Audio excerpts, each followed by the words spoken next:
All right, welcome everyone. I call the February 2nd, 2021 Bothell Regular City Council meeting to order. Before we move on to the agenda items, I'd like to acknowledge our remote meeting format. Proclamation 20-28 regarding open public meetings is still in effect. Therefore, this meeting will be held entirely remotely. Public comment will be allowed both in writing or verbally. Sign-up sheets were provided by the city clerk's office via links in the agenda. The video of this meeting will be streamed live as well as recorded and available for later viewing on the city's YouTube channel. A call-in number was provided on the meeting agenda for members of the public who wish to call in by phone to listen live to the meeting. If you have called in, we ask that you mute your device so as not to interfere with the meeting. If a participant fails to mute their connection and causes a disruption to the meeting, the connection will be terminated. For our phone-in callers, during staff presentations, staff will make every effort to specify which materials are referencing so everyone can follow along. At this point, we'll take a moment to take roll call of the members by position. Please say here when the clerk calls your name. Deputy Mayor Dorns.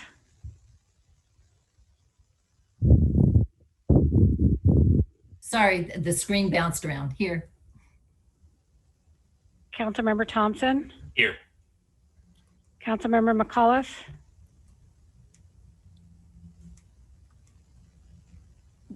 Laura, we have a screen sharing problem. Yeah, I see that. Sorry, I don't know what happened. Rosemary is sharing her screen. If she could try to turn that share off, that would be really helpful.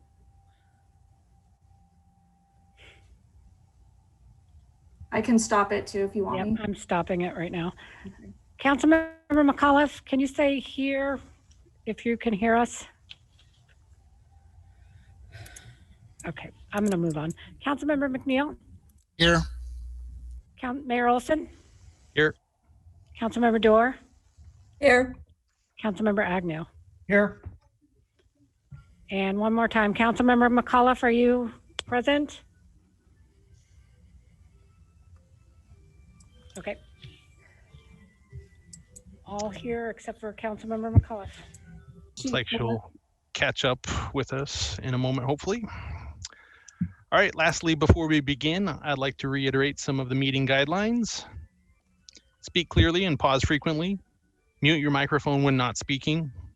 If you're streaming the live video feed, please turn the sound off as there is a delay. So for our council members, if you wish to speak, please raise your yellow speaker card in the lower portion of your screen and I'll call on you. This will help avoid two people speaking at the same time. All right, our first item on the agenda is meeting agenda approval. Are there any changes to tonight's agenda?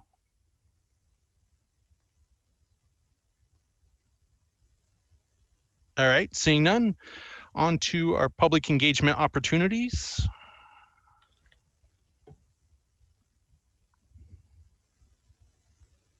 Give us 1 second here. Bear with me, guys, just a moment.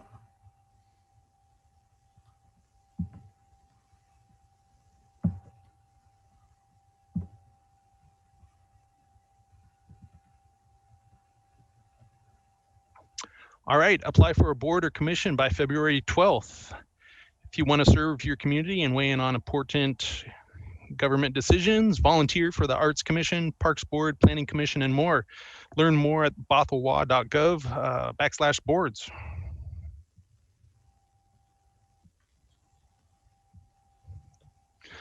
All right, our next item here is we have a proclamation for Black History Month. So whereas through bravery, perseverance, faith, and resolve, often in the face of incredible prejudice and hardship, African Americans have enhanced and advanced every aspect of American life. Whereas their fight for equality, representation, and respect motivates us to continue working for a more promising, peaceful, and hopeful future for every American. Whereas during National Black History Month, we honor the extraordinary contributions made by African Americans throughout our history. Whereas this year marks the 151st anniversary of the 15th Amendment to the U.S. Constitution, which states, The right of citizens of the United States to vote shall not be denied or abridged by the United States or by any state on account of race, color, or previous condition of servitude. Whereas our country and this city is strengthened and enriched by citizens of every race, religion, color, and creed. And whereas the city of Bothell rejects any discrimination through its values, policies, and practices. And whereas the Bothell City Council has made diversity, equity, and inclusion a priority within its annual scorecard and supports the continued work of the city's diversity, Okay. equity, Unmute your speaker. and inclusion committee. Oh, okay, so where's my speaker? You are using computer audio. Where is my speaker? Rosemary, please mute. I can't see her. Speaker. That's what I didn't find, huh? It says mute. If I go to Rosemary, it says mute. Then it goes these little things. Okay, start video. Mute my audio. Rosemary, I can't see your panel because we're in the screen sharing mode, but you're speaking. But not loud. They're they're so quiet I can't hear them. Then there should be a volume button. I know. That's what I'm looking for. City Clerk, can you mute her on your end? I just found her. Yep. Sorry. All right. So whereas the Bothell City Council has made diversity, equity, and inclusion a priority within its annual scorecard and supports the continued work of the city's diversity, equity, and inclusion committee to raise awareness and promote an inclusive work environment and community free from discrimination.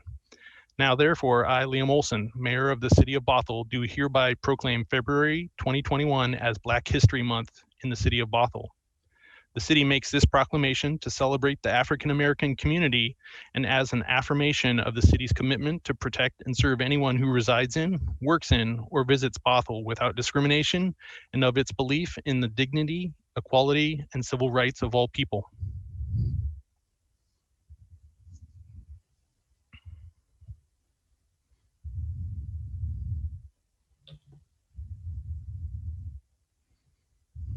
Mr. Mayor, do you mind if I say something? Go ahead, please do. Thank you. I just wanted to read something that was shared with me and I kind of put together some thoughts on, but today is the second day of Black History Month, kicking off this year. To provide a little bit of history, the roots of Black History Month begin with African-American scholar Carter Woodson. Throughout his academic studies in the early 20th century, Woodson witnessed how Black people were underrepresented. Okay, hold on. Hello? I think I just found it. Hold on. And scholarship that shaped the study of American history.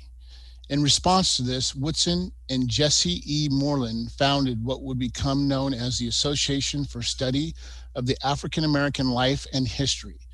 Woodson famously asserted that if a race has no history, it has no worthwhile tradition.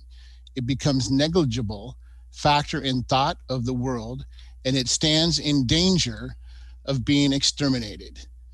In 1926, Woodson and his organization launched Negro History Week to highlight the need to teach Black history.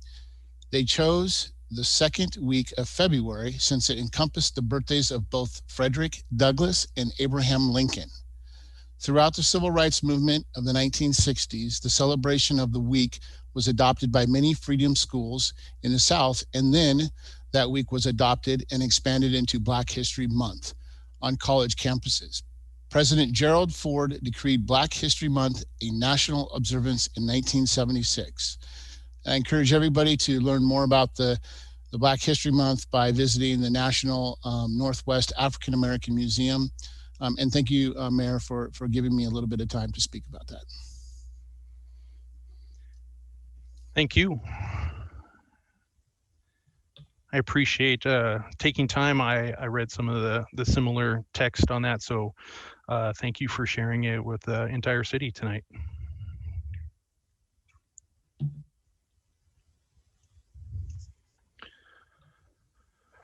All right, our next item that we have tonight, our staff briefing, we have Transportation Planner Sherman Goong on the Citywide Bike Plan.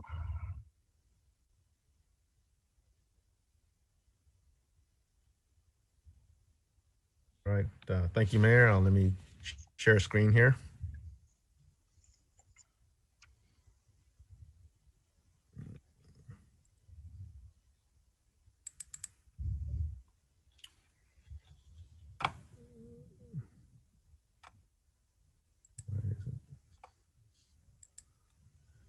All right. Well, good evening, Mayor and council members. My name is Sherman Goong, City Transportation Planner, here tonight to provide you a briefing about the Citywide Bike Plan and our update to its progress, and finally the tasks that we'll be working on to obtain plan adoption before the end of the year. First, I'd like to review the purposes of the bike plan update effort. Our current bike plan is basically a single-page graphic in the comprehensive plan. And the graphic shows streets within the city where we desire bike facilities, but does not include a strategy for prioritization, implementation, or costs. The updated bike plan will incorporate current bike facility design standards and concepts that are accepted nationally. The plan will provide a guide for prioritizing and implementing improvements, and will include an implementation strategy based on the existing infrastructure we have and project costs. The city's current bike plan assumes that all bike routes and the type of improvements are the same and with the same function. The updated plan, however, is based on a hierarchy network that is very similar to roadway network, where there are freeways, arterials, neighborhood collectors, and local streets, for example. So in the bike freeway, as an example, provides as a safe cross-town connection, such as the North Creek Trail or the Sammamish River Trail. And while the other bike corridors would feed the trail system, similar to how arterial roadways feed the freeway. Another consideration is the level of stress evaluation that we conducted for the bike corridors to determine the stress or comfort level for riders based on roadway vehicle speed and volume.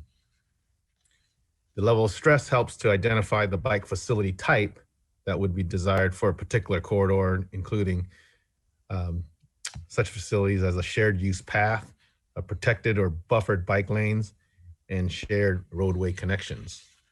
Of course, the consideration of this is for the plan is the goals to improve safety, enhance connections, address equity, and increase ridership. The work we've conducted to date includes the documentation of the existing bike facility inventory citywide, a development of the draft bike plan network that would be built with funding allocated to the bike program. And in addition, bike design standards are provided for the network that would indicate what bike facility type to build when roadway projects or frontage replacement occurs due to large transportation projects or private development. We have also held 2 initial open house events, one at City Hall for the South End and one in the North End at Frank Love Elementary School, to collect public feedback and input to the existing bike use challenges they experience and to identify potential network improvements they feel would be beneficial. We've also conducted a planning commission briefing last October, and we are now beginning the cost estimate process for the planned network improvements. So the implementation of this bike plan is based on available bike program funding and grant opportunities over time. This plan is not meant to be built overnight. And as funding becomes available, the plan will help to identify which improvement projects should be prioritized and to provide the best cost and safety benefits. The plan will outline the design standards applicable to each bike route corridor, and which can then be adopted by code. And the design standards can then be applied to road widening or rebuild projects or frontage improvements as the development occurs. The plan will also identify the costs needed to implement bike improvements and establish an annual budget in the capital facilities plan towards design and construction. And then finally, the plan will guide the city in decisions associated with regional network coordination of bike route improvements. So the remaining milestones we plan to achieve this year to obtain that plan adoption includes developing the cost estimates and prioritization plan by the end of this month, completing the final draft plan documentation by the end of April, in preparation for public outreach again in the final with the final recommendations in May, completing the planning commission process by the end of July, and coming back to council for final review in September. And that's the time I have for you, and let me know if you have any questions.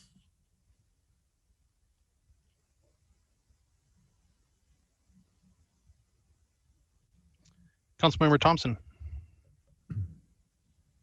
I didn't want to jump up too fast to ask questions in case other people had them as well. Thank you, Sherman, for that. I did have a couple questions in terms of starting with just how we decided or I guess are in the process of deciding which parts of the city to connect to others with bikes. I'm sorry, I'm sorry, I didn't quite understand the question. So I guess what I would really like to see in a bike plan is what parts of the city it is connecting to other parts of the city. You know, specifically connecting the places with a higher concentration of people living to services, to transit, kind of how we're going about looking at trying to achieve VMT reduction with our bike plan, just the practical nature of like which parts of the city we're trying to connect to the others. Understand. Though the part of the criteria that we use to develop the network basically is where is that we're trying to make it available, the access to the network available from all parts of the city. But what we're going to be looking at in terms of part of the prioritization criteria is destinations, be it commercial areas like Canyon Park, or be it schools, parks, downtown. So transit facilities would be another major connection, prioritization criteria, so to speak. So those things would be the considerations of how we put the network together in the first place. And that's really the first step at where we are right now in terms of trying to get this approved, and we can move on to fine tune it and add on to it. How much information, I guess, or data do we have on where people are riding bikes right now in the city? There's not a lot of ridership data like that. We do counts in coordination with the PSRC efforts and whatnot. So that's basically all we have, other than where we've already provided networks, and we know where people are generally trying to get to on a bike, be it the trails, where it's safe, campus, UW campus, that nature is generally where we're basically seeing ridership right now. Have we looked or reached out to Strava Metro at all? To what Metro? Strava Metro. Strava is like a social network for people that ride bikes, and they provide pretty detailed heat maps on where exactly in the city people are riding, and we can then compare it to where people are driving and kind of see where there might be latent demand because people don't feel safe. So I guess I'd suggest looking at that. I don't believe it's tremendously expensive, and we'd get a really good idea of where people are riding already. All right, I appreciate that recommendation. I'll take a look into that. Is community development looped into the bike plan at all in terms of where we might need more help in the future, or is it just like the highest impact areas are the areas that need it right now, so we're not doing that? Community development is in terms at this point we've put mostly it's a public works effort, but we definitely coordinate with David Boyd and community development on on all of our bike efforts. Really, he's an expert. Perfect. In terms of like the overall percentages, we looked at, there was the list of, bike trails, separated bike lanes, buffered bike lanes, all the way down. Roughly, like what percentage of those, or do we even know yet? Kind of, are we looking at for those different categories? Yeah, I don't have that. We're still we've kind of developed it, just kind of getting there, but yeah, probably a little bit more internal review on those, and actually, we're looking at costs too right now. So as we establish what the costs are for what we already have established in terms of those types of different facilities and where they are, then we'll probably adjust and try to make something that will just be more feasible.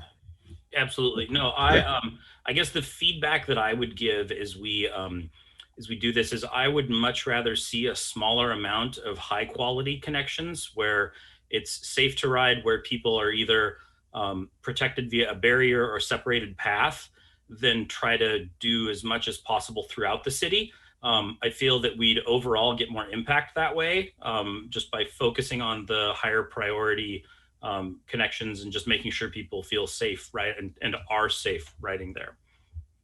Yeah, absolutely. So agree. That's my 2 cents. Thank you. Perfect. Thank you. Councilmember Dewar. Thank you, Mayor. I have just a simple question. Is there coordination with, say, Sound Transit or other transit agencies around bike storage?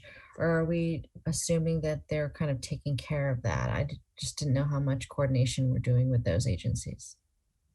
The bike storage, and again,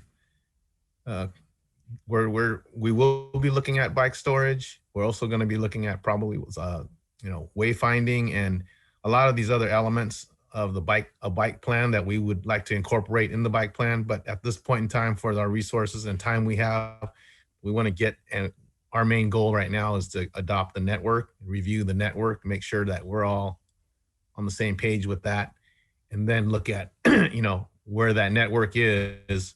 Then we can determine where storage needs to be, how to sign it, how to get people where they got to go.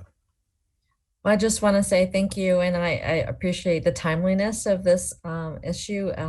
As we probably all know, the pandemic has increased bike sales, I think, by 100% or more.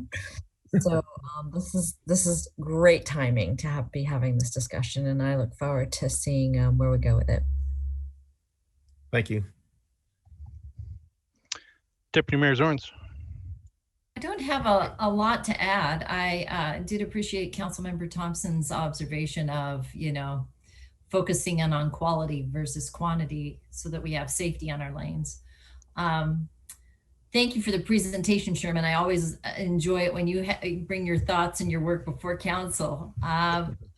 I was sitting here reflecting about back when I was a kid, I biked all over the streets of Edmonds and would throw my bike into my 67 Chrysler Newport and it fit in the trunk, and go to Marymore. And I would bike from Marymore very often.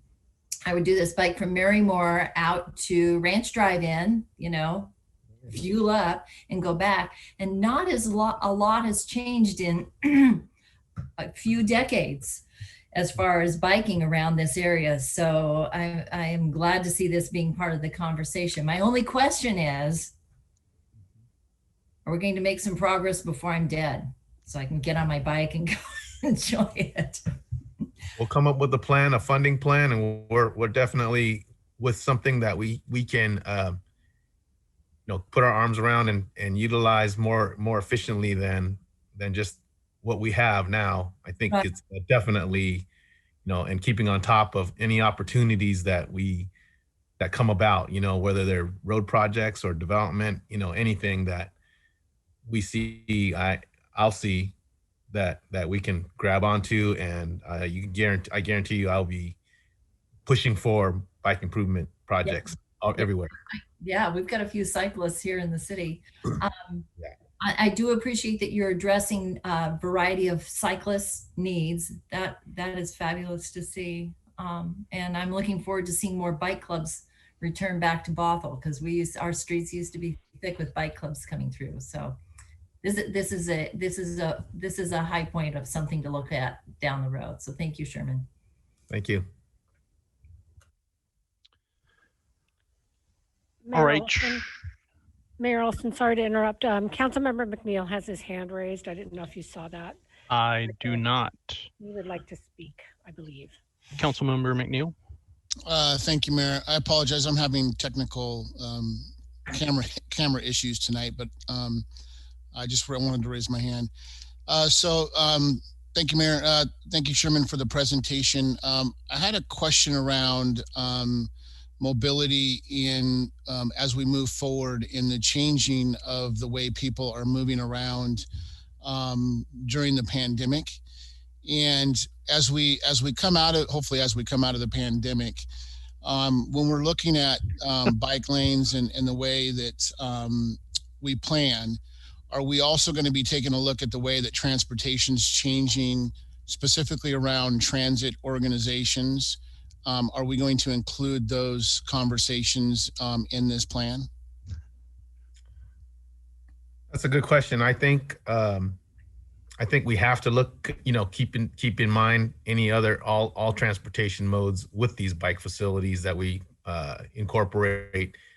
I think that connections to transit are actually part of a good bike network. I mean, a bike can take you across town, but it can also take you to a bus that takes you a majority of the way across town. And, all those modes, be it walking part way, biking and storage, and then walking another part way, that, I think that kind of connectivity is our goal, to be multimodal in the city. And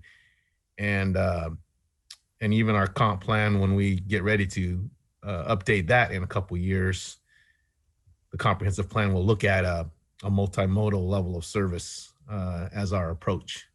So yeah, definitely we will be keeping our finger on that, on the other improvements. First and last mile. That's great. I'm glad we're thinking ahead and planning for that. And to tag on to that a little bit, just kind of understanding how the community of Bothell actually bikes, and looking at, community groups and the biking groups that were within our city versus outside of our city.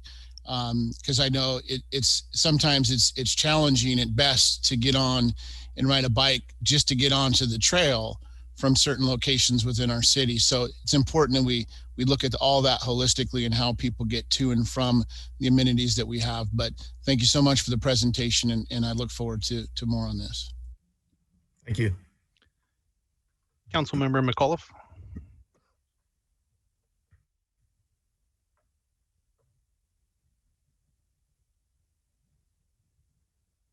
Thank you.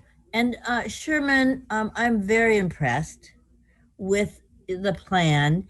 I particularly want to be sure that you are connecting with Snohomish, all the way down to Seattle in King, and making sure that we have a right of way so that people can commute to work and to home.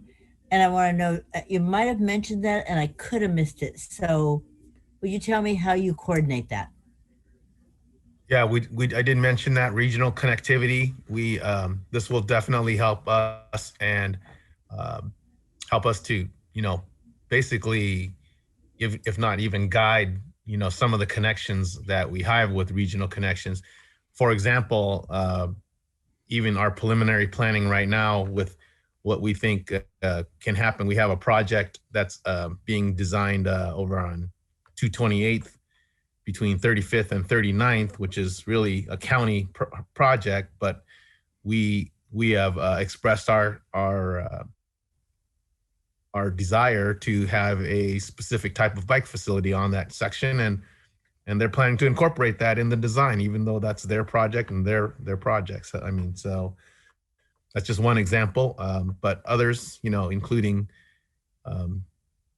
touching base with Woodinville, Kenmore, Kirkland, we're talking to all those people where we have questions on, what we're doing and what we plan to do on those major corridors, connecting corridors that will carry on and hopefully be consistent with what they're planning on doing. So definitely looking at the regional aspect of this plan. I appreciate that. I always enjoy getting on my bike, heading down 180th and jumping on the trail and going to Seattle or Woodinville or Redmond. And so I like that coordination. I appreciate that. Thank you. You're welcome. Thank you for your presentation, Sherman. So I just want to, acknowledge, I think you said a couple points about this, but just having this plan in place for regional projects or agency or county projects that come in with projects, and especially having this plan available in the planning stages when they're trying to develop the width of the facilities or their roadways. And if we already have that established, it's so much easier for that team to just plug it in as a value instead of trying to, come later in the project at 30 or 60% and then carve out some extra space when they might have already established or procured the right of way. So I think it's critical for these projects to have this information available for our needs and desires. So one, I guess, more of a technical question. On these routes, are you looking at the grades that might be encountered on some of these? Because I know that definitely affects, because we have lots of summits in Bothell and we have some very hilly sections. So so I think it would be, for some of the arterials and everything, I mean, the trails are based a lot of times on the existing rail grades or trail grades, but it'd be interesting if you guys are taking that into account. Yeah, definitely. It's up any climbing, any steep hills that you have to climb, we have to consider that, it's just going to be a slower movement, for example, and you have to, a space in the road for somebody to, go at a specific speed like that, just as an example.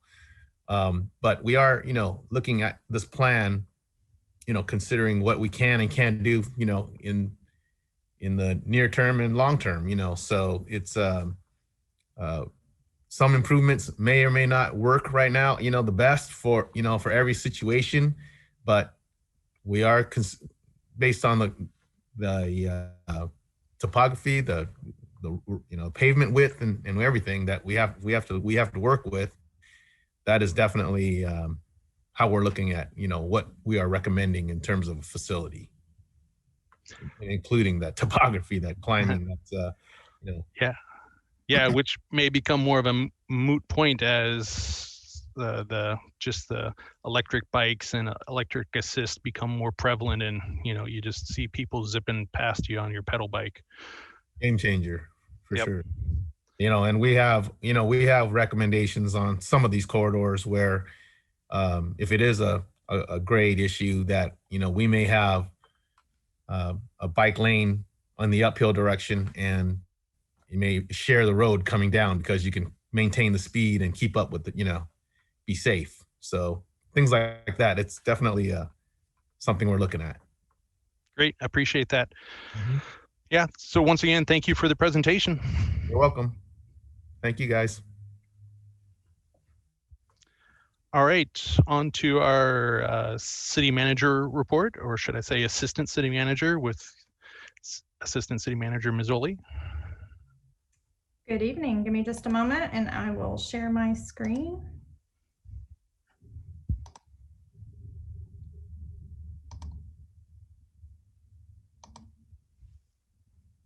Okay, are you able to hear me and see my screen?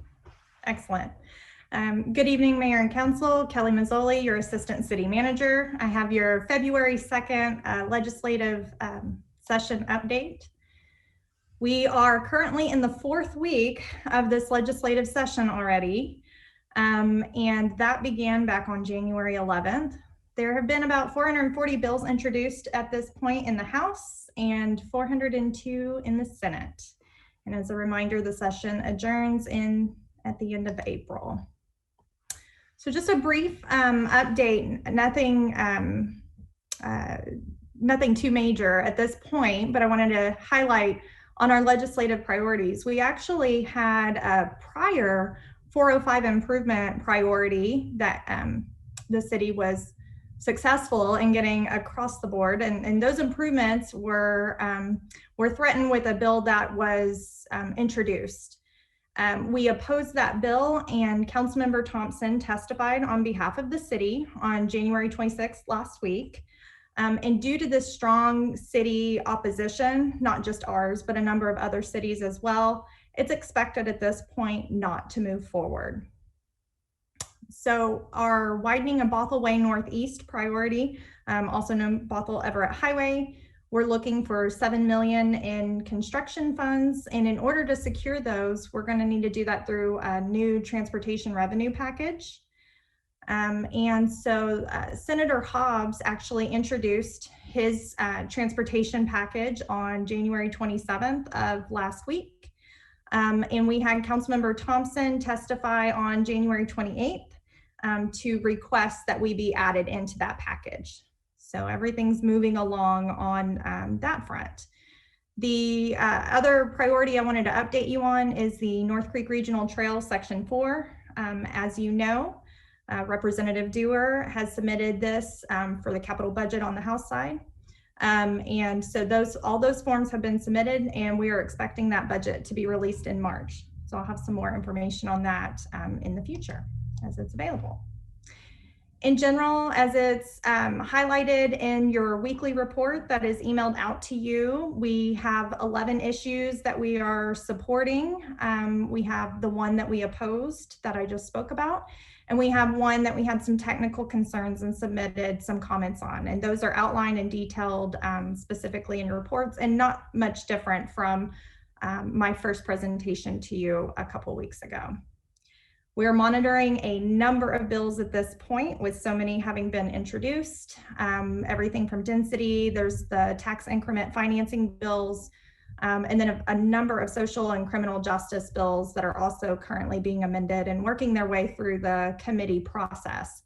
So at this point, we are monitoring all these different topics. Those are outlined more specifically in your report as well.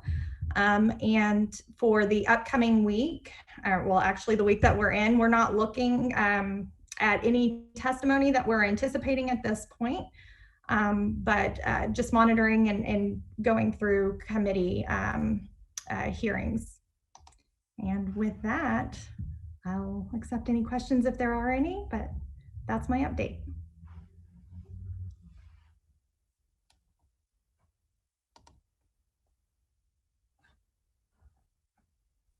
Councilmember Dewar.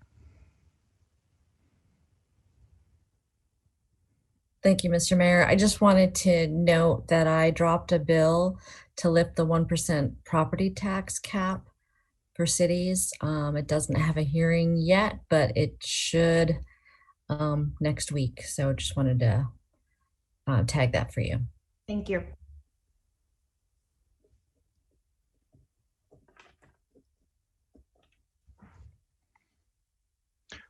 All right, thank you for your update. All right, council committee reports. Anyone have a report they'd like to make?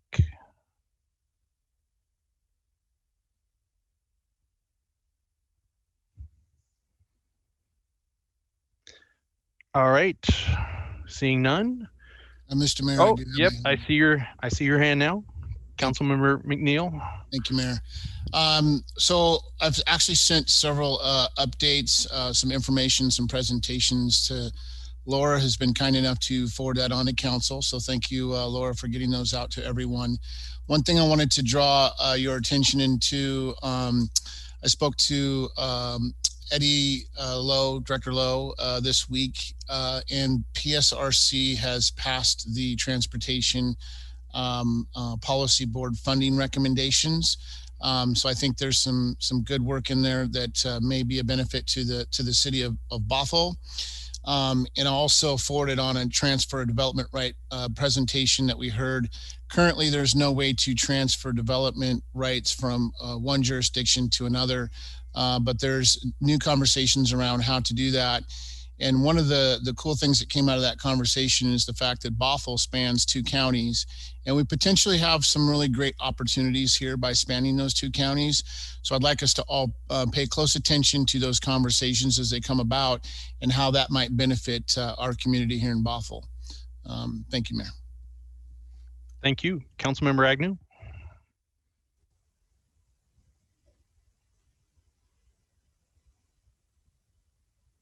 What do I need to do it that way? Wire 8, we had a meeting. Those meetings are always interesting because there's about 70 people in them. And Jeannie and I just sit in the back and we say, okay. But they had a number of things that they were talking about. And there's some legislative priorities that they wanted us to support and cities like us. One is House Bill 1117, promoting salmon recovery through revision of the state's comp plan. Senate Bill 5273 addresses shoreline armoring and consideration of soft shore installations to replace bulkheads. Senate Bill 5220 is concerned the taxation of salmon recovery grants and update to the state business occupational tax deduction for these grants. They're doing a number of good things there. Other things they want to do is they want to get involved with a lot of the city's comp plans when they first start putting together and putting in some salmon recovery features to those. So all of a sudden you wouldn't be hit at the last minute going, hey, we got to do this now. So I think they're working a good plan. I think they're going to do a lot. The main concern is the salmon. I mean, the salmon are down. I mean, there's lots of them that are going away, and you know, some of it's us, some of it's climate change, some of it's the warming of the creeks. They need the cooler water and they just don't get it. And then some of them, the gradient of the temperatures, there's some pervasive fish out there that just love those little salmon, you know, and they're caught between like 6 feet and 12 feet of the lake. So they're in a perfect area. All they have to do is just congregate and eat them alive. And then something else about the seals that, you know, you got to do something about the seals that are at the locks just having a field day. Do you have anything else to add, Jean? No, you covered it all. Funding looks good despite our tight budget, and I don't know, maybe at some point, you know, you and I had talked about our legislative priorities. Would we want to work with Wire 8 to help move those forward? Because like when we talk about removing bulkheads along fresh water, we've got human activity right up against the slough that might benefit us. Absolutely. So that was it from us.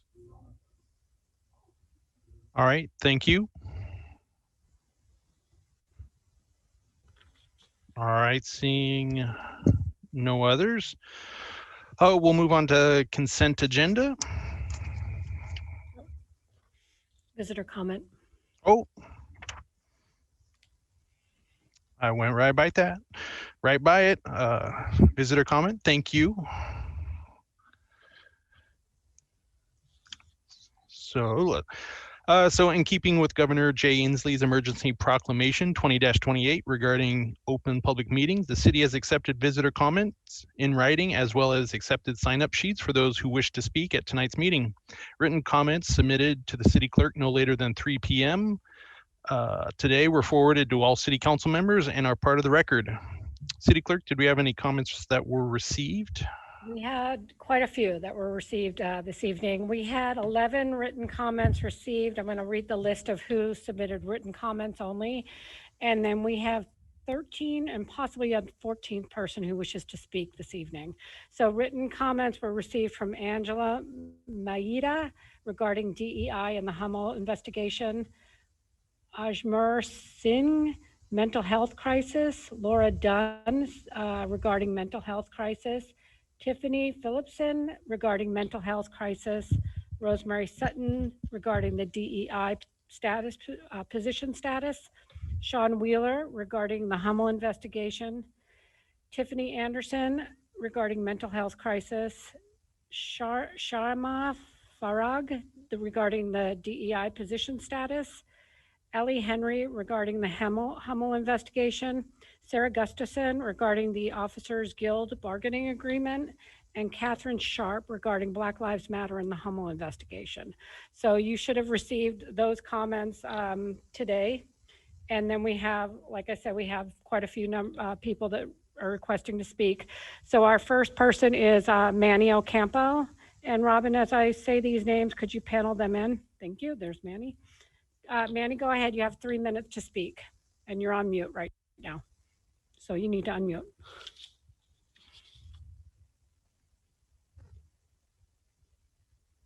Manny, you're on mute. Okay, how's that? There you go. Great. Thank you. Okay. Thank you, Mayor, members of council. My name is Manny Ocampo. I'm the Parks and Recreation Board chairperson for this year. And we wanted to give the council a quick report on our Parks and Recreation Board's activities so far this year.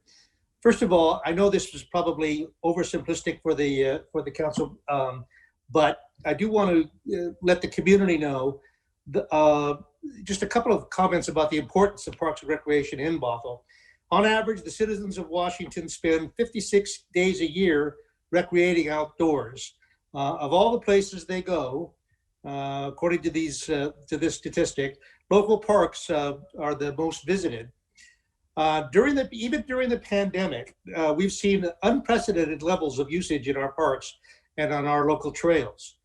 People just want to get outside. It's something they can do even with pandemic restrictions. Local parks facilities support social equity and access to nature and healthy spaces in proximity to one's home.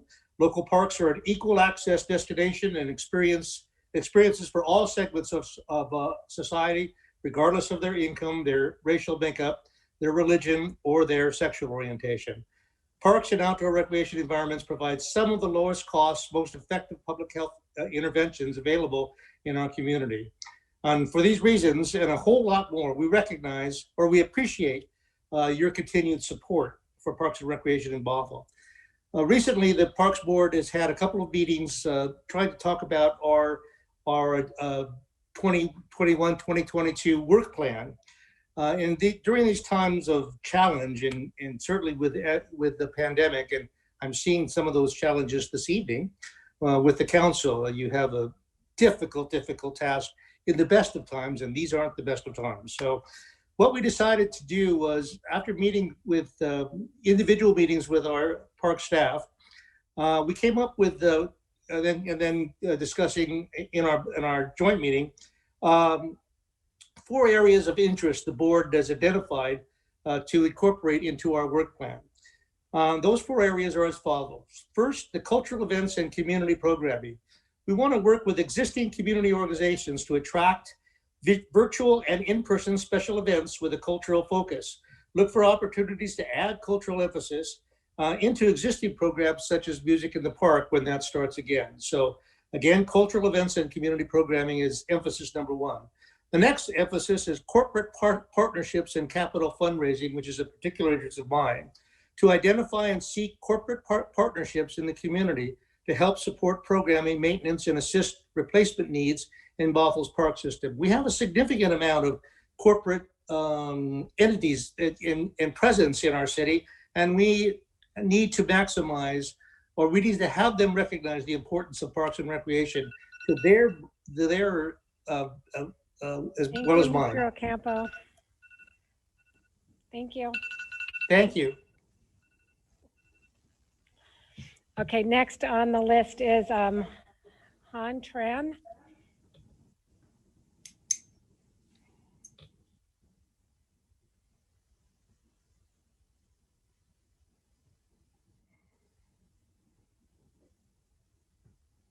I'm having difficulty locating that person in the attendee list. Give me just one moment, please.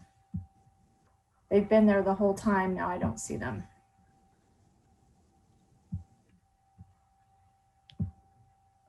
There they are. Got it.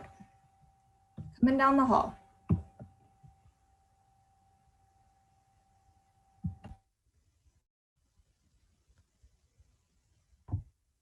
Okay, Han, you have 3 minutes to speak.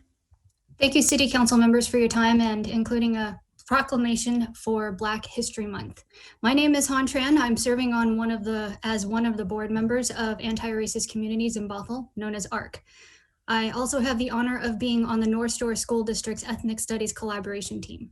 I'm addressing all listeners and not just City Hall in this first statement. First, I'd like to point out that ARC's goal is to make the community safe for everyone, especially those in marginalized groups such as Black and Indigenous folks, people of color or BIPOC, LGBTQIA+ community, disabled folks, and those who are houseless and experiencing mental illness.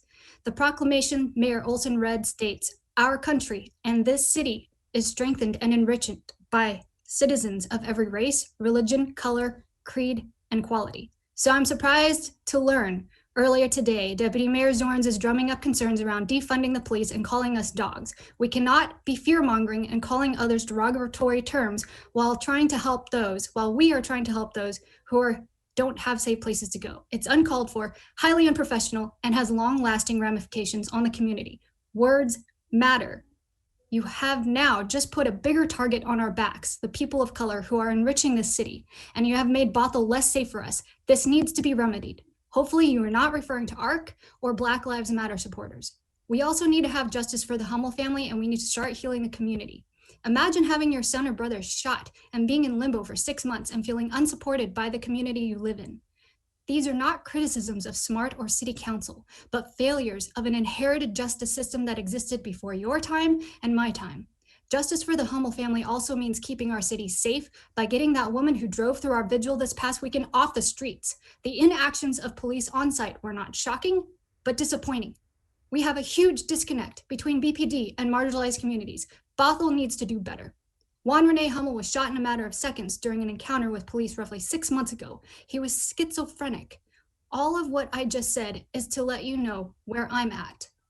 Now, City Council members, let me meet you where you're at. Juan Rene could have benefited from an encounter with a mental health crisis responder instead of police. Obviously, that police officer that shot him also would have benefited. I urge you to prioritize state legislative bills that will help us both triage and develop long-term solutions to address the root cause of Bothell's issues. Diversity, equity, and inclusion commissions and the Radar Navigator program need to be fully funded. The Radar program can be modeled after Eugene, Oregon's public safety system called Crisis Assistance Helping Out on the Streets, or CAHOOTS. CAHOOTS is over 30 years old and has a proven track record. It's funded by the Eugene Police Department. CAHOOTS has saved the EPD an average of $8.5 million annually. Scaling for the population difference, Bothell could save roughly $2.3 million annually. Think of what that could do for the community. Thank you for your time. Thank you for listening. Thank you, Ms. Tron. Next on our list is Andrew Nelson.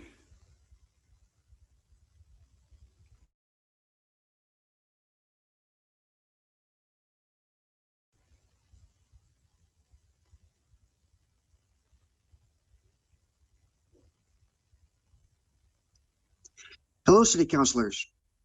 First off, thank you for approving the DEI position, the part-time DEI position, but the work is far from over.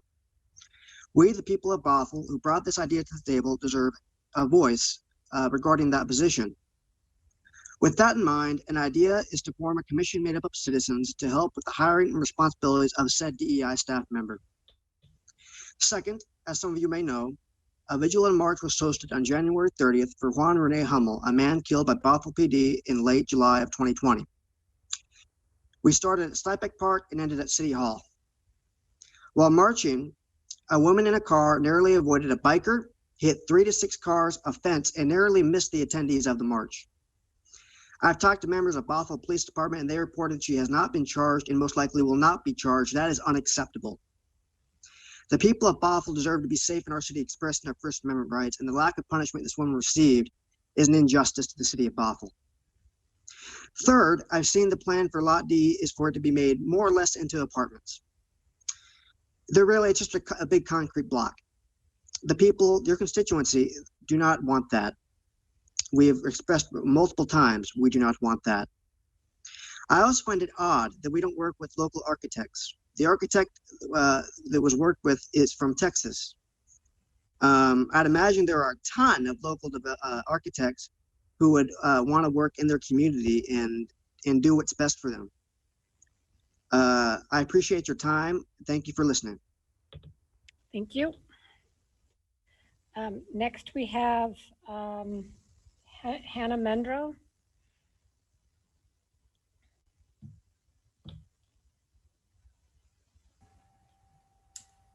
Laura, can you try to panel her in? I can't, I'm thinking because she's on a phone call. So I'm going to try allow to talk and see what happens. Yeah, there she is. Give me just a minute, please. There she is. Can you hear me? Yes, we can hear you. Thank you. You have 3 minutes Excellent. to speak. Thank you. I'm Hannah Mendro, as you mentioned. I'm also a member of the local group Anti-Racist Communities, and I wanted to start off by thanking the council members for the proclamation announcing Black History Month and for their vote in the end of last year to include a DEI position in the budget. I'm glad to know that the city is willing to begin taking the first steps to address the issue of equity in our community. But as a follow-up, I'm curious about what kind of information we can expect to hear about this position. So duties, hiring process, timeline of implementation. I'd also like to know more about the city's plans for a council DEI goal, which has been referenced in previous meetings and in the anti-racist resolution of September 15th last year. I know that the Diversity and Inclusion Committee has done a lot of work on anti-racist initiatives we can implement in Bothell, and I'm wondering where the city is in pursuing those recommendations and what we can expect to learn. Will information be shared with the public? Will there be a specific plan and timeline made publicly available for community input? What are the next steps? In keeping with these issues of racism within our city, I also, like other commenters before me, and I'm sure after me, want to address the police shooting of Juan Rene Hummel Jr. over the summer. The public has still received very little information about the investigation of the officer responsible, and I'd like to know what the status of this investigation is and when we can expect answers.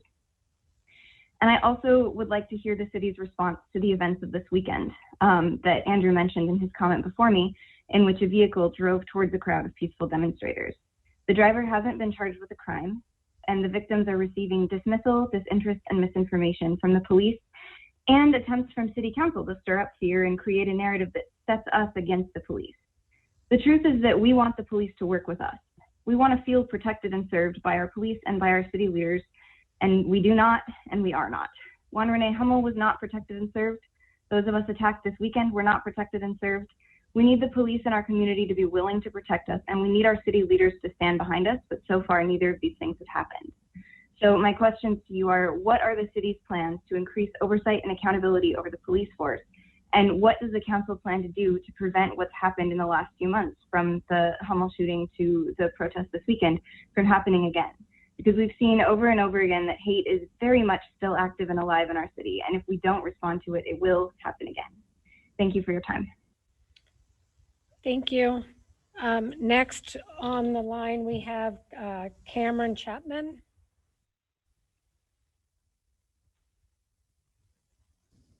Hi there, can you hear me? Yes, we can. You have 3 minutes to speak. Thank you. Thank you. A little more than 6 months ago, a Bothell police officer took the life of a young man my age. Juan Rene Hummel Jr. deserved his day in court, but he never got it because BPD decided it's okay to play judge, jury, and executioner. SMART, the supposedly independent agency responsible for investigating this incident, has dragged their feet for months on end with no updates. We thought we were waiting for toxicology labs from the state, but apparently, unknown to us, there happened to be a video of this incident. And wouldn't you know it, but the timing of the release via a records request supposedly entered by Ken, our chief, ended up being perfectly timed to correspond with our vigil. While this video provided further proof to us that the shooting death was unjustified, conservative media, however, like Jason Rance, ran with the ball the chief gave them and blasted our event on social media as being ran by Antifa, BLM, and quote unquote outside agitators. Perhaps some of you are unaware. Perhaps some of you are, but considering your lack of response on social media, I wouldn't be surprised if you don't know. But on Saturday, here in my hometown of Bothell, we experienced a domestic terror attack. A woman, arguably a racist woman given her public Facebook profile, attacked our peaceful vigil using her vehicle as a weapon. I personally was almost ran over and would have, as I believe my life was in immediate danger until I juked out of the way at the last possible moment. As if to add insult to injury, the Bothell Police Department has decided not to pursue charges against this woman, and their excuse is that no one who experienced the hit and run on Saturday came forward as a victim.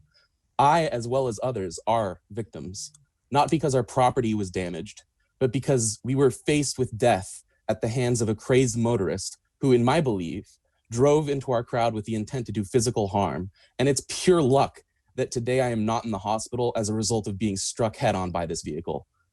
All of this was caught on live video. You can review it for yourselves, and I encourage you to do so if you haven't already. I'll be honest with you. I'm disappointed about the lack of leadership in the city when I see all of you on social media days after this event talking about things like affordable housing, growth management, biking, and even interior design. Let's be clear. Action needs to be taken to get this clearly dangerous woman off of our streets. One last point. There needs to be accountability for the death of Juan Rene Hummel Jr.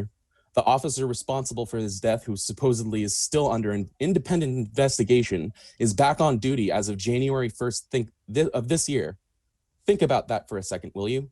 A man under the color of authority took the life of a Bothelite, and during the investigation, this person is allowed back on the streets with a badge and a gun. There is no accountability being done here. Thank you. Time is up. Next we have Karsten Kurd.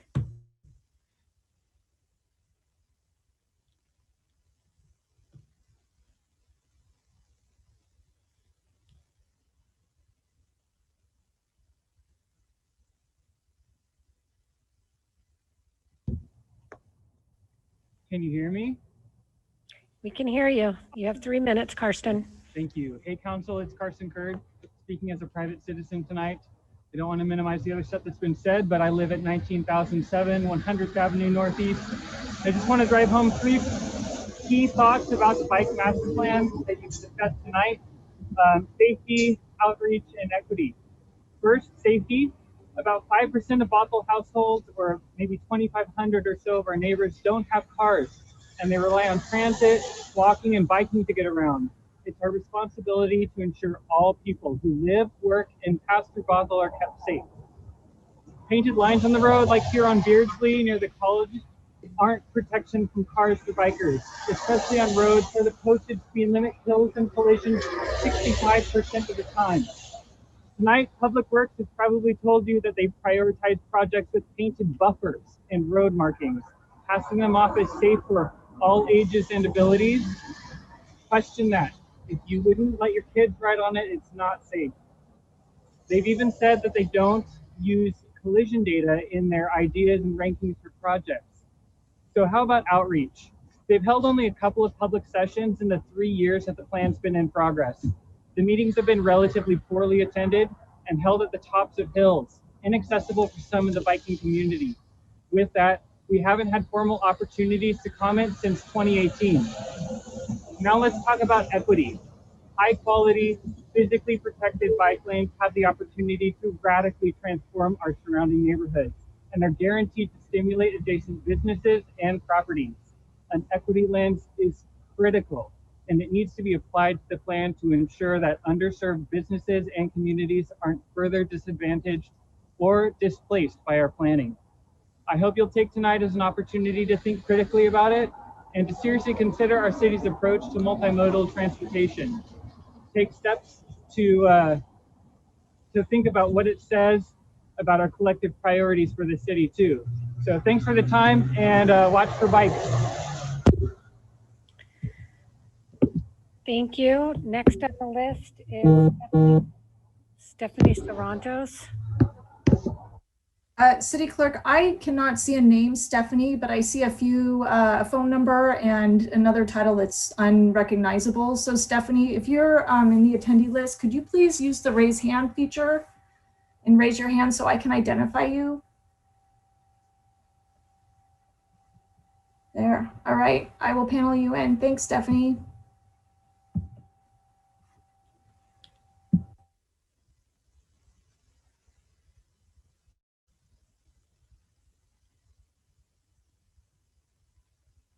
Thank you. Sorry, my I got automatically signed in without my name. I'm Stephanie Sarantos. I echo the words of others tonight to urge for answers in the investigation of the shooting of Juan Rene Hummel Jr. His family and our community deserve answers. The actions of a woman who drove through a peaceful vigil on Saturday afternoon and the actions taken and not taken by Bothell Police Department in response concerns me. I was one of the pedestrian victims on Saturday afternoon of a woman accelerating her car straight towards me. I was also one of the people who called to file a police report on Saturday evening and received false, misleading information and dismissal of my experience. Also was told that no charges would be filed. Some of the initial miscommunications were sorted out for me today by a police officer who I spoke with, but the initial responses raised questions of implicit biases at play, lack of de-escalation skills, and a complete lack of centering on the victims of Saturday. Were the officers' actions and lack of actions influenced by the fact that the march was surfacing and questioning Bothell Police responsibility in the shooting of Juan Rene Hummel Jr. last summer? It is not enough to understand the actions of the officer who shot him. I also want to draw attention to the deeper need to address the underlying systems. If we lived in a community where the police department knew that there was a young man who suffered with schizophrenia, who went walking most evenings on the same route, Juan Rene would still be alive, and more, he would be cared for. This level of community care is entirely possible. As we address instances of injustice, it is important to keep in mind a shared goal to make sure Bothell is an anti-racist, inclusive, and caring community.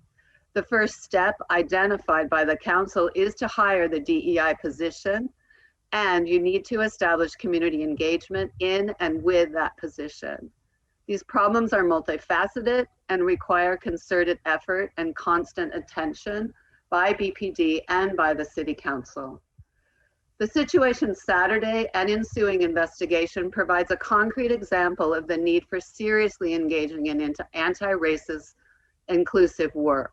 We want to assure that everyone feels safe in Bothell, including people who ask for police accountability, who publicly mourn the loss of community member, who suffer from mental illness, and who have Black and brown skin.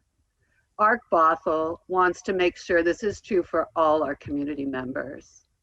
Filling the DEI position is not a panacea, it is a start. In addition, I ask the council to begin. Time's up. Thank you. Next we have Jeremy Tadros.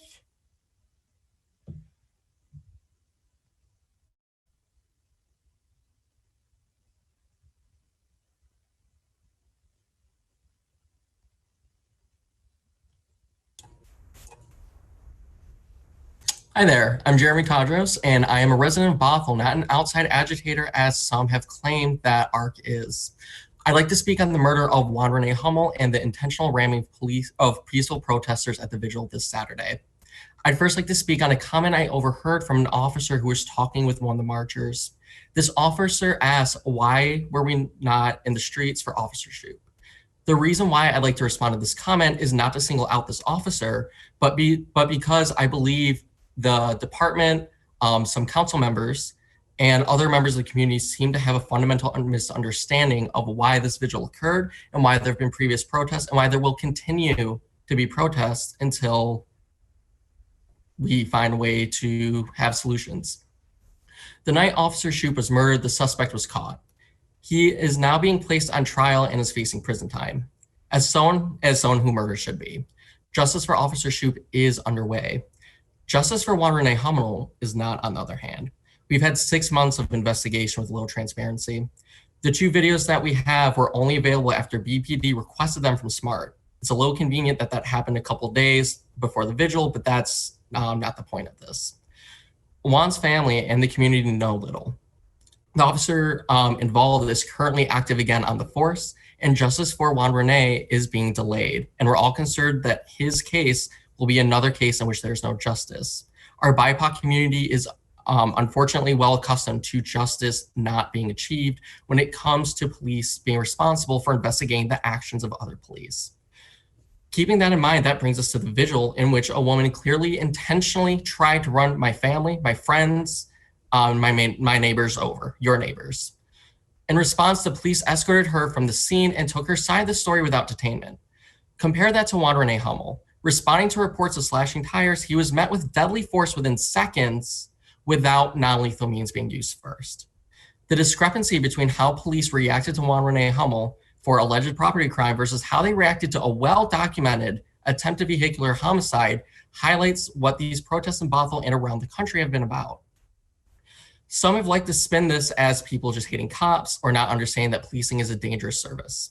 That's not the point of these marches and protests. What we're calling for is accountability for the police and the communities that they serve.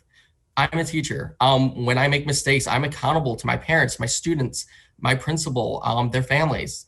We're just asking for accountability as others are held accountable for their actions. I know many are going to agree to this, and some people may be upset with what has been said today by other people. But I think it's important that the council and police department understand why these protests have been happening. And only from here we can kind of start to find justice for Juan Rene Hummel. Thank you. Thank you. Next we have Rami Alcabra.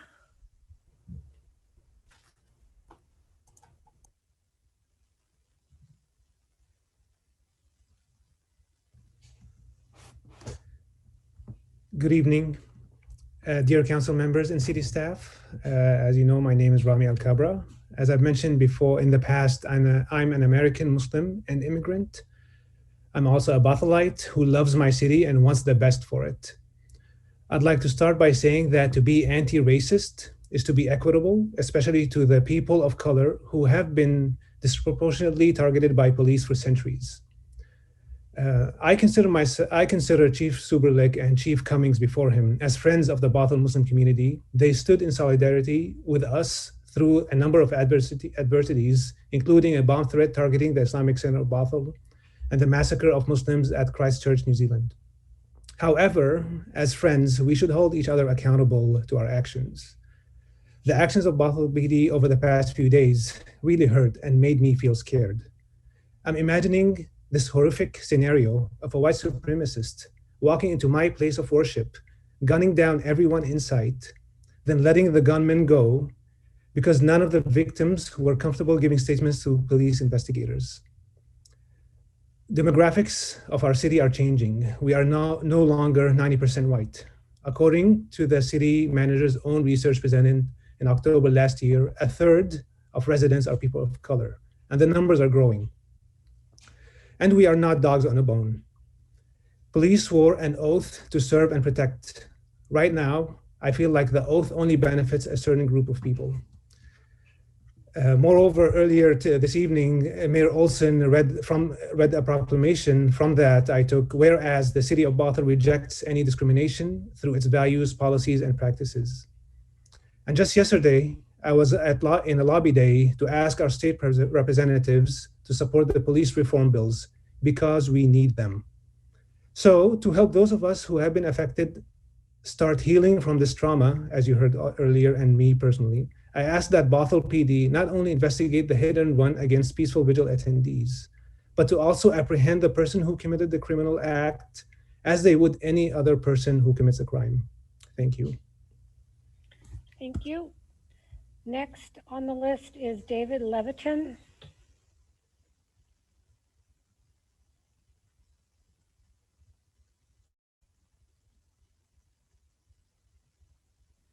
Hi, David. You have 3 minutes which to speak. Yes, we can. Thank you. Great, thank you. I'd like to thank the city council members, city manager, and all the city staff. I am a resident of Bothell, and I live in the Norway Hill area. Before going to my main topic, I'd like to give a quick thank you to Sherman for his work on the bike plan, and I hope this plan can become reality soon. I also agree with all the council's suggestions, particularly on quality versus quantity. I hope the council makes the bike routes an equal priority to other forms of transportation. What I actually plan to speak about today is the collective bargaining agreement with the Bothell Police Officers Guild that is on today's agenda. I want to start by expressing my concern with the lack of transparency on this issue. Last year showed us that the people of Bothell, of Washington State, and of the country want to see changes in how the police operate. Hundreds of thousands of people protested for change across the country. Bothell itself has had numerous marches. The contract with the police guild is one of the few levers that the council had, and by extension, the residents of Bothell have to influence the policies of the department. Yet there's been zero public discussion of the contract and no chance for the public to weigh in until today. There's no summary of changes made in the contract and no information on what was and was not considered. This is not transparency of government. Next, I'm concerned about the budgetary impacts. From the budget presentations last year, it was clear that Bothell is in a financial crisis. Positions were cut and funding was reduced. It was only because residents called in that social services cuts were minimized. Yet the police budget increased by over $1 million, and the reason given was personnel costs. I understand that the city was in a contract with the guild at the time, but why was this not considered for the new contract negotiations? I do not believe that it is unreasonable for the police office to bear some of the cost-cutting burden when all the other city staff were furloughed for part of last year. Finally, I'd like to discuss reform. It is clear that police reform and transparency is on people's minds. We can see that by all the comments today. The state legislature already has multiple bills being considered on this topic. Yet I was surprised to find that the new contract is actually less transparent than the previous contract. In the contract is a new provision that allows officers to request that written reprimands be expunged after 6 years. Another new provision requires the city to pay for legal representation for any lawsuits arising out of police business, something that can be easily abused in the case of misconduct. I agree with the many times that the council has stated that the Bothell Police are a great department and we're lucky to have them. But why are we removing transparency at a time when the public is demanding more? I hope the council considers these questions during their deliberations and that appropriate changes are made to the contract before it is agreed to by the city. Thank you. Thank you. Next on the list is Tamara Wood. Sorry about that.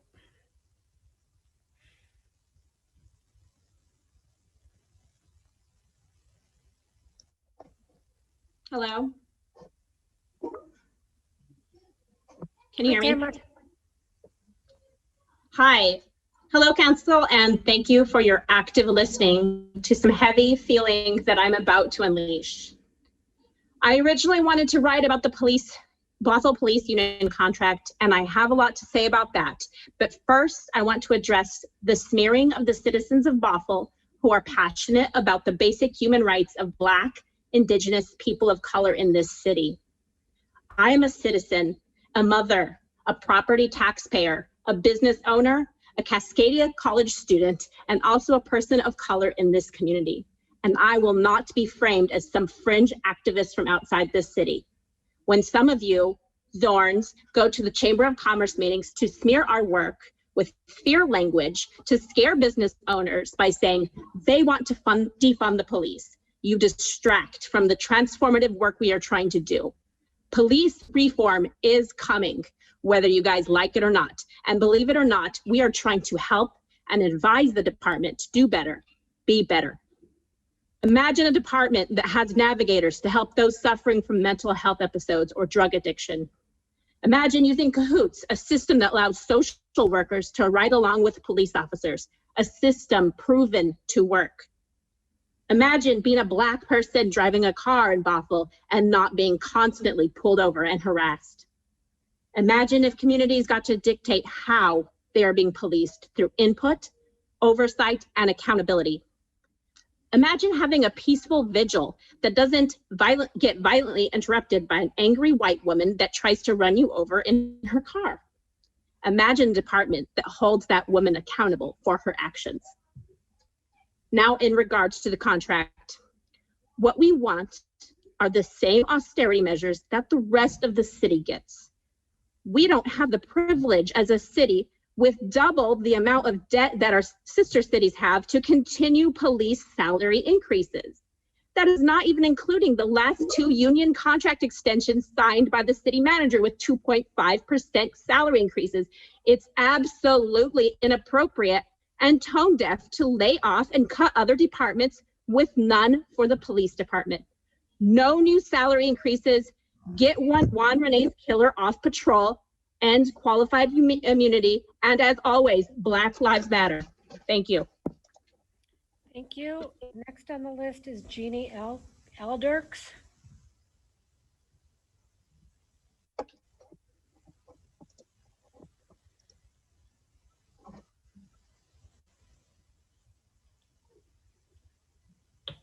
Hello, Council. My name is Jenny Alderks, and Wait, what happened? Sorry. can I restart with full time, please? Yes. Thank you. My name is Jenny Alderks, and I currently serve on the Police Policy Action Team with Anti-Racist Communities Bothell and on Bothell's Planning Commission. I'm not here making comments in my role as Planning Commissioner, but as a citizen. This Saturday, a Bothell driver traumatized and terrorized a number of our community members who had gathered around the Hummel family to grieve the loss of their son after he was killed by a Bothell police officer. I am troubled by the police response to this attack on constitutional rights, and my heart goes out to the Hummel family who are being terrorized in the midst of their grief, and to each community member who continues to suffer the emotional impact of the driver's actions. It is my belief that each member of our community deserves to feel safe, valued, and included. The action of the driver undermines our efforts as a community to ensure the safety and belonging of our community members of color and the people who struggle with mental and behavioral challenges. The appropriate response to Saturday's events is to reach out in community to those who were targeted and those who, as a result of those events, feel unsafe and excluded. In honor of Black History Month, I'm going to quote Cornel West, who said, "Justice is what love looks like in public." I want City Council to be asking and talking about, what does love look like in Bothell? For the Hummel family, love looks like answers from the investigation into their son's death. For the residents of Bothell who, like Juan Rene Hummel Jr., struggle with mental and behavioral challenges, love looks like navigators responding to police calls. For the marchers who were attacked this weekend, love looks like taking victim statements and pressing charges against the driver who targeted them. For BIPOC members of the community, love looks like prioritizing diversity, equity, and inclusion, equal treatment under the law, and undoing the systemic effects of racism. For residents of Bothell who struggle with substance abuse and addiction, love looks like referral to treatment instead of jail. For residents of Bothell who lack housing and access to appropriate care, love looks like human services instead of criminalization. The Bothell Police Department is already working towards many of these goals. The radar program is underfunded to the point that it cannot have the impact that our community needs it to have. Like Juan Rene Hummel Jr., my father would have benefited from a program like radar because he too experienced mental health challenges that led to his arrest, instead of resource and referral to appropriate mental health care. My children struggle with similar challenges, and I want to know that they will be safe if they experience a mental health crisis here in Bothell. I want to know that no other parents will know the pain and grief that the Hummel family knows because their children got access to a navigator instead of encountering a gun. We need the City Council, City staff, and Bothell Police to address the community concerns that have been brought to you today, not by calling them dogs and dismissing their concerns. Additionally, community engagement and public comment needs to be prioritized in council meetings so we are heard first, that we are first on the agenda. Thank you for your time. Thank you. Next, we have Jessica Drake. City Clerk, I cannot recognize a name, Jessica Drake, but Jessica, if you're there, can you please use the raise hand function and I will try to locate you and panel you in. I do see there's a one call phone number that might be her. I'm going to give it a minute to see if something pops up.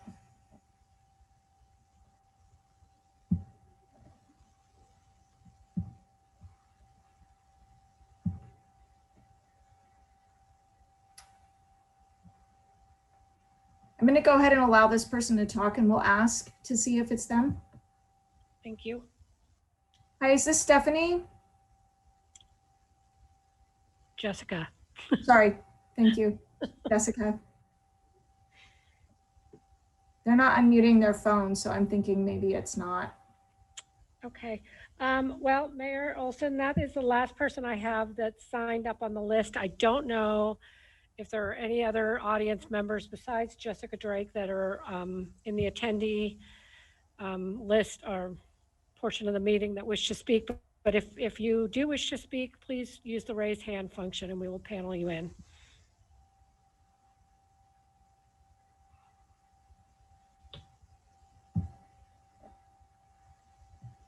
Okay, I am not seeing anybody, so I believe that concludes the visitor comment section.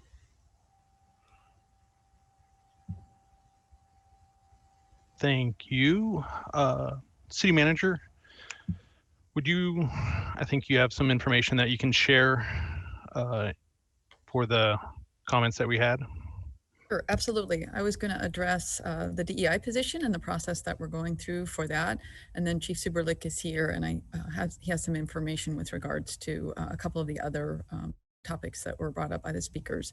So with the DEI position, we're very excited that the council provided funding for that. This is a new position, so we don't even have a classification for it. And it's very important that we create a position that is what the community and the or in the research mode. And this is what local government does. And it feels slow sometimes, but we need to be thoughtful about how we go through this process so that we're able to bring forward information to the community and the council so we can make a good decision together. So right now what we're doing is we're creating a survey for the community. That survey will be up hopefully relatively soon. And that's going to ask the community what you would like to see as priorities for this position to work on. And that will help inform as we create this position. We're also doing research to see what other cities are doing and what those positions are what responsibilities are in those are assigned to those positions, and also talking to subject matter experts, because again, we want to be informed as we go down this new road, and we want to do it right. And so we want to make sure that we have all the information so we can provide that to the council and the community. Once all that's gathered and we complete the survey, it'll be open for a good couple of weeks for the community to have input into that. We'll bring all that information forward to the council, be able to share with them the research that we've found, the feedback from the community, and then have a public discussion with the community and get direction from the council on what they would like to see in the position. That will help us finalize the job classification, and then we'll be able to open up a recruitment and start to look for a person that's a great fit for our community to be able to fill this position. So we have some work to do still, but know that it is a priority, and we're really looking forward to working on this together with the community. And then Chief, if you'd like to respond to the items that were relative to Mayor, Deputy Mayor, City Council members. Thank you for the opportunity to try to bring some clarification to some of events that have happened recently. I would like to start off by saying that I appreciate the community input and the comments that they've made regarding policing and how we police. And hopefully we'll be able to shed some light on some of the things that they have questions on. So at 3:18 p.m. on Saturday, January 30th, the Bothell Police responded to a collision on 19th Ave Southeast in the 24300 block. The incident happened as dozens of marchers, along with accompanying cars and bicyclists, traveled south on 19th Ave Southeast, taking up both lanes of travel, both north and south. Several drivers not involved with the march appeared to have been taken off guard by the event, resulting in some verbal altercations. One 64-year-old female driver we've seen on video went around an initial barricade of cars and then drove through and struck, we believe, approximately 6 vehicles. Within about 30 seconds of that occurring, we had 4 officers on scene with the female driver, and officers also contacting the victims that had their vehicles struck. The victims that had their vehicle struck did not want to talk to the police, and that created some challenges for us in an investigation. The female that was responsible for driving through the crowd, she stopped not too far from where this originally occurred, and we moved her to another location to help de-escalate as we had marchers running up to contact the officer and the woman. And part of our goal is to try to de-escalate the situation and get her away from that so nobody else had any issues. During the course of the investigation, officers detained her, they questioned her, and they got a statement from her. All while this is going on, we continue to have a march that was taking up both lanes of 100th heading down into downtown. As many people know on council, our staffing normally consists of 4 officers and a sergeant working patrol. it's challenging to manage event such as this when you're not wanted to be there to begin with. So what we had to do is we had to bring in additional resources as best we could. We weren't able to bring in additional resources from out of town like we would normally hope to. So what we had to do is, with the limited resources, once we got a statement from the female driver, determined that she was no longer a threat, and the fact that we had a collision 18 minutes into this march, we were concerned that another collision could possibly occur. As the march continued down to 190th, we had an altercation between protesters or marchers and a person driving a truck. The person driving the truck got into a verbal altercation with some people in the group, claimed that his vehicle had been tagged or spray painted or marked in some fashion. We ended up having to respond to that by breaking officers loose from this investigation and sending them south to make sure we didn't have some sort of physical altercation taking place. The march then continued on to 527 south and headed up 185th. I know that there's a lot of comments about the police not being there, but believe me, we were there. I had a number of officers in unmarked vehicles in adjacent streets to try to provide as much protection we could from side streets without inciting anger and to de-escalate the situation.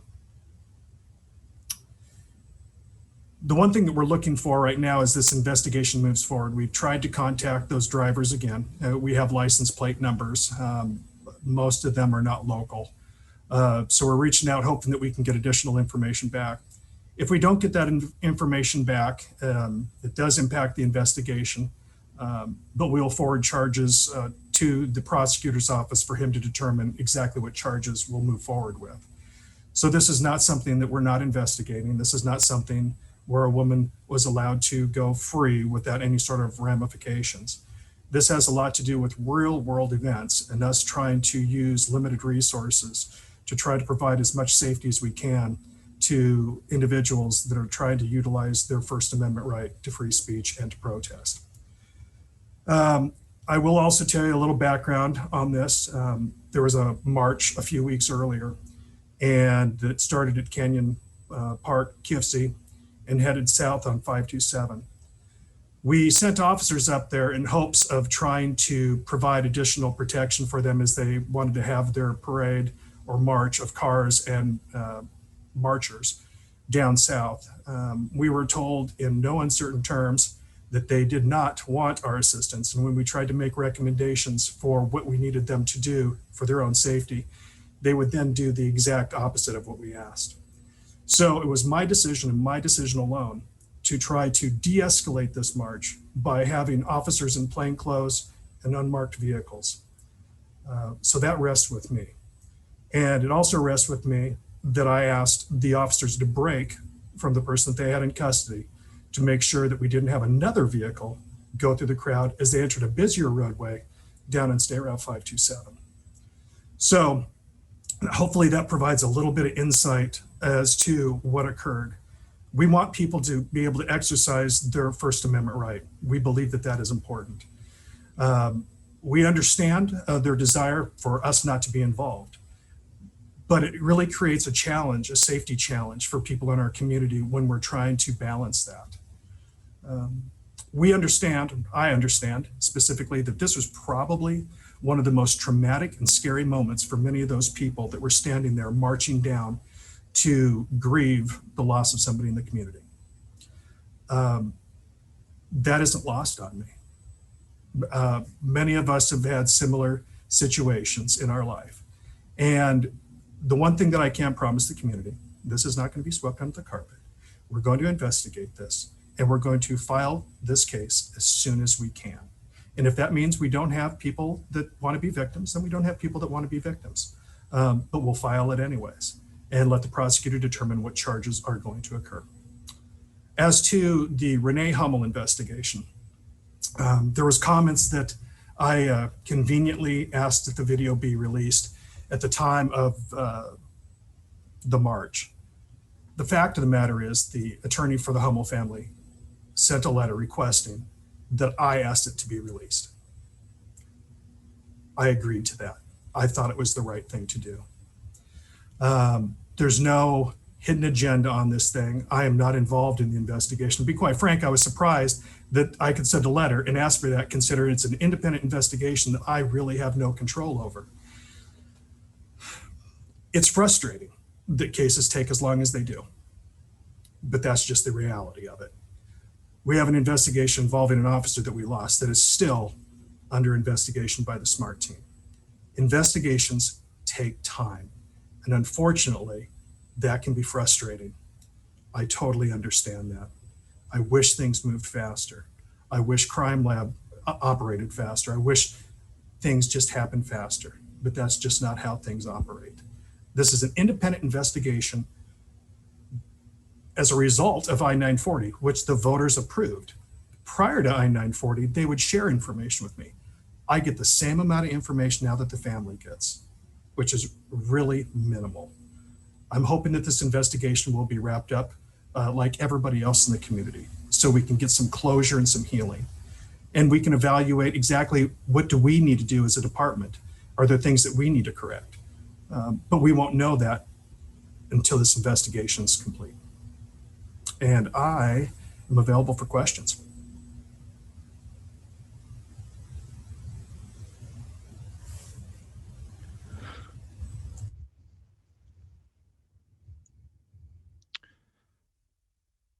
I'll just say thank you, City Manager, and thank you, our police chief, for making those statements and providing information for that. Councilmember Thompson. Thank you, Mayor. Chief, thank you for coming in here and talking with us tonight and addressing the community. You know, one of the things that we have heard is that it makes it tremendously more difficult, and you brought this up, when people are unwilling to cooperate. I guess how much more difficult with a video out there with witnesses that saw it happen that were not involved? How much of a factor is that, really? That's an excellent question. It doesn't prevent us from filing a case. What it does do, though, is makes your case much weaker. A video is a portion of the investigation, but it's not the entire investigation. And a video from one angle is just a video from one angle of what occurred. We've managed to come up, I think, with another video now that provides a little bit more insight on some things. We're able to get some license plates from the vehicles, and again, try to reach out to those individuals to see if they're willing to work with us. If the victims don't want to step forward, we can definitely move forward and send this case off to the prosecutor. I like to have a really good case when I send things to the prosecutor. When you have a really good case, you have a better chance of winning the case. And that's all we're trying to do here. This isn't a matter of trying to shirk any responsibility. This is a matter of trying to put a good case together that can solve the issue that we're dealing with. Thank you. And another question that I have is, in terms of the actual investigation and getting news on that, you know, it's been quite some time since we've heard anything from SMART. Is there anything that we can do to communicate what is actually happening in that investigation? Because from the updates, it doesn't look like very much is happening, and I understand why the community would assume that not much is happening. Is there a way we can communicate with them to try to get a little bit more detail in their reports so we just have a better idea of what's actually happening? Great question. I wish I knew the answer. It's an independent investigation. My understanding is, in talking to the Snohomish County prosecutor, is that it is turned in when it's complete. Everything from the crime labs turned in, all statements, it's wrapped up and done and forwarded off to the prosecutor. And prior to that, no other information is released. It's challenging. Is there a way we can ask for some kind of expected timeline, just so it doesn't seem so vague and like someday-ish? Sure. Again, great question. I mean, I've been part of homicide investigations that have taken 18 months, okay, for civilians. Things take time. You're more than welcome to reach out to SMART. I don't know how helpful it'll be. I'm not sure.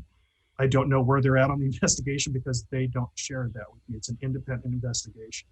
I have no finger on the scale of justice on this thing. This is a standalone team that conducts this investigation. Thank you. One more question. This won't last all night, I promise. Has there been, I know the officer was recently brought back to active duty. With the investigation not having been finished, has there been consideration to waiting on that until the actual investigation is finished? Yes, there was. And it's not something we take lightly. As part of this independent investigation team, administrative reviews, which is I think what everybody's talking about, why is the officer back on the road, have had to be adjusted. We have what's called a Part A, Part B administrative review. So what we do is we take a look at the officer statement, evidence that we're aware of from our officers being at the scene, any evidence that we have available to us. And the captain of operations reviews that information, takes a look and looks for any concerns or discrepancies. Shortly thereafter, we also had the video released. So we take that in consideration. We try to match that up with officer statements as well. When we feel that that we have enough information to put the officer back on the road, we put the officer back on the road. And I am confident in our decision on that. Now, when the investigation is complete by SMART, if additional information comes out that causes us to reevaluate and has evidence that we have wrongdoing, we will definitely address that and we will make course correction as necessary. Okay, so there won't be any reevaluation of that until the investigation from SMART is done. Correct, that's the Part B, that's what we're waiting on. Okay, thank you. You're welcome. Councilmember Dewar. Thank you, Mayor. Thank you, Chief. I just wanted to, this is the first briefing that we've gotten on this topic. And I think members of the community assume that we, as council members, know immediately what's going on. I wouldn't have even known about it unless another council member had kind of mentioned it to me. And so I guess what I would say is for community members who want us to weigh in, this is precisely the reason we don't, because until we get a briefing, we have no idea what's going on. And all of the things, you know, they may have been in one site and didn't know or understand that police were called away to another site. And I think this is exactly why council members don't comment until and unless we feel like we've gotten a full briefing. And even then, if there's an investigation, is it appropriate for us to make comment? That's the question, right? And so I would just say as much as we can communicate and as much as we can be updated on what's happened, that would be really helpful to us so that we don't feel the pressure to react and when we don't know the entire story. So thank you. Thank you. Councilmember McAuliffe. Thank you, Mr. Mayor. So I know that one of the things that we struggle with the most, not only in the city, but the state, is the mental health issues. We just don't have the services or the help that we need for the people who are challenged. And I hope the legislator can really finally come through with something that we can do to help people. I struggled with this for 30 years about how you treat people who are like a concern to themselves or families. It's very, very difficult issue. But I will say that I appreciate that you as a chief have come forward. I hear from people in the community feeling really strong about the fact that you are there for them, that you listen to them, that you can communicate with them. I appreciate that. I have one question, and that is, would it be, I see this video coming from different directions. Would it be better or more helpful if our police actually had their own video cameras? I don't know if it would have helped on this. We had officers on the periphery But I don't know if cameras would have helped for this. I'm a proponent for body-worn cameras. I think the council knows that. But I'm not exactly sure. I think we have a pretty good video that's of evidentiary quality. So I'm not really concerned about that. That actually is super helpful for the case.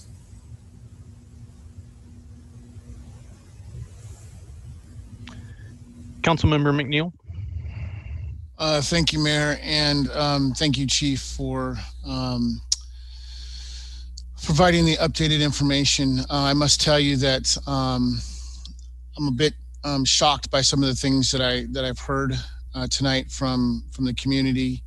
I personally have been taken off guard and by surprise on some of the things that have happened. I don't pay close attention to social media right now, specifically because of how toxic things are and the negative abuse that I think that people use against elected leaders right now. I just wanted to get that out first and foremost and say that I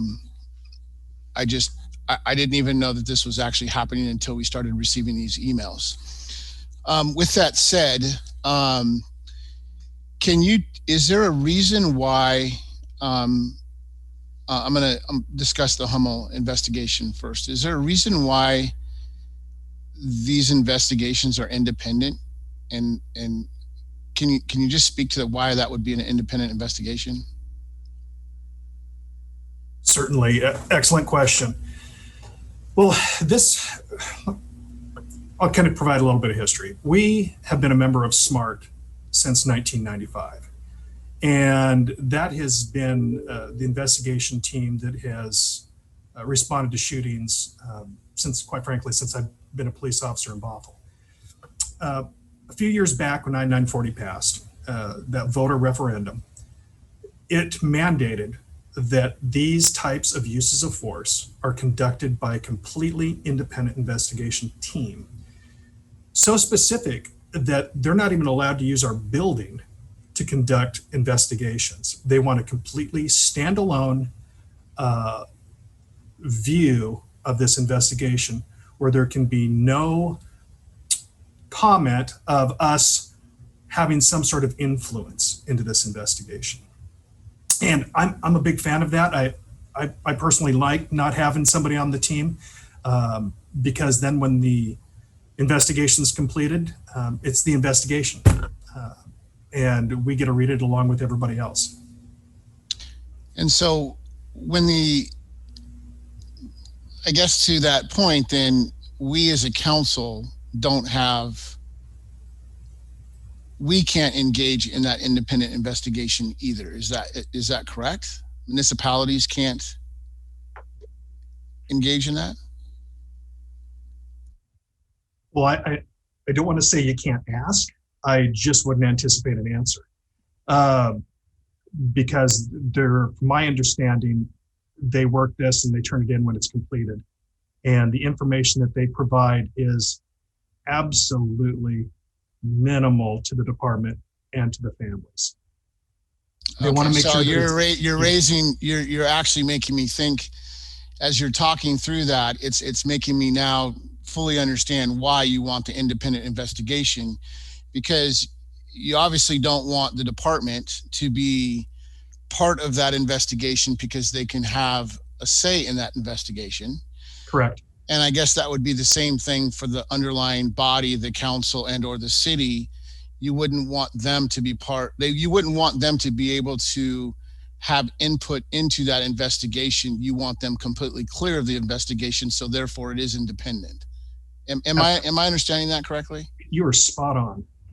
Okay, absolutely. that is making sense to me now, and now I'm fully kind of understanding why that's happening and why we as a council probably don't have the insight to the investigation.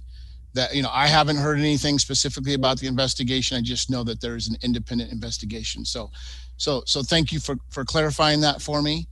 As far as the events that happened, the car incident that happened on the 30th, and some of the comments that were made tonight about council. I'm not sure where those comments are coming from, because I have not partaken in any social media stuff, but I'm curious on, you spoke to the process in which you engaged with the driver. And in that process in which you engaged with that driver, if it would have been an event,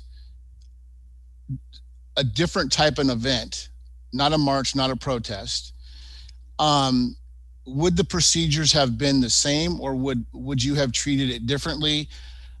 I want to just understand the process in which you guys engaged. Is that a standard practice of engagement, regardless of what the scenario was? Who was marching, who was protesting, who was walking? If it's a 6-car pileup on the freeway, can you just explain that to me a little bit? Sure. I don't want to speculate too much on like the what ifs and how things work. Things would have been different if we would have had 6 cars stay in place and we've got to do a full-blown vehicle collision investigation right there. The victims that were part of this transitioned to they wanted to complete their march. So that complicated things a bit. When we had the situation of 190th and 100th, where we had the other vehicle, supposedly where the driver's getting out and confronting people, and supposedly the vehicle's getting tagged. Yeah, we had to move resources, and I have to make the decision on where I'm going to put those limited resources and where the biggest threat is. Quite frankly, it's risk management. And so I want to make sure that we don't have a fight in the street. I want to make sure that the people can make their way down to City Hall without some sort of an assault going on, and try to give them the room to have their space, to have their space to more. It is a delicate balancing act. And besides that incident, do you get a sense that they were able to complete the march, and I guess you could call it, if you want to call it a protest? I think they were, to me, I think they were mourning, and I want to be sensitive to the feelings, because, I mean, something's happened, it's a loss of life, and I just want to be sensitive to that. But I also want to make sure that I understand, and we have at least spoken or talking through the process, because I often feel like there's little bits and pieces that get missed in an engagement process, and you, I've spoken to this many times of what I've endured in my life, and I just want to understand kind of how the Bothell Police Department engaged. And it sounds like you engaged and you worked through a de-escalation process. And while it might not have been a perfect scenario, not every encounter is perfect. But is there things that we could potentially have improved on? Yes. Is there things that could have gone differently? Yes. But I just want to get a sense, because it's important, I think, for us to have the conversation publicly, that you're acting in a manner in which is in the best interest of the community at large, and in protecting and serving the community at large, including the group that is marching and protesting, as well as others that are bystanders, et cetera. So I just want you, if you could, just in a short order, just kind of express that a little bit, because I know what the department does, but I don't feel we speak about it enough, about what you have to endure during those engagements in the entire process. Well, with sensitivity.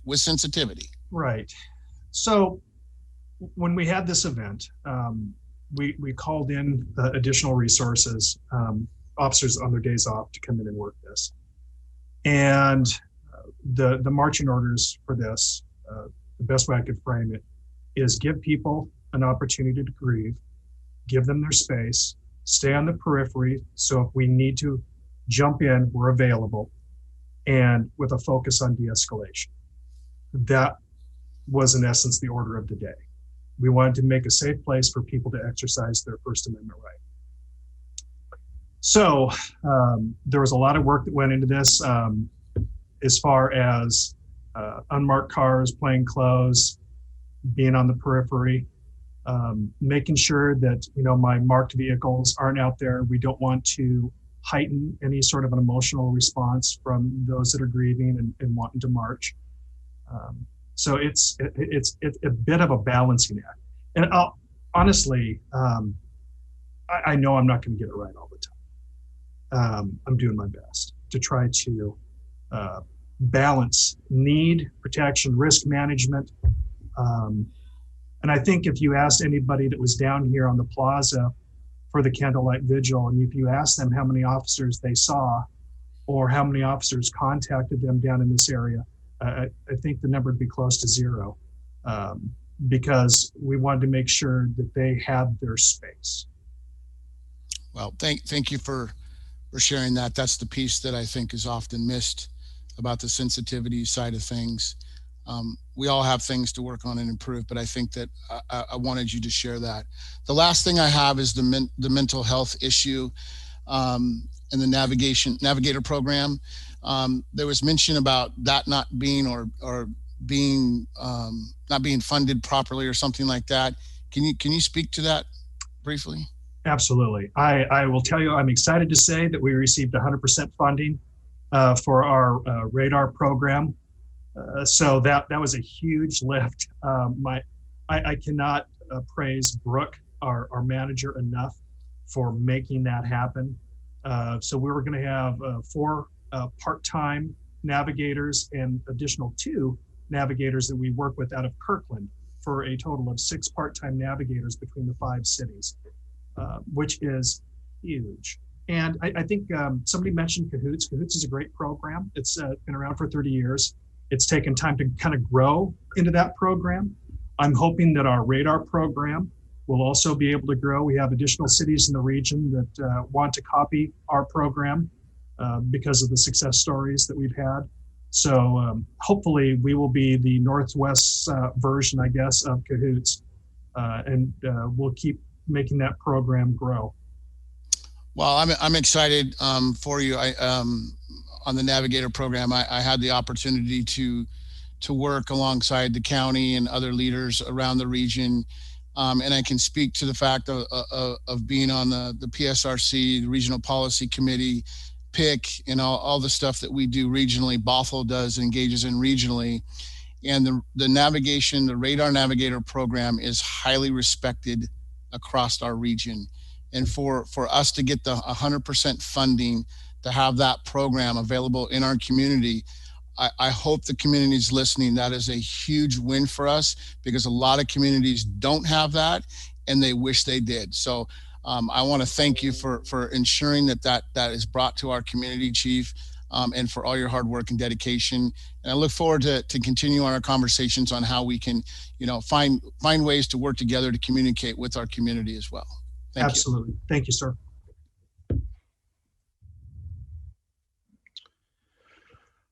All right, I'll wrap it up with, many more thanks to the information that you bring, manner do. I think you bring great empathy and compassion to this job.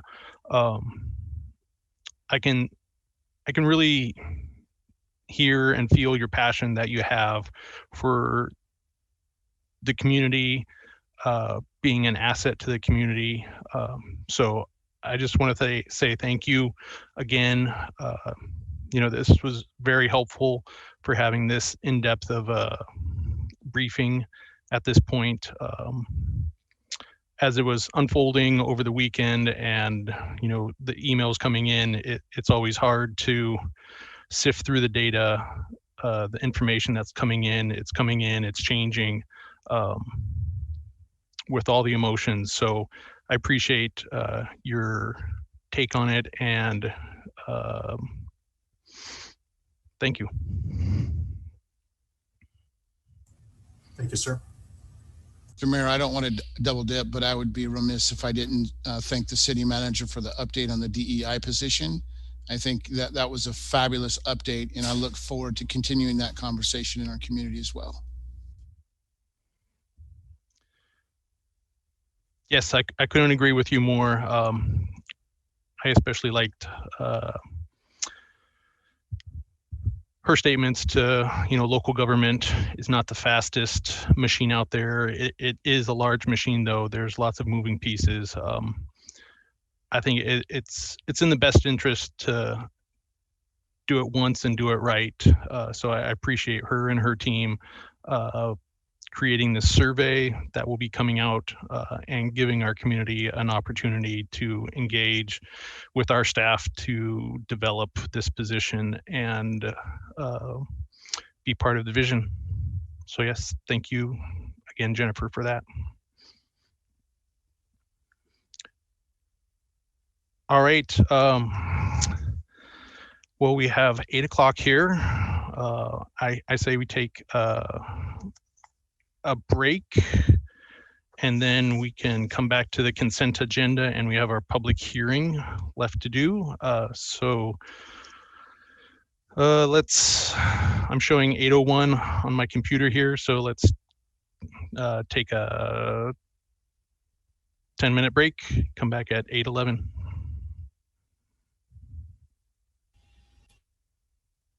All right, sounds like our technical issue has been resolved. So I apologize for the interruption, Jeff, but you got a little live practice on those first couple minutes. All right. To start again, thank you and good evening, Mayor and council members. Tonight we're here for consideration of the approval of the guaranteed maximum price in phase 2 construction of the voter approved safe and secure bond to raise and rebuild Fire Station 42 and Fire Station 45. Hold on a minute, let me begin my sharing. I apologize.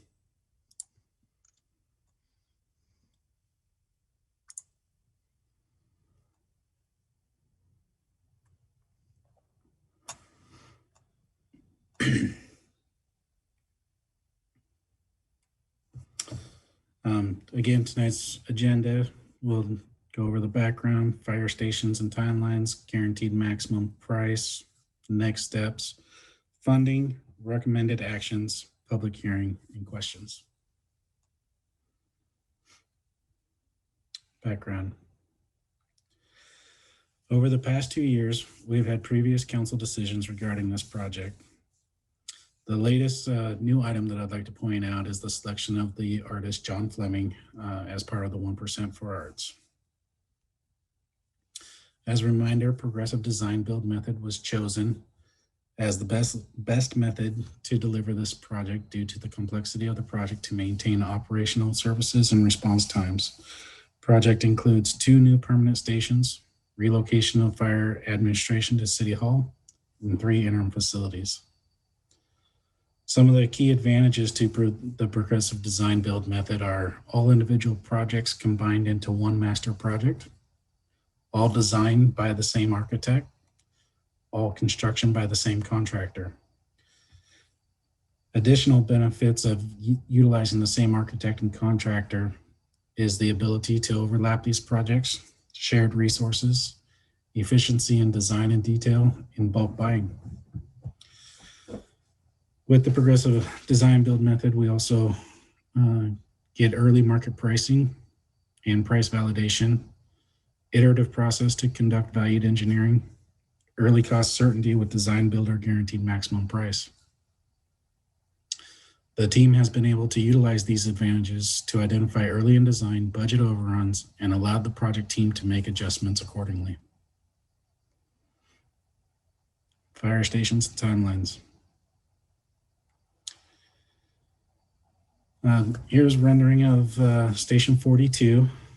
This view is of the main building, and this building will include spaces for the training room, emergency coordination center, sleeping quarters, kitchen, and exercise room.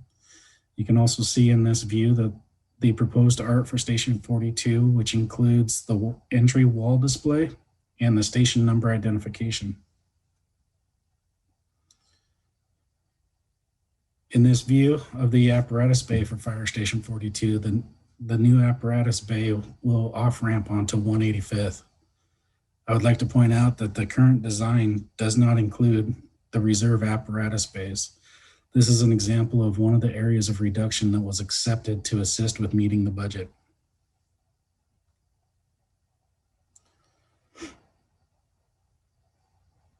Station 45 also provides space for sleeping quarters, kitchen, exercise room, and office area, with additional office space for police department patrol office.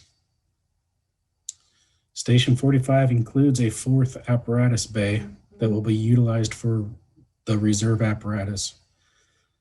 Also, you'll see that the identification number is also part of the proposed art for the project.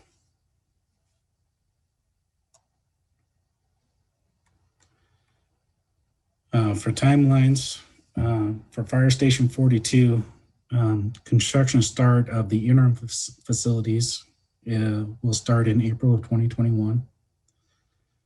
Construction start of the permanent facilities to start in July of 2021, and with expected move-in September of 2022. For Fire Station 45, the interim facilities construction start is also April of 2021. For the permanent facilities, construction start is July of 2021, and move-in is June of 2022.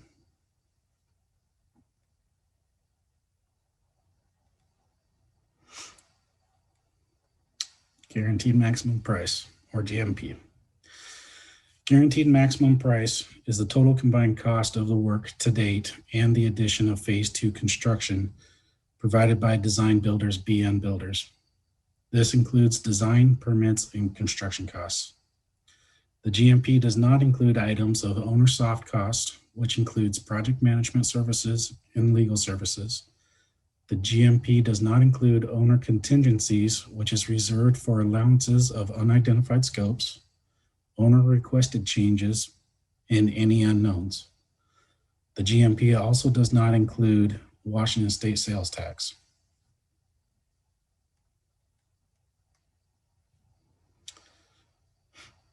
To date, both fire stations have been designed to 75%, and the design builder has produced the guaranteed maximum price. The total for design builder guaranteed maximum price is around $31.9 million. With the additions of owner soft costs, owner contingency, and Washington State sales tax, this will make the total project cost at roughly $38 million. That will exceed the bond funds by approximately $2.5 million.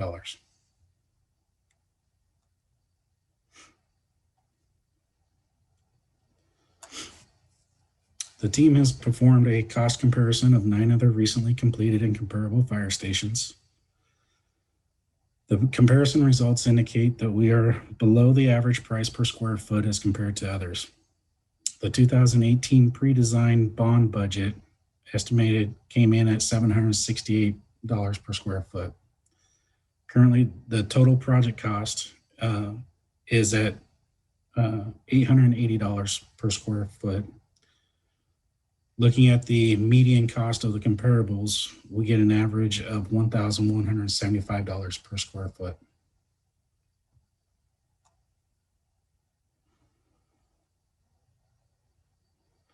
The cost overruns for this project have been significantly reduced by the project team identifying areas of savings. Some specific measures taken to reduce project costs are move fire administration to City Hall, eliminate reserve bays at Station 42, eliminate LEED certification, reduce square footage while maximizing program considerations, and simplified enclosure designs in details.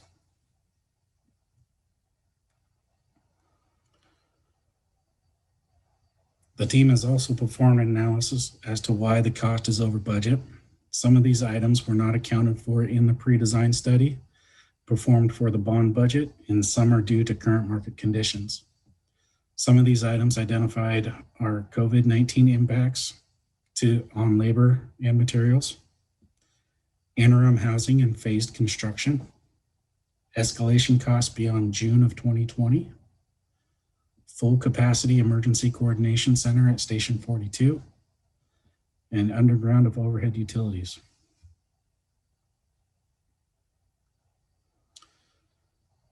To further assist with the project cost reductions, the city manager has approved the project to move forward with overhead utilities to remain above ground at Station 42, forgo the city permit revenue with exception to impact fees, reduce fire administration improvements at City Hall.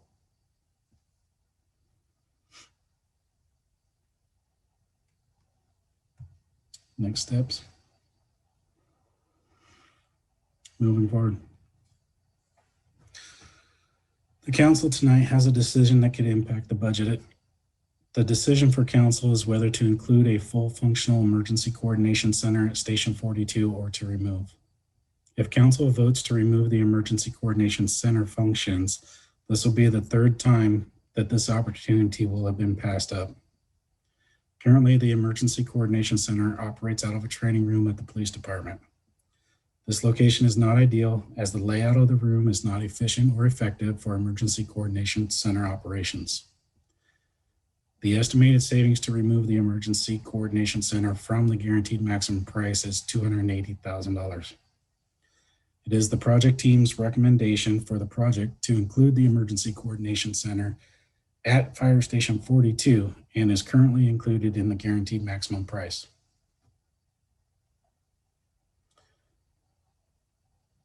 Over the past year, the team has done extensive research and design changes to mitigate and reduce overall cost of the project. The research included phasing of the project, remodeling, and construction methods and materials. After vetting these options, the team feels it's best to move forward with the $2.5 million overage than to delay the project for either redesign or market conditions, as a delay to the project will also cause impact to the cost of this project, such as escalation costs, extended design builder general conditions, uncertainty due to price fluctuations, and unknown COVID-19 supply chain and labor impacts.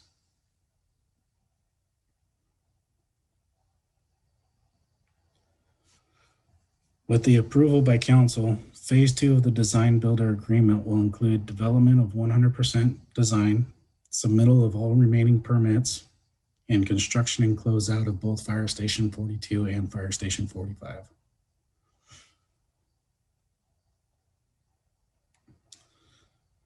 At this time, I'd like to turn the presentation over to Chris Bothell to discuss the funding package.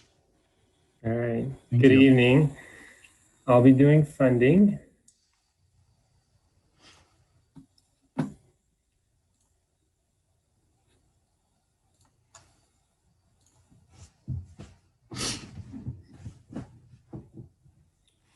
Okay.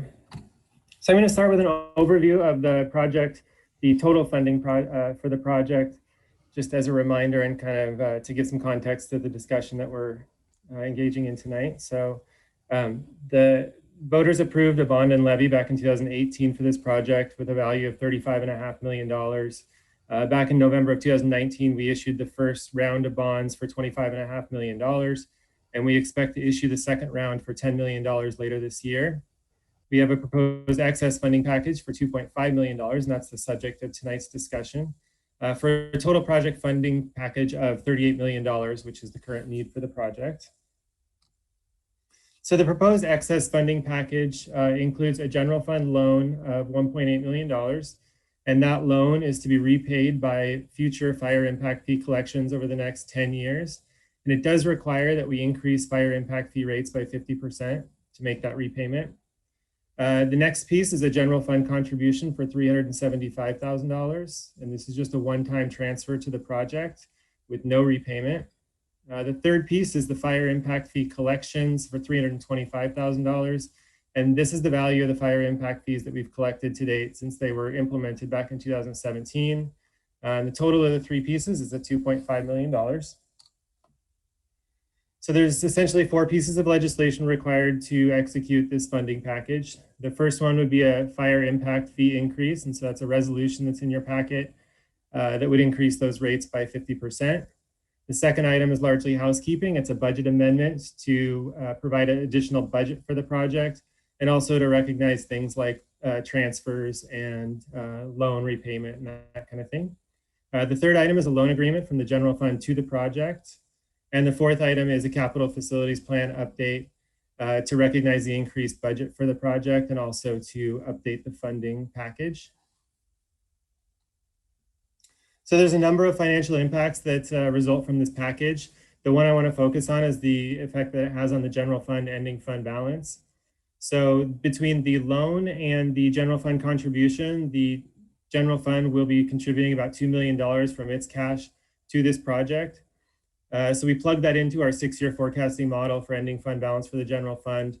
And I know that Zoom is not the optimal way to get this, to look at a graph. So I'm just gonna describe the lines on this graph. Starting from the top, the orange line is our 90-day operating reserve. This is the reserve that's set by policy, and that policy was recently updated about a year ago to increase it from 60 days to 90-day reserve. So that's the orange line. The line that runs basically parallel to the orange line, the gray line, is the value of the 60-day reserve. So that is the policy that was in effect until last year when the policy was updated. And that also represents kind of an established floor for a general fund ending fund balance target. It's widely recognized in the industry as a good kind of the lower limit of what you'd want to have in a general fund for ending fund balance or cash balance. And then the blue line kind of diverges into two lines. And that's because the starting point is our projected ending fund balance for 2020. And so the yellow line there is the adopted budget as it currently sits. And so what I want to draw your attention to there is that you can see that if we're expecting a big mid-biennial budget adjustment, but if we weren't to make no adjustments, we would be right around that 60-day operating reserve mark with the adopted budget. We don't expect that to be the case because we know we're going to go in and open it up during the mid-buy.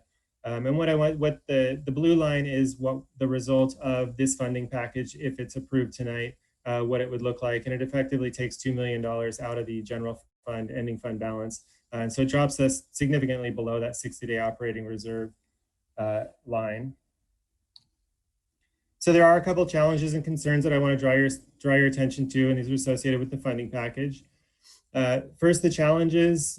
Policy requires a plan to replenish fund balance within 4 years. So this is also part of the adopted policies that the city recently updated last year.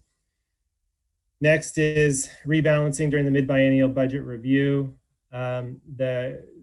The additional $2 million that we're going to take out of, that this proposal would take out of ending fund balance for the general fund, we're banking on, or we're hoping that some of the downtown property sales will close before we engage in the mid-biennial budget discussion and take some of the pressure off trying to replenish this fund balance. If that doesn't happen, I just wanted to highlight the fact that that will be another challenge that we'll have to deal with during the mid-biennial budget review.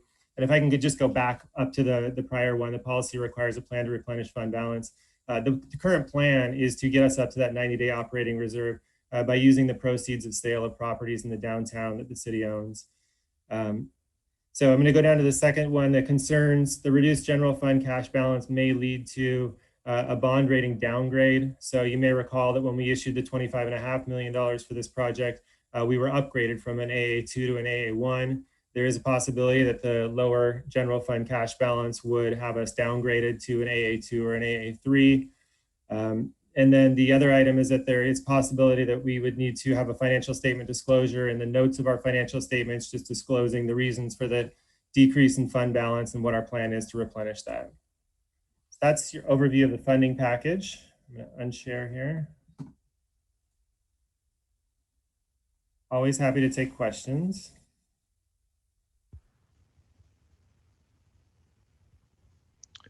Councilmember Dewar. Thank you, Mayor. Thank you for the presentation, Jeff.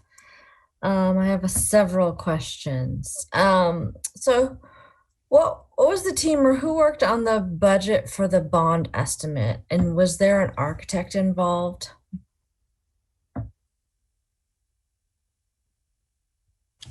I could, Chief, do you want me to take that, or you want to?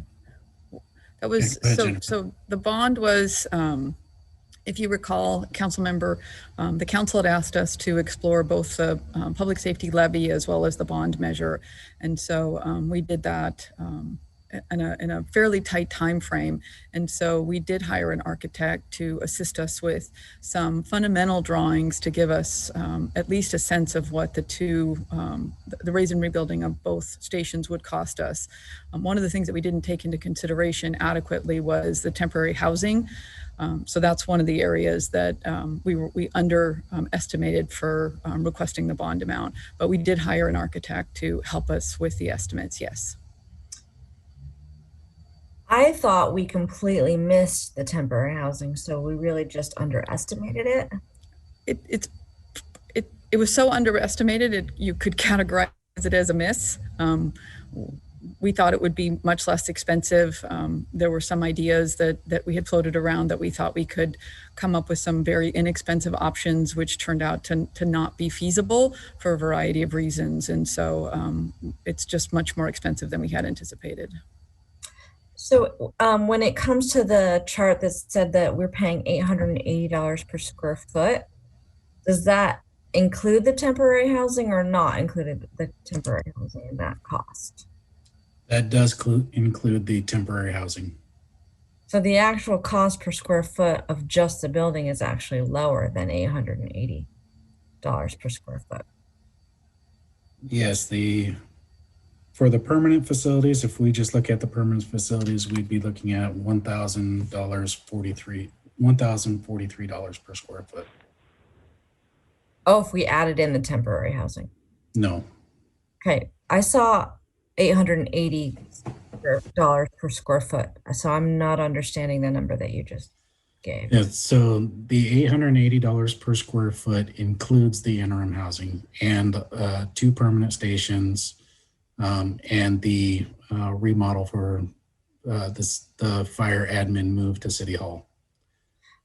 So I guess my point is, are we comparing apples to apples? Because those other fire stations, we don't know if they do or don't have temporary housing or a move from emergency services over to City Hall. And so I'm asking, do we know the actual number per square foot of just the construction or renovation and whatever you want to call it of those firehouses? Yes, looking at the in the model that I had listed out, without the interim facilities included, the cost of the project per square foot would be $1,043. But again, that doesn't make sense because the chart says it's $880 per square foot. If I could maybe help clarify. So the reason the $880 is less is because the square footage increases if you include the square footage of the interim facility and City Hall. So the cost that is only the permanent station is a lower square footage. So the cost per square foot goes up. Compared to the 9 other stations that we looked at, it's still lower than the comparable to those 9 other stations, which was, I believe, $1,075 per square foot. But it is higher than the pre-design study. Okay, so we're including the cost of the, okay, I was just thinking if you took those 2 pieces out, and just did this, I get it now though. It's a little bit confusing, so I appreciate your patience. And then let's see if I have any other questions. Oh, as far as impact fees, I mean, I guess I don't understand because we're essentially paying ourselves the impact fees. So can someone explain to me how that works? Sure. So there's additional capacity at the stations. And so that is, and some of it's not even going to be furnished. So it's there for future growth.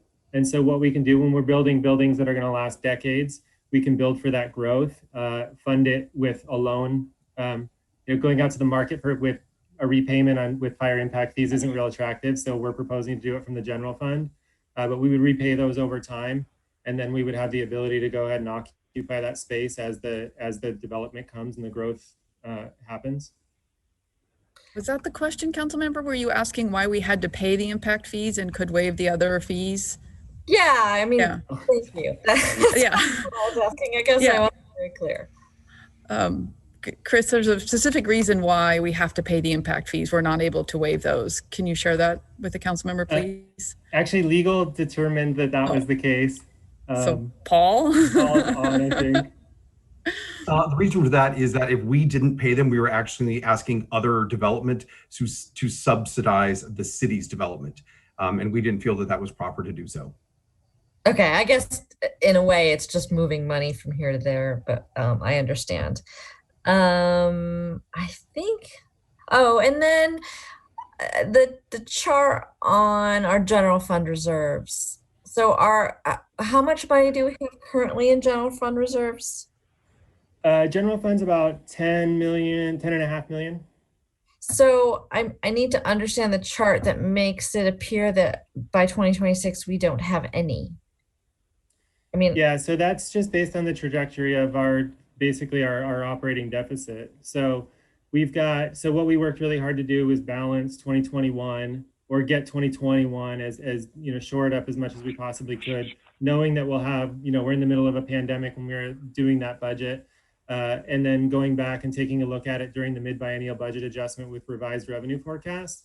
And so, I mean, the graph assumes current levels of service, and there's some assumptions based on inflation and how that affects our revenues, as well as how it affects things like employee costs and healthcare benefits and those types of things. And so, yeah, the curve it's not a good one. It's something we have to deal with. It's kind of our long-term sustainability question that we've still not really answered or found a solution to. But I think it's important to note that this is not a Bothell exclusive problem. All local governments are dealing with this. And earlier tonight, I heard that you proposed legislation to remove the property tax cap. That is kind of the primary driver of this structural deficit, or one of the big contributors to it. And so it's quite honestly, it's a condition that affects all local governments and something we have to deal with. Right, and that's the conversation we've been having during the budget, is that we're still spending more than we're making. And so that's what that graph indicates, that without significant adjustments, we're going to keep using general fund reserve to balance the budget like we did for 21-22, and that's what that indicates. And so that's why we've been talking about that strategy of looking at additional revenues, looking at additional savings, as well as continuing to find a strategy to get those general fund reserves up to the 90-day reserve. So that's why we still have a lot more to talk about in 2021. Yeah, I mean, I know this is a total aside, but I'm hoping that we can have some sort of workshop to find a long-term financial strategy post the legislative session, where we might have a little more information. But that's very concerning. It's dropping precipitously and it's not sustainable. We really appreciate that, and that's why we wanted to bring it to your attention. And absolutely, we've heard that request. It's on the list for 2021, and Director Bothell and I are really looking forward to having those discussions with you and talking more about the city's financial condition and how we move towards sustainability. So thank you very much for bringing that up. Okay, I think that's all my questions I had. Thanks. Councilmember Agnew. I was looking at Station 42 and it had 5 bays coming out at 188th. Is that correct? Yes, that is correct. Okay, we're building the station for 20 years down the road. Do we expect to have more apparatus in there than 5? Let me try to answer that. I would guess not at this point. Of those 5 apparatus, 2 of them are currently cross-staffed. So we take the 3 firefighters and take either the ladder or the engine, whichever is more appropriate. Well, that's what we do now, but in 20 years, my guess is we're going to have a dedicated truck, we're going to have a dedicated engine. Both are going to ask for 4 firefighters on them. So how many bunks do we have at 42s? So that's the build out. So the bays are essentially, we have the same equipment right now, but we've built that out so we can house more firefighters in the future. So at some point, we could potentially fully staff both the ladder and the engine. We have 13 rooms in there. We're going to shell a few right now. So for future build out, when it's all said and done, we'd have the capacity to put 3 or 4 in those apparatus. Are the bunks down on the first floor? Negative. All the sleeping quarters and the living quarters are upstairs. Okay. Thanks. Mm-hmm. Deputy Mayor Zorns. Well, first off, because I'm going to forget, thank you, Jennifer and Chris and Krista and Jeff and Fire Chief Kroon and everybody else who I'm missing for this heavy lift that you've done putting this together for us and thinking it through. So thank you for that. I have a few quick questions. Chris, thank you for that chart. It looks on the general fund ending in 2026. To me, that was a mandate of, if you want to get to this point, you better be really purposeful that we arrive there. So when we hit the biennial budget and other decisions, I might print that off and put it where I see it as a visual reminder. Question, if the utilities go above ground, will that affect the integrity of how the emergency command center works? I mean, is it going to be more vulnerable, less vulnerable, or about the same, like say if we were to have a massive earthquake or?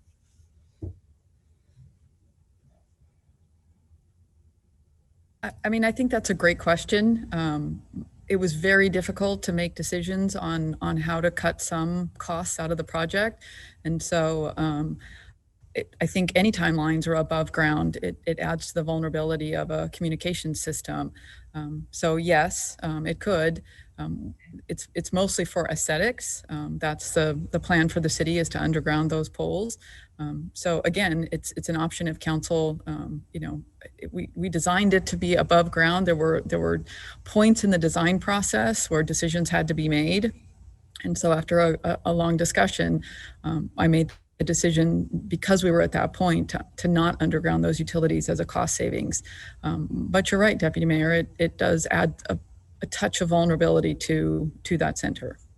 Yeah, I probably watched too many movies, but ground could shift, and anything that's underground could be vulnerable. So but at any point, could down the road, as 185th is modified, could those in theory go underground? They could. I believe that we could do that if monies were available, and that was something that we wanted to do. There will be some improvements that happen to 185th as we prepare it to be a transit corridor. So I believe there could be another opportunity to do that if we could find money to do that. Okay, which brings me to the question of sound transit coordination. What about 42 costs us money in the sound transit coordination? I need someone to enlighten me on that. A little more detail to the question. Help me understand. I'm looking at page 23 in our agenda packet. It is cost. What are the costs that are, the different things that were affecting the costs for the $2.5 million more? And one of the items was for Station 42 sound transit coordination. I don't have a specific, Aaron. Do you have a specific on what that might be?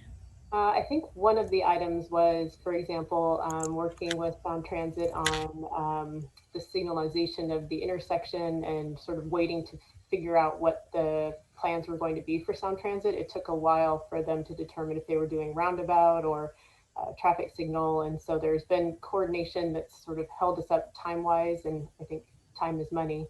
I don't know if Noah or Jeff have any, or Krista have any additional thoughts on that one.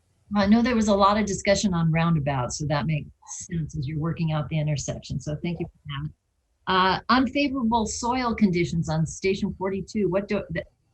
We're a little twitchy about soil.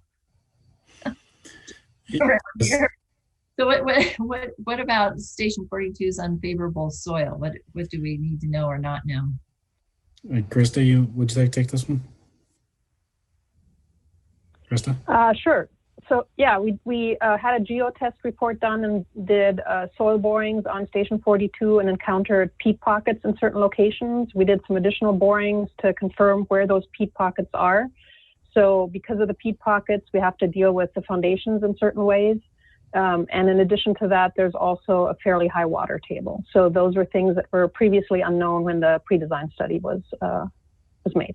Okay, it's interesting to know. I would love to wind the history clock back to see how the peat pockets formed. But okay, that answers my question about soil.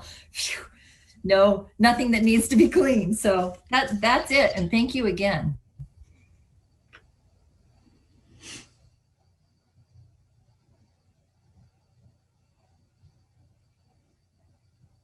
Councilmember McNeil. Thank you, Mayor. And I just want to thank the entire team for an amazing update on the entire project. So I was able to get that one-on-one time and get a lot of my questions answered. So I'll kind of be brief tonight. I did have a couple things that I'd like to touch on. One would be from the original time we started the project until we finalized this bidding process. What would you say the increase in cost for labor and materials? Doesn't have to be exact, but what would you guesstimate that to be?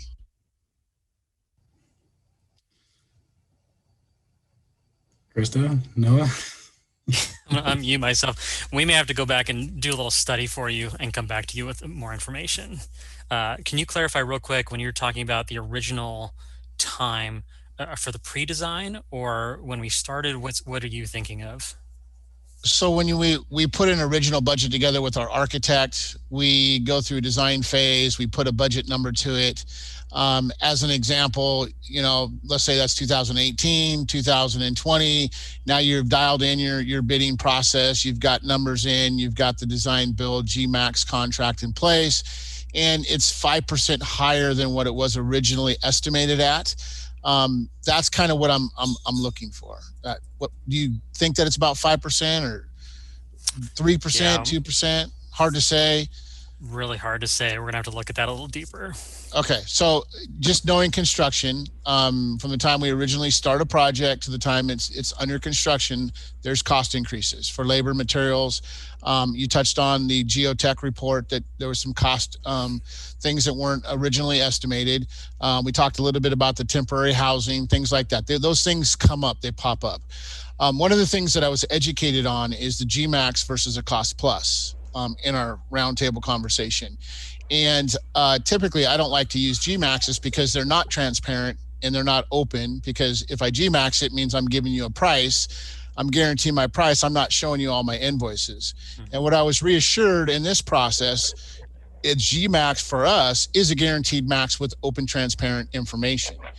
And if I'm remembering correctly, we have a contingency in there also we've allowed for if there is any owner changes to the projects. For instance, something that we need to have added now based on today's time versus when we originally looked at it. So the educational piece, I guess, that was good for me was to understand that we are in a better position having a GMAX contract than we would with a cost plus type contract, meaning that the cost could increase dramatically, but because of the GMAX, we're locked in at a good solid price. While it might be $2.5 million higher, we're still locking that price. Am I correct in that? That is correct. Okay. It was brought up earlier, I think Councilmember Agnew brought up the Station 42, and I had asked this question in our conversation, and I would just like the public to hear the response to the future growth, future growth of our community, Bothell, both north and south. So both stations. So if Chief, if you could just briefly touch on the amount of the level of detail that you guys have been looking at for that growth to help ensure that the stations are going to be long lasting into the future for us, that we're not just building something for today, but we're building something for tomorrow as well. Yes, absolutely. So one of the things we looked at and we had the discussion was how big to build the stations. And part of that issue is you could build the stations 3 times as big and put 3 times as many rigs in there, but at some point you can't get to the calls quickly because the calls are further from the station than that would allow you to do. So we think we've built these stations. We anticipate that we built them for the maximum build out that's comfortably served by that area. And if we get into a situation down the road where we're going to need more responses, more people as the population grows, either downtown or south of the river, that will at some point precipitate potentially another station in a different area of the city, just to handle the travel time to get back and forth, because that's really what gives us in the long run is getting from point A to point B, and is congestion and traffic and call volume. You can only handle so many calls from one station because you're going out from that station, and as the population changes, it could be in a different spot. So we think we projected out very well for the next 10, 20 years based on what we're seeing in the growth patterns of the city. We know Canyon Park's growing, and downtown is growing rapidly. So we think we're in a good spot for that to set us up well. Fabulous, thank you. And I was just encouraged by the conversation around that.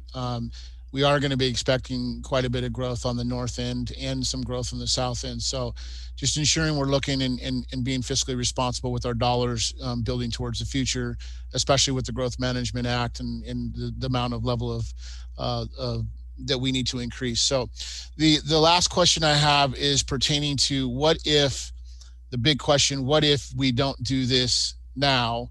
Where would the price, what do we anticipate the price would be, let's just say 2 years from now? If we didn't start now, if we just put everything on hold and waited a couple of years to get our budget in alignment, what would that do to the overall cost of this project?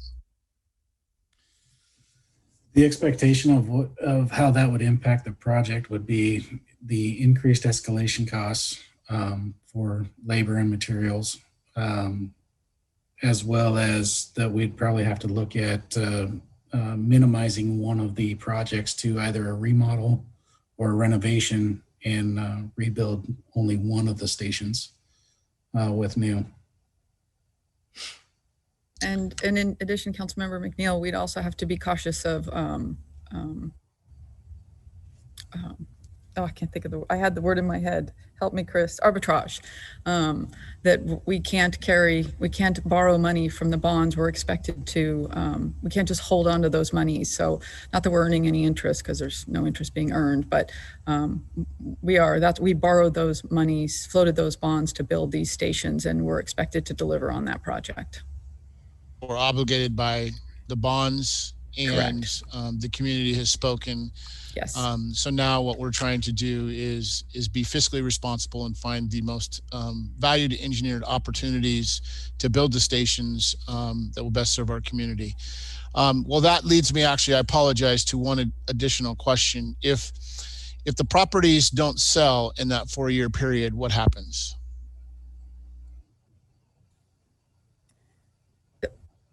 Well, we're going to have to figure out a new, Jennifer, did you want to take that? I can't think like that. All right, you got me. We would have to look at our strategy, and as you know, the sale of the property, the proceeds from the sale of the property is not included in the 21-22 budget because it is speculative. But we are under contract for one parcel, and believe that an additional parcel will be put on the market in 2021. And so this is part of our financial security, that we do own these properties. These properties have increased in value because of the work that we've done to clean them up, and I believe that these parcels will sell during this biennium. And so, but you're correct, Councilmember McNeil, it's still speculative, and that'll be part of our discussion, as Councilmember Doerr brought up. That'll be part of our continuing discussion about fiscal stability and options that the council has. And then as part of our mid-biennial budget amendment, we'll have that discussion as well. So your question is dead on. There are things we have to talk about. Yeah, and to that point, I think it's opportunity also, because obviously property values have increased, so that it gives us a little bit more leverage and opportunity there for the funds. So just based on the knowledge that I have with prices increasing overall construction costs going up and not, and not adhering to the bonds that we put forward. In today's times, I think it's just important that we service the community the way that the community wants to be serviced. And I think they've spoken pretty loud and clear on this. Every project that I've ever worked on in the past 30 years has always had cost increases. And it's my job as a project manager, and I know you guys are looking at it closely to figure out ways to value engineer without reducing the level of service that can be provided from those stations as well. And so, I just hats off to you for all the hard work and effort. I know it's not a win-win, and anytime you're over budget, it's incredible. I look at the $35.5 million price tag, and I estimate roughly a 7 to 8% overage. And I've had jobs unfortunately go 10%, but just by way of out of control costs, in materials and labor. So thank you so much for all your hard work and giving us the information out publicly and behind the scenes as well. Thank you.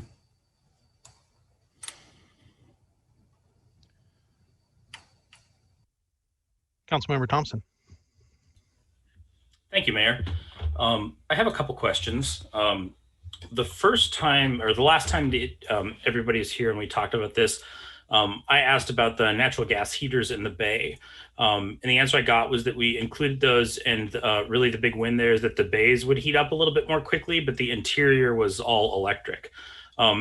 Did we pull the natural gas out of this? No, natural gas is still included in the project. But again, it's only for the bay heaters, which are only used during wintertime, just to offset the outside temperatures, as well as the cooking areas and hot water use. If we went to an all-electric building, though, and we didn't have to run natural gas, we just used electricity, that would be a cost savings, correct? I'm going to pass this over to Noah. At this time, unfortunately, with the design time and kind of the redesign time, it would cost more. It's also trying to balance out the electrical primary sizing, the service from PSE, as well as the standby power. We have full 100% standby generator power for each station. So trying to upsize all of that to accommodate would be roughly we're talking about a $350,000 to $450,000 price tag. Well, the last time you guys came here, was it too late then? And if so, why didn't that come up then? As far as choosing no gas? I mean, at some point in time, like, it would have been cheaper to do no gas, correct? No. No? I don't think so, because of the service size that Noah talked about, the primary service side and the generator size. So getting to the next size generator based on the demand kind of exponentially increases that cost for the generator. And since full standby is required for the entire station, that's a considerable cost. Just for the one bay heater and like the kitchen? Yeah, it's a number of area heaters for each of the app bays, the kitchen, the beanery, as well as, of course, with gas service, there's gas to the barbecue on the outside deck. Got it. Well, that's unfortunate.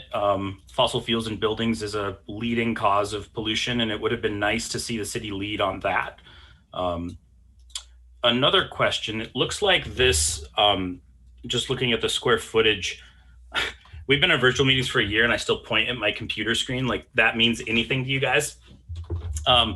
It looks like the total cost per square foot is about 50% higher than we originally expected for the buildings. I guess what percentage of that was the missed? You guys have funny looks on your faces. I'm looking at, where did it go? There was the cost per square foot. The pre-designed budget says $768 per square foot. And does that include interim facilities? Because it doesn't specify interim facilities like the other one does. And it's $1,043. So we've gone from $768 to $1,043. Am I reading that wrong?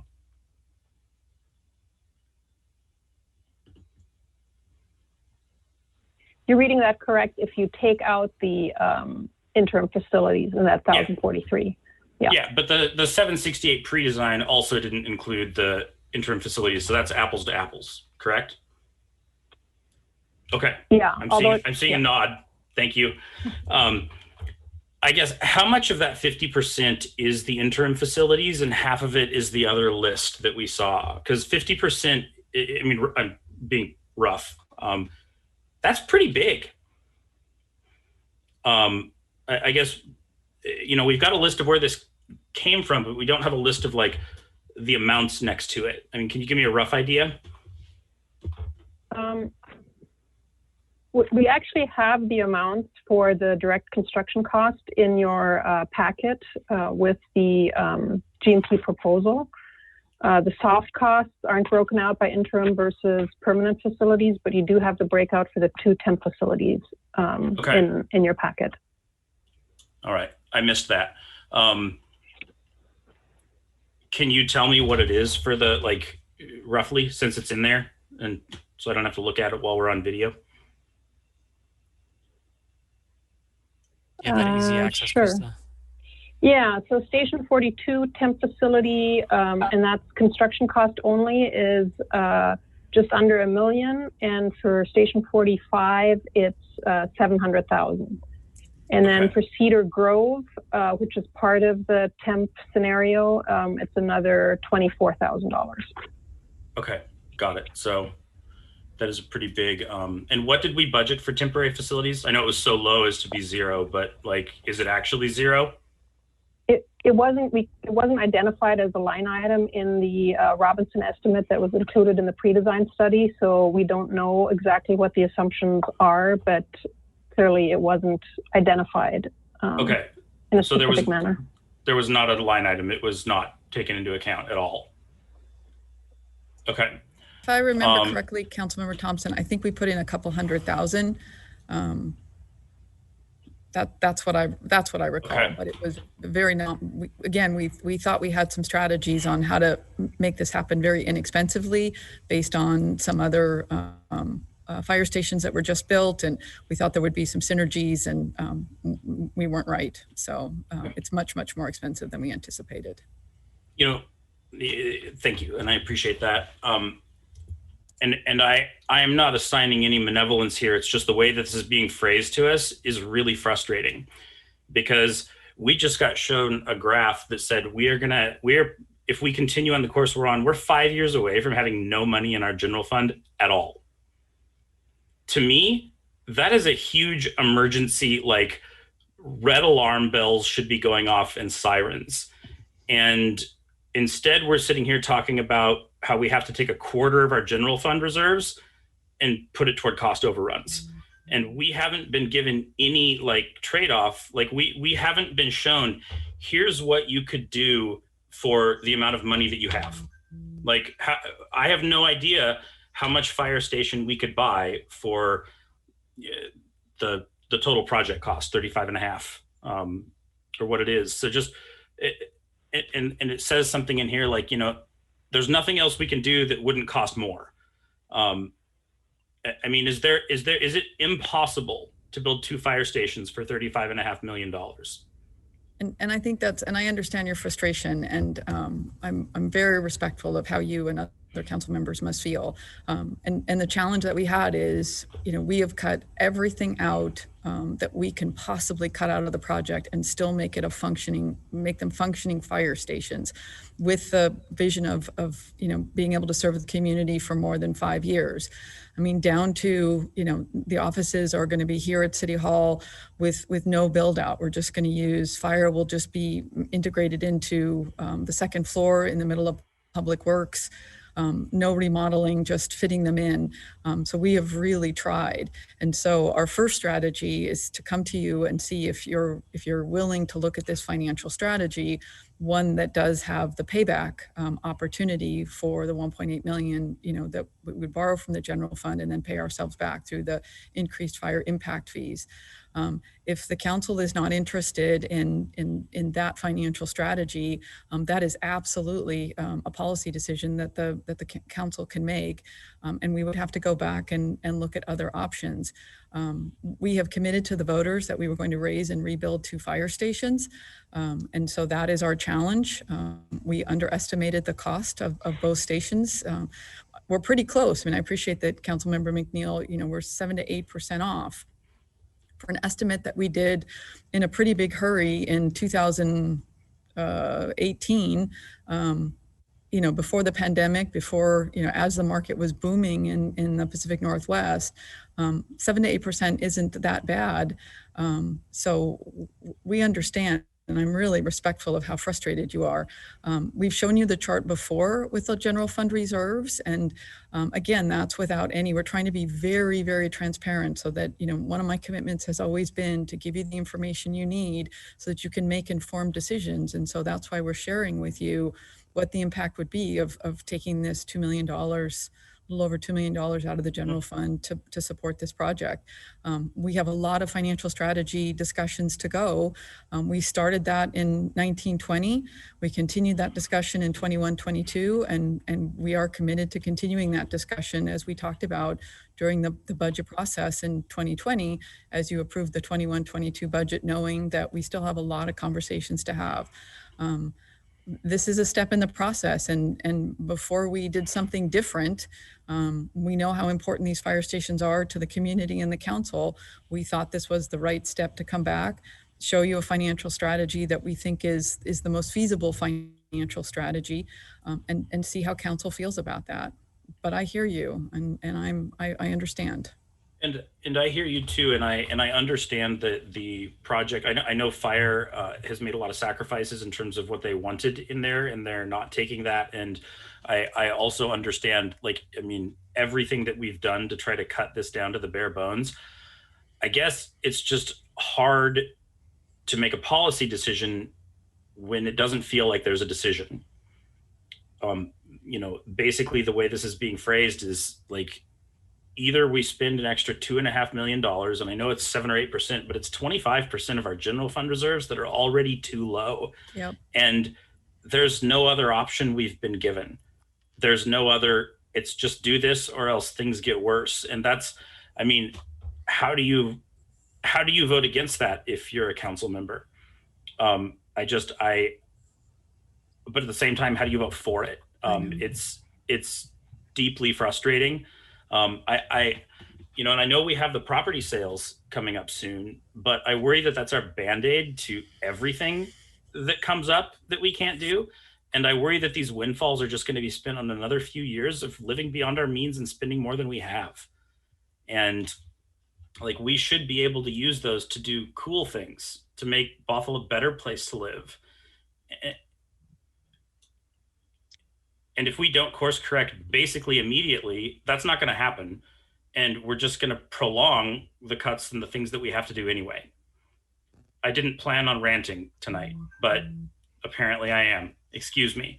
No, I don't want to make any decision here. There's nothing that looks decent or acceptable to me. And I don't want to say no for all the reasons that have been outlined. And I don't want to say yes, because we can't afford this. There's not the money for it. And reinforcements are not coming. Revenues are not going up. Expenses are going up. So we're going to raise taxes and fire impact fees, and it's just a Band-Aid. So I don't see a choice. I don't know what to do with this. Here, let me see if I have anything else on my list. I think that's very fair, and I think what Director Bothell and I have tried to do is we've tried not to put Band-Aids on things. We've made some very difficult decisions, and as you know, that was layoffs, and yep. We're looking at other service options that potentially could reduce our expenses. We've talked to the council about options for additional revenues, which are obviously very difficult discussions. So we have sort of laid out a fundamental strategy that we look forward to talking to you about over the months ahead.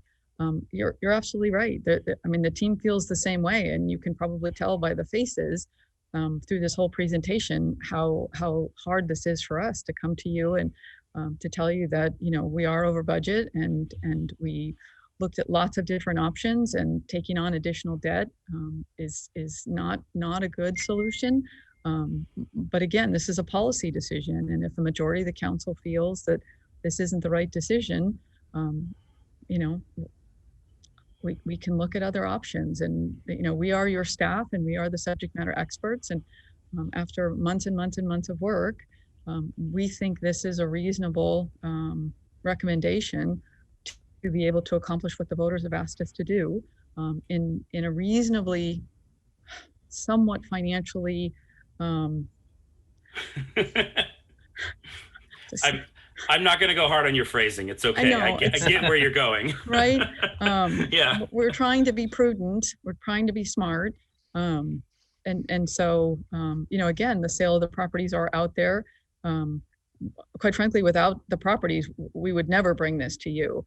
We know those properties are going to sell. We know that they're valuable. I mean, the original sale price of Lot D was 3.6 million, and we're under contract for 12.7 million. So, you know, by holding off, you know, we've done very well. And you're right, those monies are not going to be available to do really cool things for the community. They need to be put aside, as the council has decided.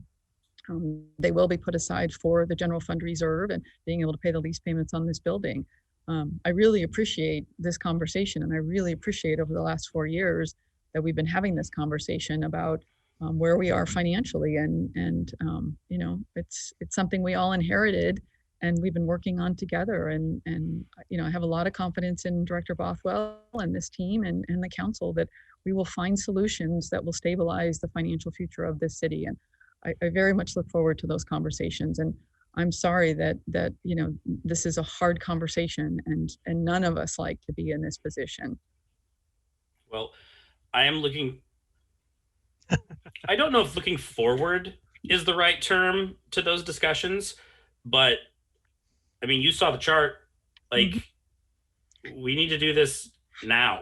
Yep. We need to do this, like, I guess a plea to my fellow council members. Like, we need to fix this immediately. Like, we need to have this conversation as soon as possible. I don't remember seeing that chart in budget discussions last month, or in the months before that. That's stark. So I don't really have anything left to say that I wouldn't be just me repeating myself. So thank you for just thank you. And again, thank you to staff. I know that you know what this is, and I know that this is not a result of any lack of caring about it. So just please do hear me on that. We do, and we really appreciate that. And we really appreciate the conversation. Thank you.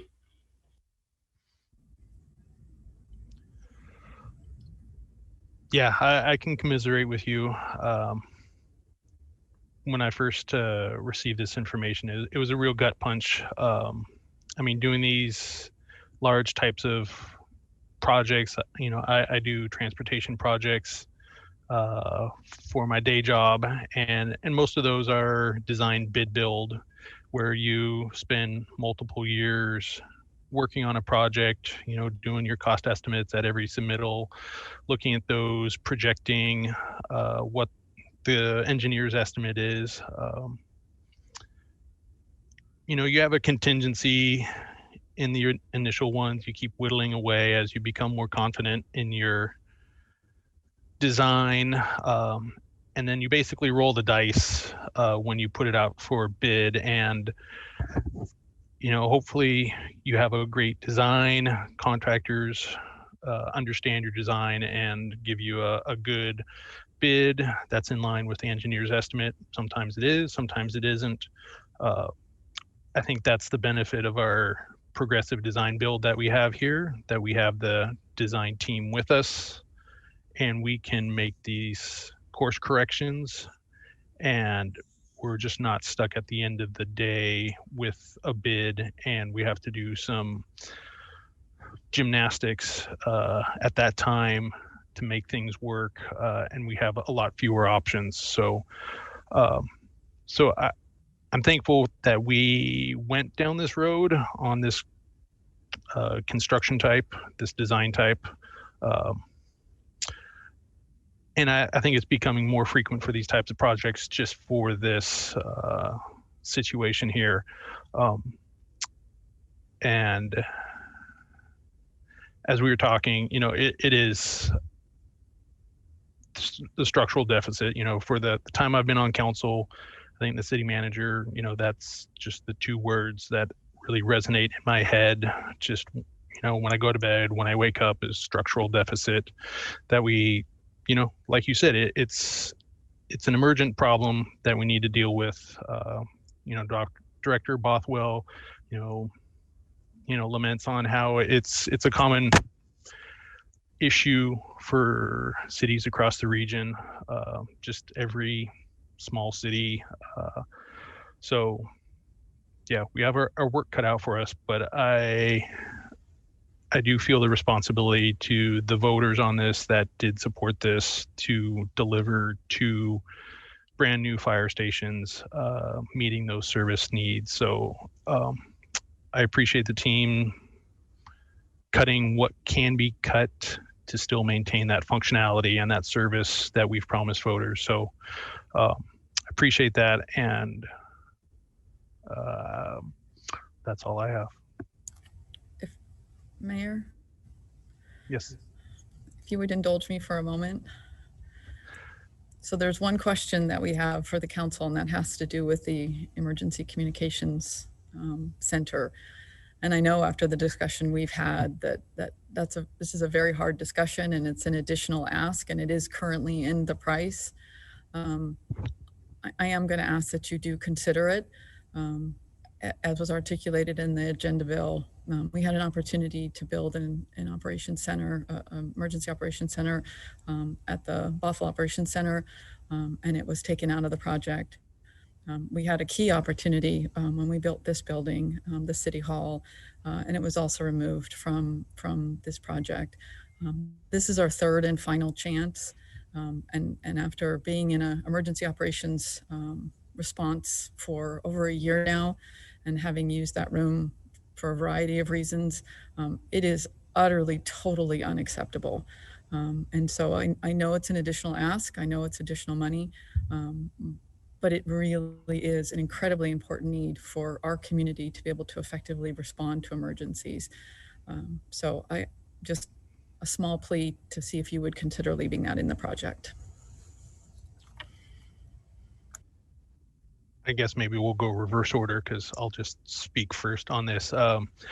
So I didn't speak directly to it because it is currently in the estimate that was provided and accommodated in the package that has been put forward. So I too agree with those reasons.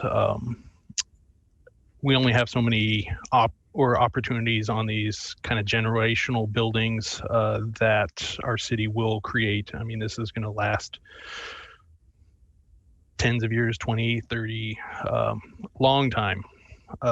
And so I think this is just one of those functions and one of the services that we're looking to provide to the community. And this is the opportunity to do it. So that was a kind of a non speaking point for me, just because I was under the operation that it was staying in for my thoughts. So Deputy Mayor Zorns. Yeah, I support City Manager's Phillips' recommendation that we keep the Emergency Command Center in. I am going to approve this. I have to say honestly, when we first were I'm sorry to interrupt, Deputy Mayor Zorns. Before you indicate you're going to approve it, I think it would be prudent to hear from the public before council has its final discussion. Okay. All right. You can still continue. I just think that it might be yeah, this might be the time more for questions about to the city manager or other individuals about the importance of the emergency communication center. But I think we should wait until we hear from the public as part of the public process before we make decisions. Oh, no, I'm sorry. I thought we were looking for feedback on the emergency command center. So I don't have any other questions, but I'll speak to our votes when we get to that point. All right, I guess I'll ask, is there any more questions before we proceed to public comment? All right, City Clerk, did we? Oh, I thought I was being good about looking over there. Councilmember McNeil. Thank you, Mayor. I did have a question for the city manager of the importance of of updating the Emergency Management Center and what that can do for us cross-jurisdictional. I just can't express the importance of it enough. So in the event of an emergency, obviously with COVID, we're not in the Emergency Operations Center right now.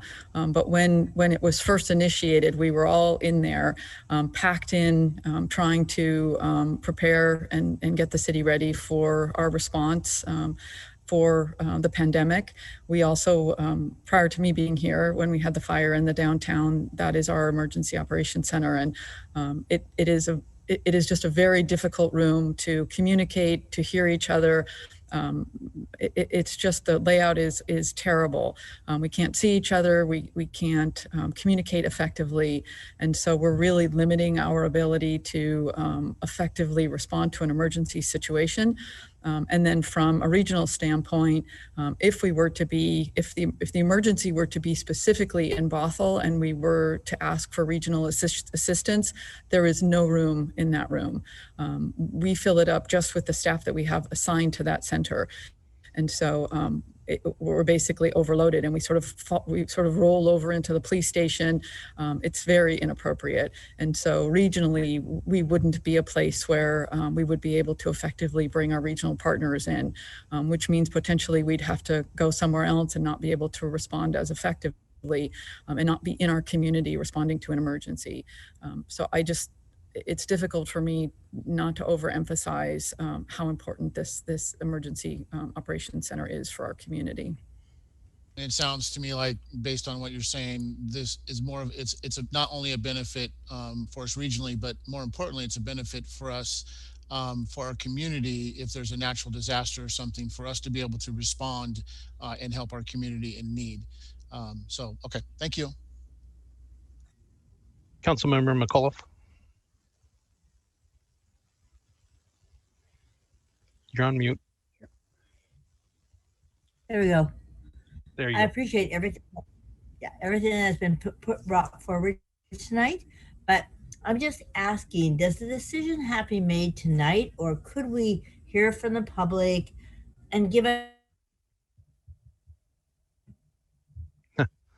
and the options out there for having what we really need for the next 20 years is tremendous. So I just want to digest it. Would that be a problem if we moved it to the next council meeting? If I could jump in, I apologize, City Manager Phillips. So the part of the meeting tonight is part of the public process. This is a public hearing, and I believe that after the round of questions are over, that Mayor Olson is going to open that portion of the public hearing for the public to comment. And additionally, because this has been an ongoing project, this is a bond measure that was passed, that there has, I believe, been ample opportunity for the public to weigh in on these provisions. Whether or not it can be delayed is not a question I can answer, but I can assure you this is part of the public process.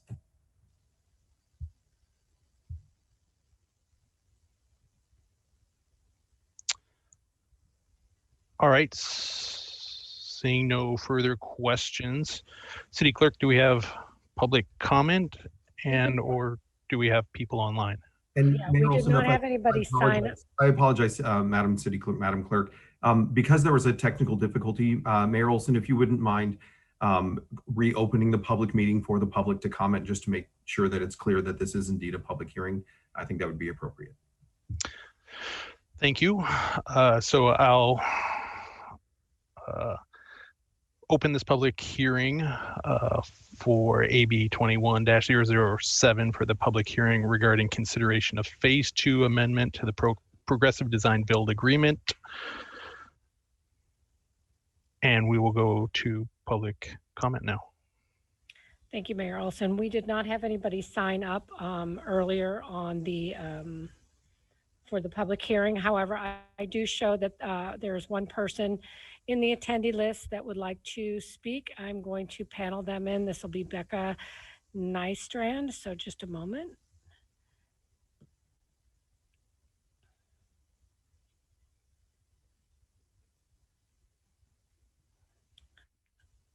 Hi, Becca. Can you hear us and you wanted to speak on this public hearing? Yes, yes. Okay. So Yep. my question is, why don't we just go to the public and ask for additional bond money? If we're asking for 2.5 million over 20 years, that is about $50 a household. So why don't we just do that rather than deplete the funds from the general fund and in 4 years we have no money in the city? That is, to me, financially irresponsible. And I think going and asking for bond money just seems much more logical to me.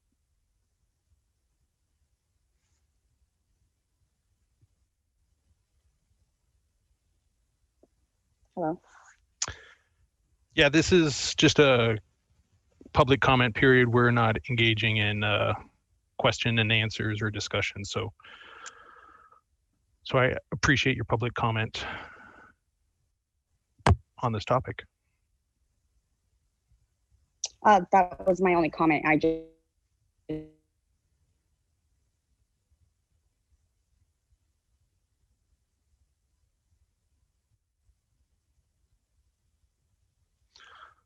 bond money. I think that would solve a lot.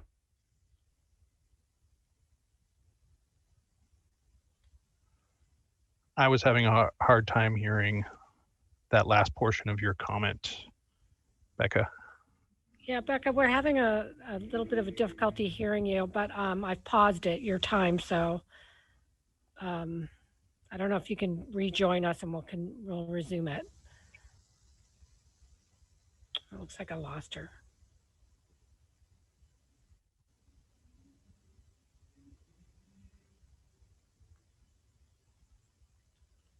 Becca, I can't see you any longer, but can you hear us?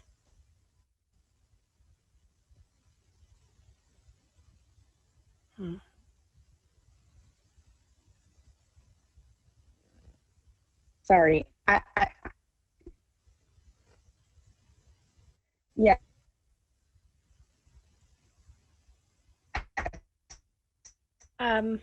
Yeah, you're breaking up still, but I wonder if you want to maybe try logging back on, and as soon as you do, we'll let you continue your public comment. Looks like I've lost her completely, so. We'll see if she manages to get back on. That's the only person I show in the attendee room that would like to speak.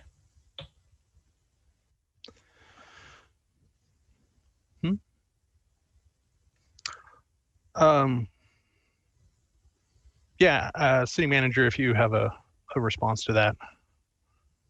So for the city to borrow additional or obtain additional funds from the community, it would require another levy lid lift for the bond. So it would require an entire process to bring an initiative before the voters, do the public education campaign. So last time we did this, it was a 11-month effort. So it would we started about this time in 2018. And so we would be able to get something on the ballot by November 2021. And that would be inadequate amount of time to be able to raise those funds. So. Thank you. All right, we'll move on to the discussion portion of this, and Yeah, if everyone can please remember to weigh in on the ECC portion of that, that would help. City Deputy Mayor Zorns. I was going to ask Jennifer that also, or maybe I'll just mention, I don't have a number to attach to it, but I also know that when we run a levy, it also costs us a good chunk of change to do that. So it's, you know, a very complex dance that we end up making. It's usually, Deputy Mayor Zorns, you can usually double the amount. So if we were to borrow 2.5 million, it would cost the taxpayers $5 million to repay that amount. And so the strategy that we've put forward doesn't require the city to pay an interest on the monies that we're borrowing from the general fund. So it saves the taxpayers quite a bit of money to do it this way. It's one of the reasons, one of the many reasons we are proposing this financial strategy. That's an excellent point. You know, in addition to what it costs to put it up, to vote on it, there's the added what it costs to pay it back.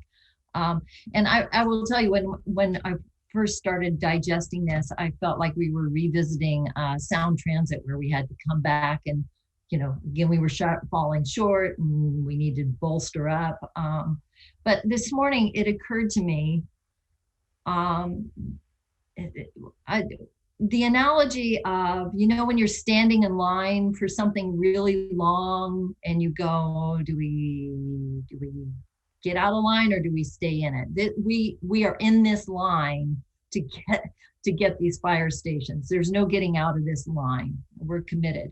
And it occurred to me this morning that if this was, say, the bridge, 102nd Bridge going over 522, and we were in the midst of putting it together, and we discovered that if we did not invest more money, we would have something very dangerous that would be a public safety risk. We would step in a heartbeat and fill in that gap in the construction of a bridge. And these fire stations are our bridge for safety, public safety. And so because of that reason, that safety is so tied to this, I'm going to support us, both the command center and the plan that the staff has put forward.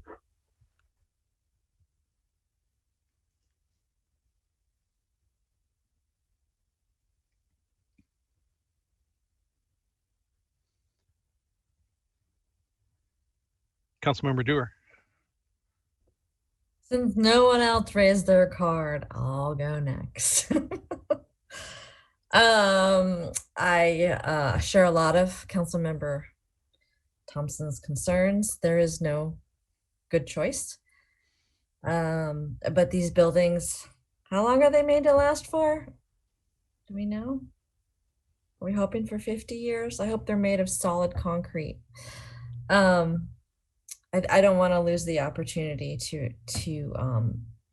provide that emergency control or coordination center. I think that's if this year has taught us anything, it's to be prepared. And so I'll be supporting keeping that in the budget. I'll support the fire impact fee increase and staff recommendations. I don't like it, but it feels like the responsible thing to do. Councilmember Agnew. There's lots of this that I don't like, but there's lots of this that I do like. I think the voters did speak. They wanted us to build these stations. We should build these stations.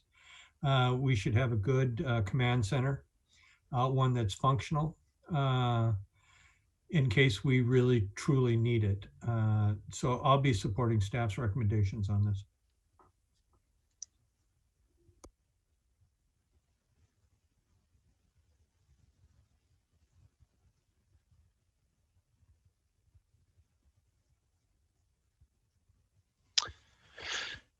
Any further discussion? If not, Councilmember McNeil, I see it. I see your hand. Thank you, Mayor, for saying it. I appreciate that. I just want to thank everybody for the thorough conversation around this. This is an extremely tough decision and an extremely tough time. you know, financially being fiscally responsible in today's times with so many people hurting. These types of decisions are very, very tough.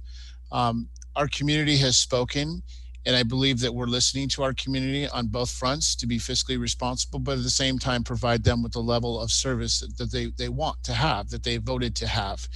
And I'm quite shocked that our emergency management center is not, I guess, appropriate for a natural disaster or something to happen regionally or even within our community. And so I wholeheartedly support that, because I would hate to have a natural disaster or something happen regionally and Bothell not be able to provide the services that are required for the citizens of the community of Bothell. So I wholeheartedly want to go forward. I do not know why it did not take place the last 2 or 3 times, but it's important that we move forward with it. I'm encouraged by the discussions around building fire stations for the future. You know, we don't know what we need until we need it. And I think the chief has spoken and said that they look at the future growth and the needs of our community, and ensuring that those fire stations will serve our community well into the future. We don't know what the future holds. We don't know how we're going to be move around our community, how the fire department or the police department will move around our community, but it's our responsibility to make sure that we take a look at things into the future as well. And I think we've done a good job. I appreciate the city manager's comments about the bond. That is something that I've heard from several members of the community about. Well, can't we just go back out for another bond? And the thoughtfulness that has gone into loaning ourselves the money and not spending an additional $2.5 million on the $2.5 million that we need to increase the budget, I think is being fiscally responsible. It is not a decision that we take lightly. I know every council member up here is struggling with making this decision to increase a budget. But I fear that if we don't do it today, it's going to cost us more down the road. And we all talk about life, liberty, and in the pursuit of happiness and the pursuit of public safety within our community. So I'm going to support this. I'm struggling with the cost increase, but knowing what it's going to be if we don't do it, I will be supporting it. Councilmember McAuliffe. Thank you. And all of the words that have been said are very important. This is very important to our community. However, I do not feel I've heard enough from our community that they've had enough time to think about this. I asked before, could we delay this for one more meeting? Could we wait to hear from the community? They're the ones that passed the bond. They said, yes, let's do it. Now, I would like them to have an opportunity to say, yes, let's take these risks. These are big risks. They're not small. The whole idea that property will sell is so I just feel this decision tonight is too early. And I would like to delay it for one more meeting so the community has a chance to digest it as well.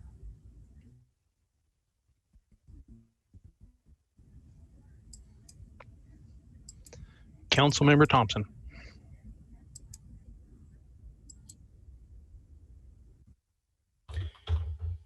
This vote is like cardio or eating whatever your least favorite vegetable is.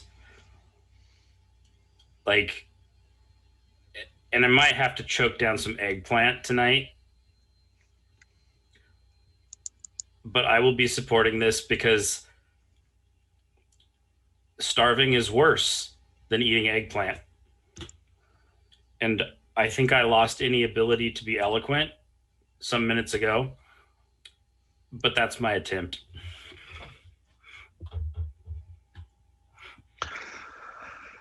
All right.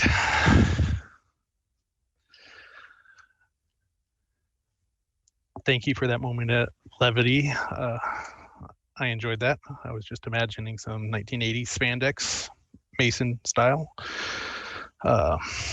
You're welcome. So, all right. I believe the next question I have is the recommended action is to authorize the city manager, and then we have these 3 items here but I'm assuming the city attorney would prefer that we take them one at a time. Yep, you read my mind. All right, so Councilmember Agnew. I recommend that we amend the Progressive Design Building Agreement with BNBuilders / Miller Hall Partnership per Phase 2 amendment in the specified amount.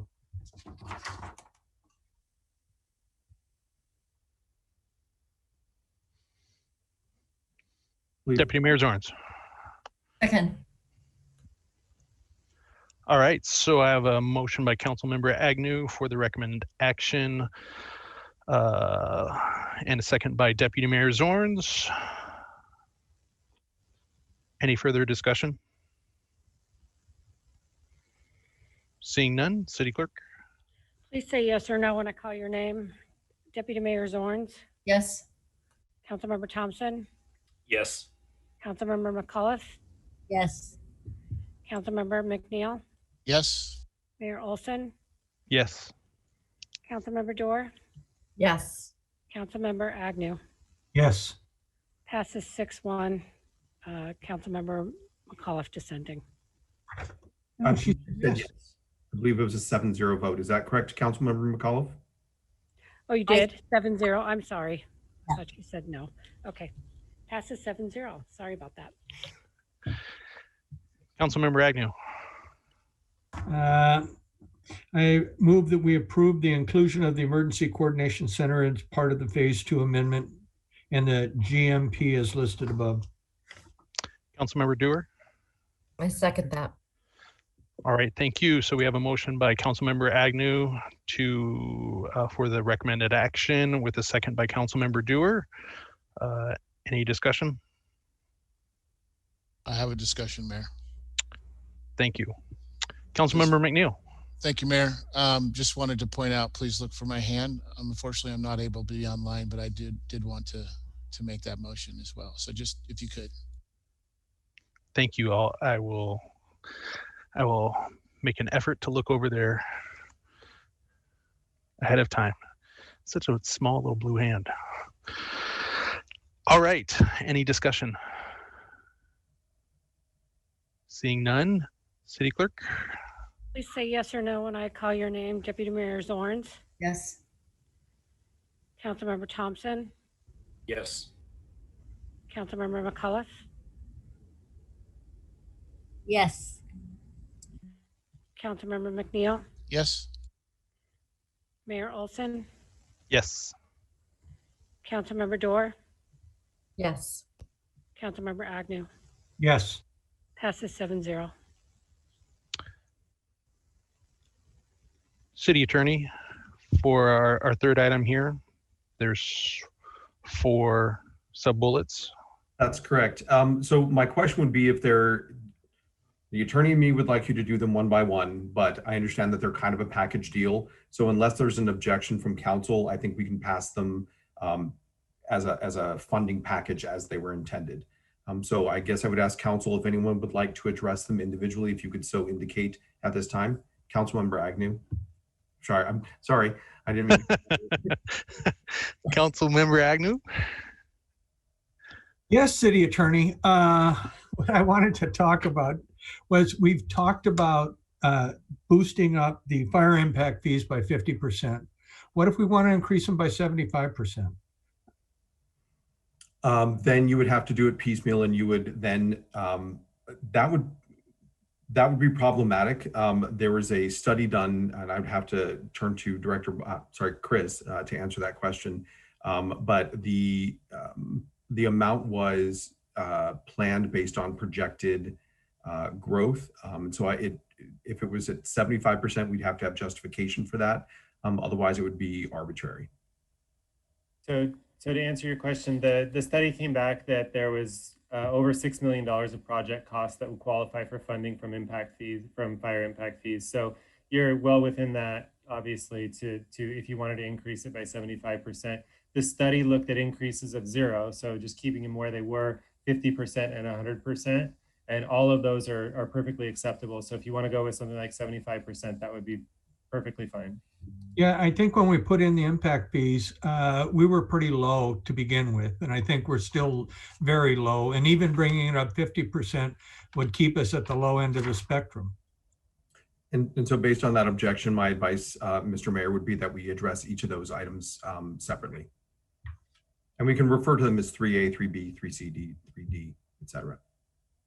Excellent. That was going to be my next question because they just have the pound signs for the ordinance numbers on it currently. Councilmember Thompson.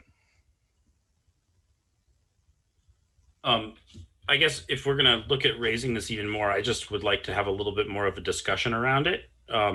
If we're changing what that motion is from the recommended action, I feel this is pretty late in the game, and I would love to hear what staff has to think about it. And I believe, let me think about that for a second. Where we are in the process. I think it'd be appropriate if you had that discussion. Yeah, now, yes, because there's no motion on the floor.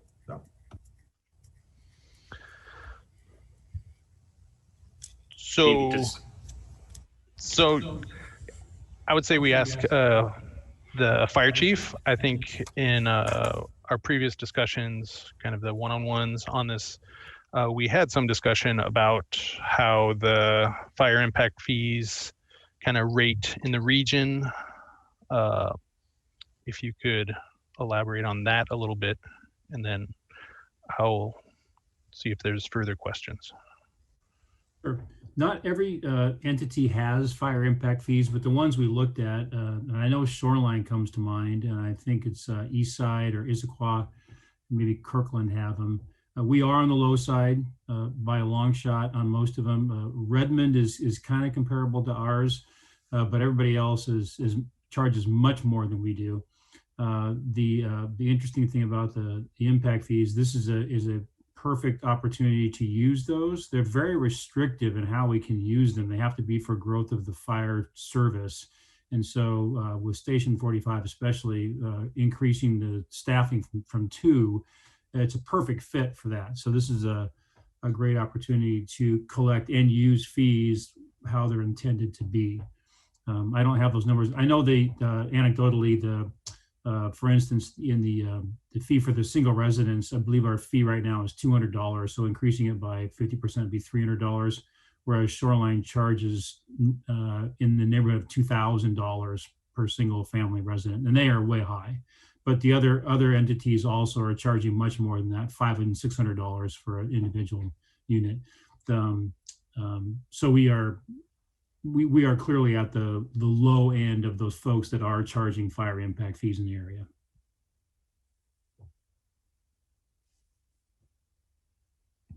Thank you. Are there further questions on this topic? Councilmember McNeil has his hand raised. Oh, just when I said I was going to look over there. My apologies. Councilmember McNeil. Thank you, Mayor. Yeah, Chief. So when we talk about fire impact fees, I know by increasing those fire impact fees, that would help the overall budget, bring that cost down, I believe. Is that correct? I'm assuming that you want me to speak to that. So it wouldn't actually change the general fund impact in the short term.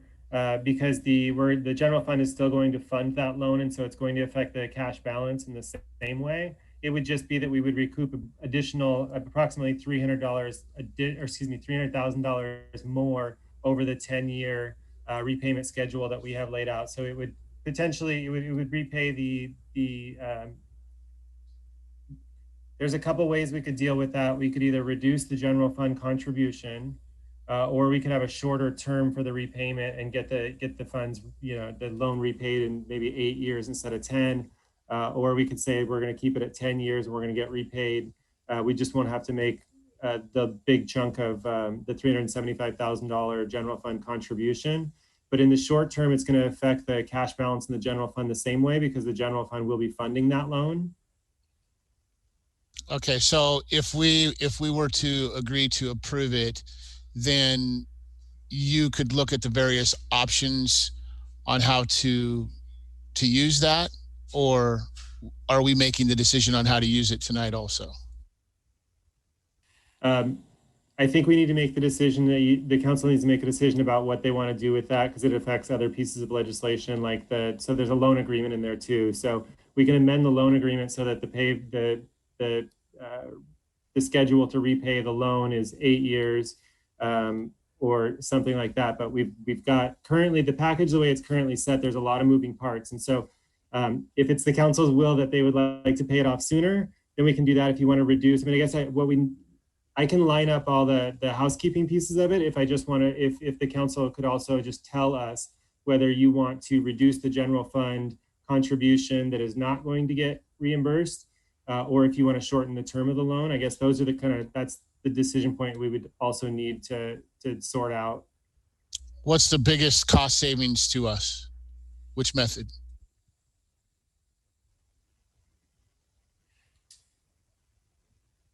I would say there's little benefit to shortening the term of the loan. So I would say if we reduce the overall general fund contribution to the project, that would be, I suppose that would be preferable if the general fund if the reason that you want to make the change is for the general fund. I would say that that's going to reduce that general fund contribution that's unreimbursed by $300,000 would be the best course of action. Okay, and lastly, the raising the fire impact fees 50% now to 75%. Has there been any discussions with the building industry? So a question came out of our check-ins with council members on this, and the deputy mayor asked whether the community development department felt like this would deter developers from coming to our community and doing development if we raise these fees. And I did inquire to Michael Cotterman about that. And we agreed that there is no data to support an answer, but he felt like it would not, simply because as the fire chief said, our rates are very low relative to our neighbors. And for residential units, they remain really low. Okay, that's a great piece of information. And that's kind of what we heard when we talked about fire impact fees originally. So I just wanted to reconfirm that. So thank you for sharing that. Thanks, Chris. Councilmember Thompson. Thank you, Mayor. I, in general, dislike impact fees because it's a tax on additional housing. When we have housing affordability problems, it's on the lips of everybody. Is there a way, so I could get behind 75% instead of 50% and increasing the amount that we reimburse. First off, is there a way that we can have that drawn up so that as soon as that is paid off, the tax goes back down to what it is right now? I think that's a legal question. I don't know that you can bind a future council decision now, but I think that's probably a question for Paul. Or could we make it so, like, I mean, obviously another council could undo that down the road, but can we make it so that, like, this council decision is that we enact it until the end of the loan, or the end of the loan is paid off? I won't be able to answer that tonight. I'm sorry. I don't have that information in front of me. I stumped Paul. Sorry. That's never happened before. No, Lucy, no. I would like to know that. And I'm going to soapbox for just a little bit more here. I would really like our ongoing tax collections to be able to pay for our ongoing operations, like fire upgrades and things like that. I would love to move away from impact fees as a general rule. If that's something we could look into, I would be highly supportive of it. Because realistically, what we're trying to do here is we're trying to increase the impact fees to pay for the fire station. And I would like to increase the impact fees until the fire stations are paid for. So I don't know if that would be if we can, is that something that we could preliminarily pass tonight with the promise that it would come back in a future council meeting and we could amend that? I mean, and I guess maybe from my fellow council members, is that something that 4 of us are interested in doing? Would be my questions. And again, I'm not sure that would be appropriate. I don't know. I don't, as Director Bothell said, I don't know. I can't think through that quickly enough to find whether or not that would be proper. Okay. I apologize for that. But Councilmember McAuliffe. Thank you. So I feel like I'm making soup. Now, I really highly respect that what we were given tonight, even though I haven't been able to give it to the public, but I think the voices that I've heard between Chris and the fire marshal and everyone who is a part of this, our city manager, I think it's a good recommendation at this point. I really do not like to kind of expand it. I think we've, got very good advice, good options, and I'd like to go with what we've got. I highly respect what you're trying to do, Councilman Member Agnew, but I just think we should go with the recommendation. They've put a lot of thought into it. They've discussed it, and I'm going to support it.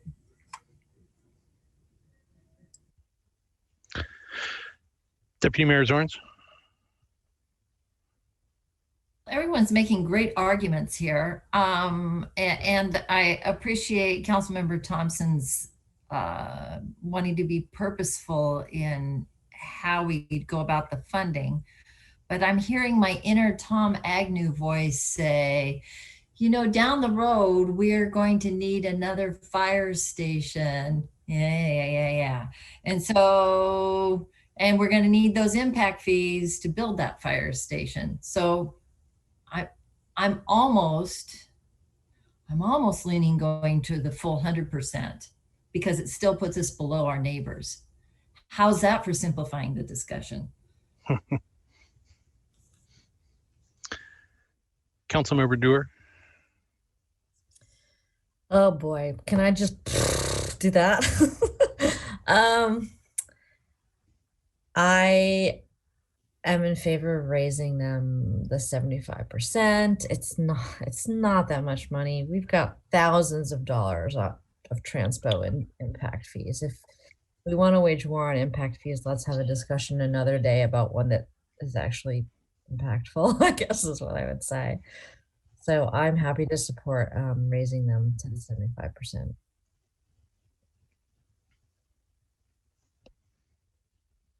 Councilmember Thompson. Councilmember Dewar, I accept your offer to wage war on transportation impact fees another day.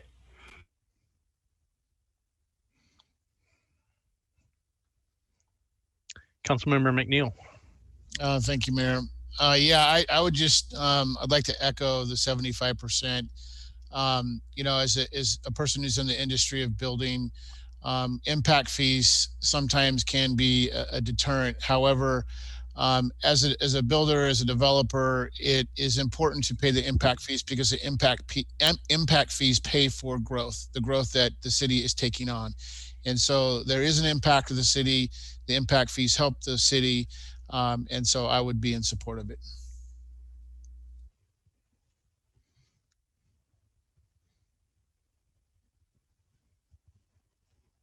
All right, sounds like we might be ready for a motion.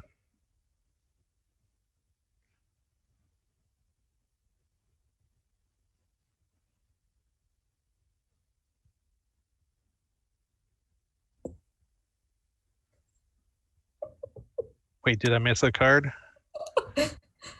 I love how Councilmember Agnew brings it up, but he's not going to make the motion. Well, I was just trying to figure out how to do the motion. Was it the ordinance, the resolution, or the resolution? Okay, fair enough. Director Bothell, I see your hand. Thank you for that. I was hoping that we could also confirm that the council with the amendment would like to reduce the general fund unreimbursed contribution to the project as well. If you could speak to that, I'd appreciate it. And so the fire impact fees are the line item B, I believe. Correct.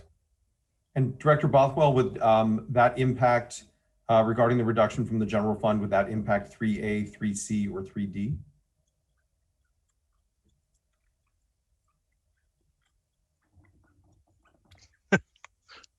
Yeah. Yeah, it would affect the loan. So the loan agreement, whichever one that is. That's D. Okay. It does not affect the budget. It does. It affects the budget too, because we're going to increase collections for fire impact fees, which is a separate fund. It affects everything. So do we do it all at once, or do we?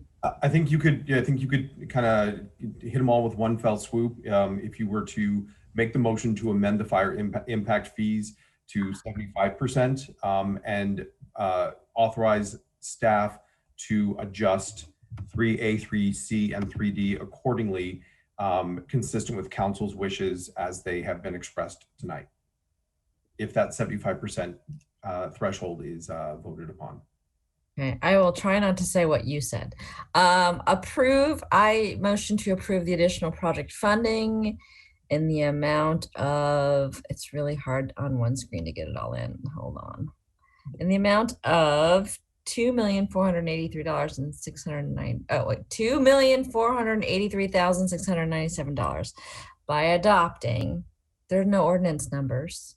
Correct. We're referring to them as 3A through 3D. 3A, 3B, changing 3B to 75% increase in fire impact fees, and reducing the amount coming out of, or to lower the general fund contribution per as a result of B, and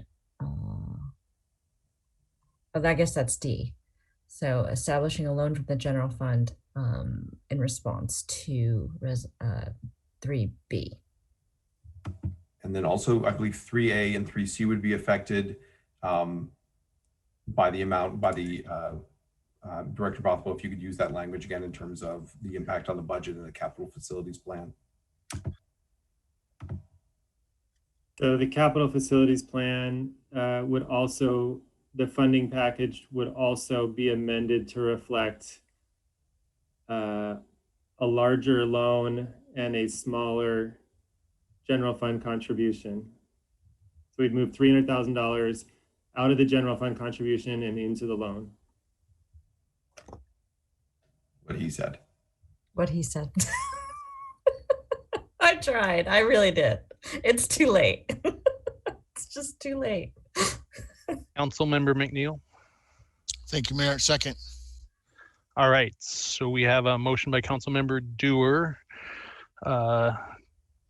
as stated by Councilmember Dewar, with a second by Councilmember McNeil. Any discussion? I'd like to speak to the second. Go ahead, please.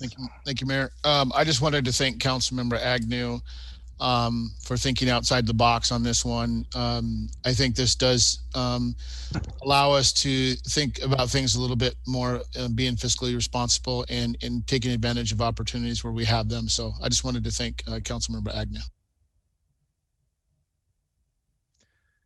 Councilmember Dewar. I just want to apologize to Councilmember Agnew for stealing his thunder.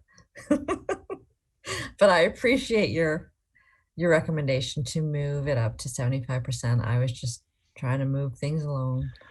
Team effort. Councilmember Agnew. I was just trying to figure out how to say it. I was writing down as much as I could, and I was just trying to figure out how to say it. And don't worry, I've been married for 40 years. People have been stealing my thunder forever. Councilmember Thompson. All I know how to say is I move the recommended action, and then when I'm told what to say, so moved.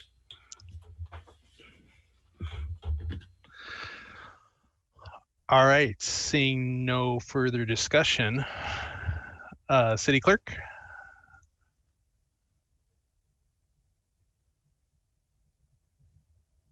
You're on mute, Madam Clerk.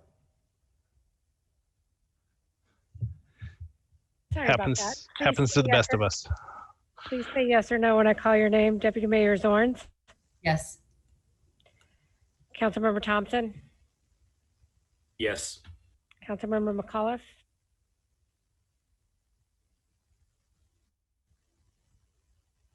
Councilmember McAuliffe, you're on mute.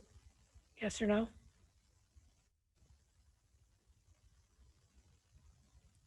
Is her video frozen? I think she's frozen. Her video is frozen. I'll come back to her in a second. Councilmember McNeil. Oh. Councilmember McAuliffe, can you say yes or no, please? No. No. No. Okay. Councilmember McNeil. Yes. Mayor Olson. Yes. Councilmember Dorr. Yes. Councilmember Agnew. Yes. Passes 6-1. Councilmember McAuliffe dissenting. All right, thank you. Thank the entire team for this great discussion that we had on this. That just branched into all sorts of things, but very productive, I believe. So excellent work by the team. Thank you, thank you, thank you. I believe we have done some great work for this city to move this along. So thank you. And it's getting late at night. So thank you for staying with us for this whole time.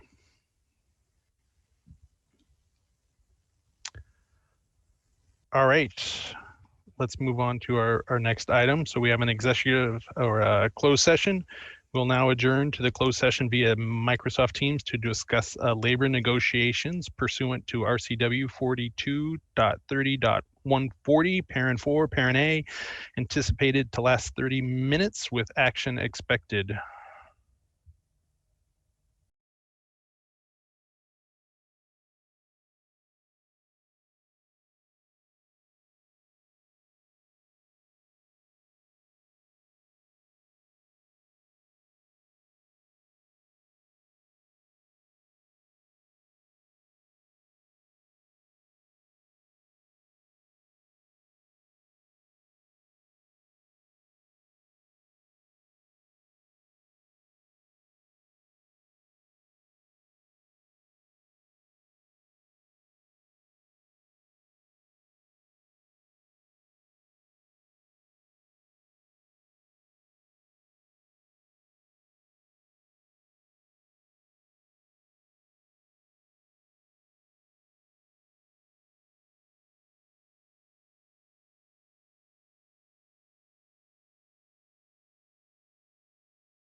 All right, welcome back.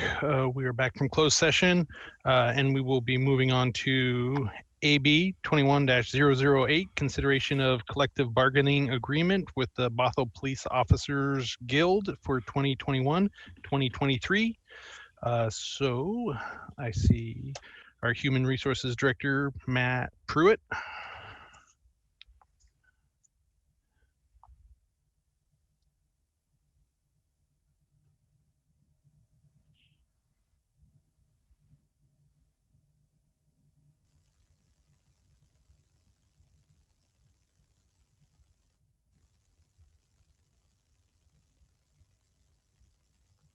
Do you think he's talking and doesn't know that he's on mute and his camera is off?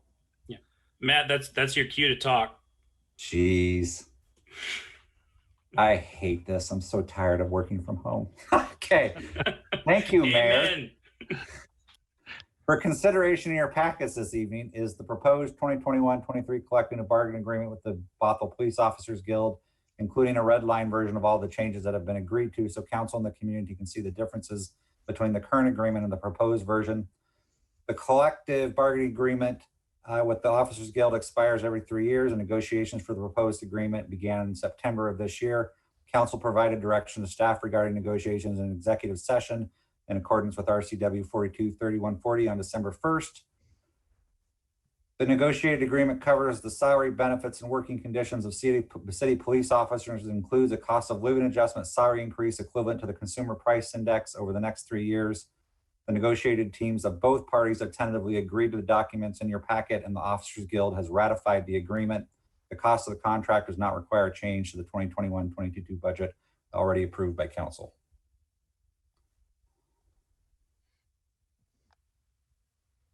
Any questions? Thank you for that speedy delivery of your presentation. Councilmember Thompson. Thank you, Mayor. Matt, I was just wondering if you could talk a little bit about what happens if we don't want to give the police a raise. We've obviously gotten a lot of comments on that, and kind of, you know, we've heard from our community, I will say. So if you could just kind of walk through what that looks like and kind of why we ended up where we ended up, I'd appreciate it. Right. So when we could negotiate police officer or firefighter contracts specifically, it's what's called binding arbitration. And so that changes the approach of how we negotiate these agreements. Like, say, if we were negotiating an agreement with our ASME union. And so basically how that process works is there's 2 football field posts, there's 2 positions, and you negotiate to get somewhere in the middle of the field. And if you don't negotiate to get somewhere in the middle of the field, a judge steps in and tells you what your agreement is over the next 3 years. And so a no salary increase proposal would be very unique in a labor contract. And that would be a scenario where we potentially could end up in arbitration, where that arbitrator would decide somewhere between the 2 goalposts, and we would not end up getting that proposal if that was something we wanted to do. And historically, what has the in Bothell, what has the wage increase been for police officers in these contracts? So this contract keeps wage increases to CPI, which basically means it's a economic metric. We look at the consumer price index for our region, and we look at it in the month of June, and that's essentially determines the cost increase for this coming year, the 2021. That increase is 1%. Historically, Bothell contracts have been upwards of that. So you've seen a lot of consumer price index +2, +3, +1, depending on the year, depending on the contract. So the CPI is really the baseline of compared to past years as far as what we've done with labor agreements, specifically with this union. So essentially, if we don't ratify this and we end up going to binding arbitration, there's a very real chance we could end up paying even more. That's hard to say. It sort of depends on what the 2 goalposts are, and I can't discuss that because it's negotiations are protected. That's why I said chance. A chance, yes, there's a chance. Yeah. Yes. Okay, that's all I've got.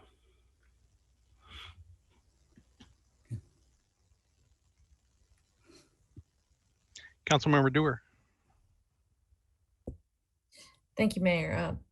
Thanks, Matt. Can you tell us what would happen if there were an item that we disagreed with or that council didn't want to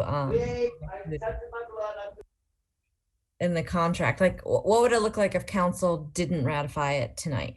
What would happen? So again, there's two goalposts, and we have to end up somewhere in the middle of the field. And based upon past conversations, we've ended up tentatively in a place with the bargaining unit in the middle of that field. And that's what we're presenting to you tonight. If it did not get approved tonight, we would essentially need to discover why, and we would need to go back to them to negotiate further in order to get a deal. And there's consequences to that. Negotiations mean if we ask for things, the other side gets to ask for things. And so it's a give and take. And so there could be other things that we would have to talk about as far as the contract. Okay, thank you.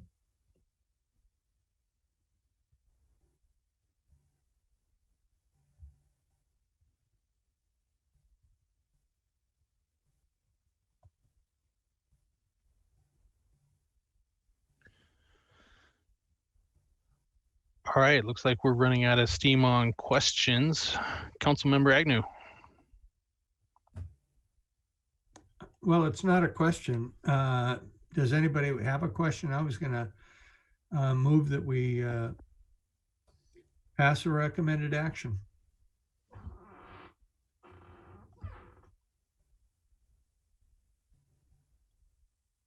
Deputy Mayor Zorns. Second. All right, so we have a motion by Councilmember Agnew to allow the city manager to execute the 2021-2023 collective bargaining agreement with the Bothell Police Officers Guild, with the second by Deputy Mayor Zorns. Any discussion on the item?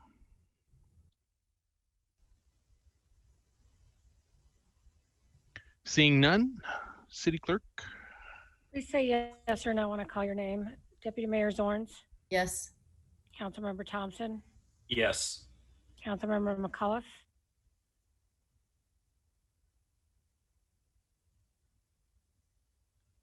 Councilmember McAuliffe, you're on mute.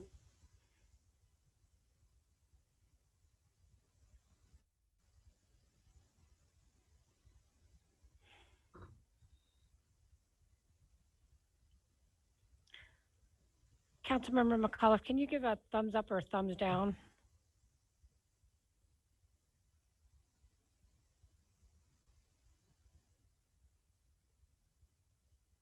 I'll come back to you.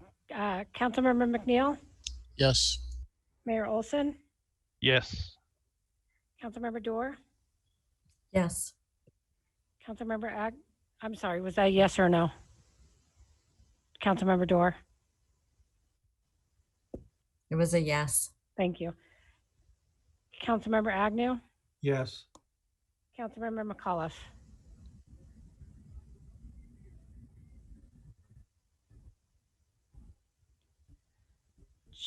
She evidently can't hear me, so I don't know if Mayor Olson, could you maybe ask her if she's yes or no?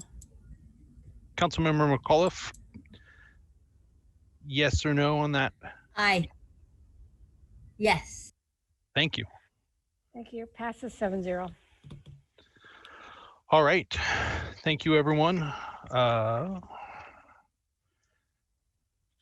Deputy Mayor Zorns. Are we going to have a brief council conversation? That's on the agenda. Okay, It is our next item on the agenda. Good, I think there is a slim appetite for a very brief one. So may I go ahead? I believe you have the desire for a topic, so. Yeah, no, thank you. I just felt that I needed to address some comments that were made earlier this evening during public comment. I'm always encouraging people to email the city and speak in front of the city.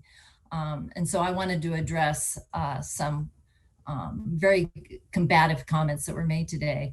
Dog on a bone is a simile that I use quite frequently, and it's a simile.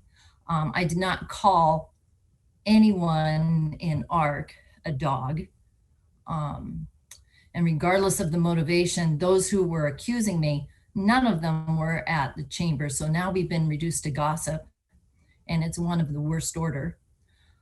For all the intense feelings that are going on for people who are grieving here, it is not helpful in the least bit to assume the worst. It helps nobody. You should verify before you vilify. You should verify and not assume.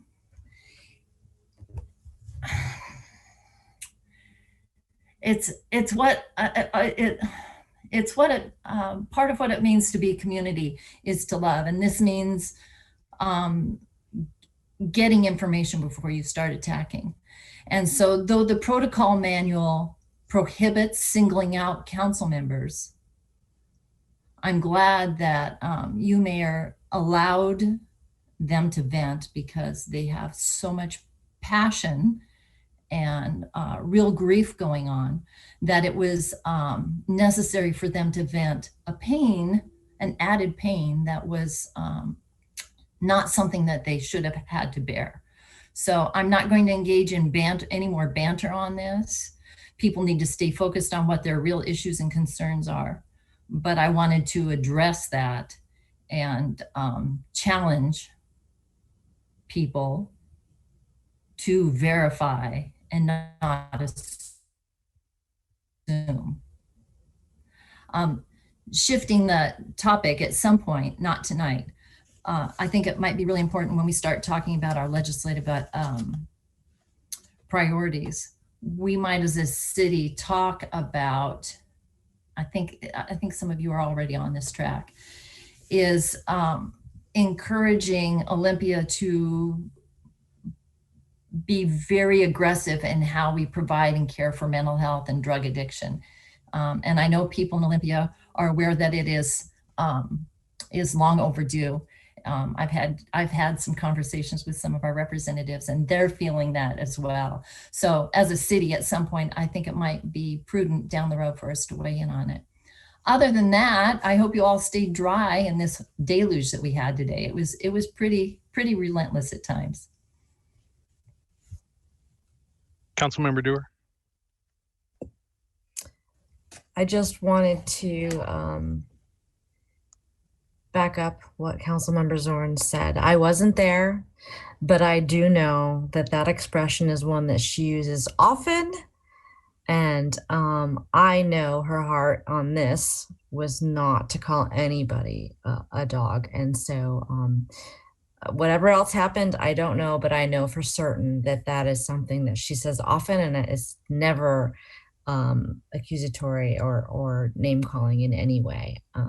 And so I just wanted to be a character reference on that. Councilmember McNeil. Thank you, Mayor. Councilmember or Deputy Mayor Zorns, I know your heart is in the right place. I will tell you that the biggest lesson that I learned today is life is like a tidal wave. And there's things that are on the horizon, there's things that are emerging, things that have been established, and things that are disappearing.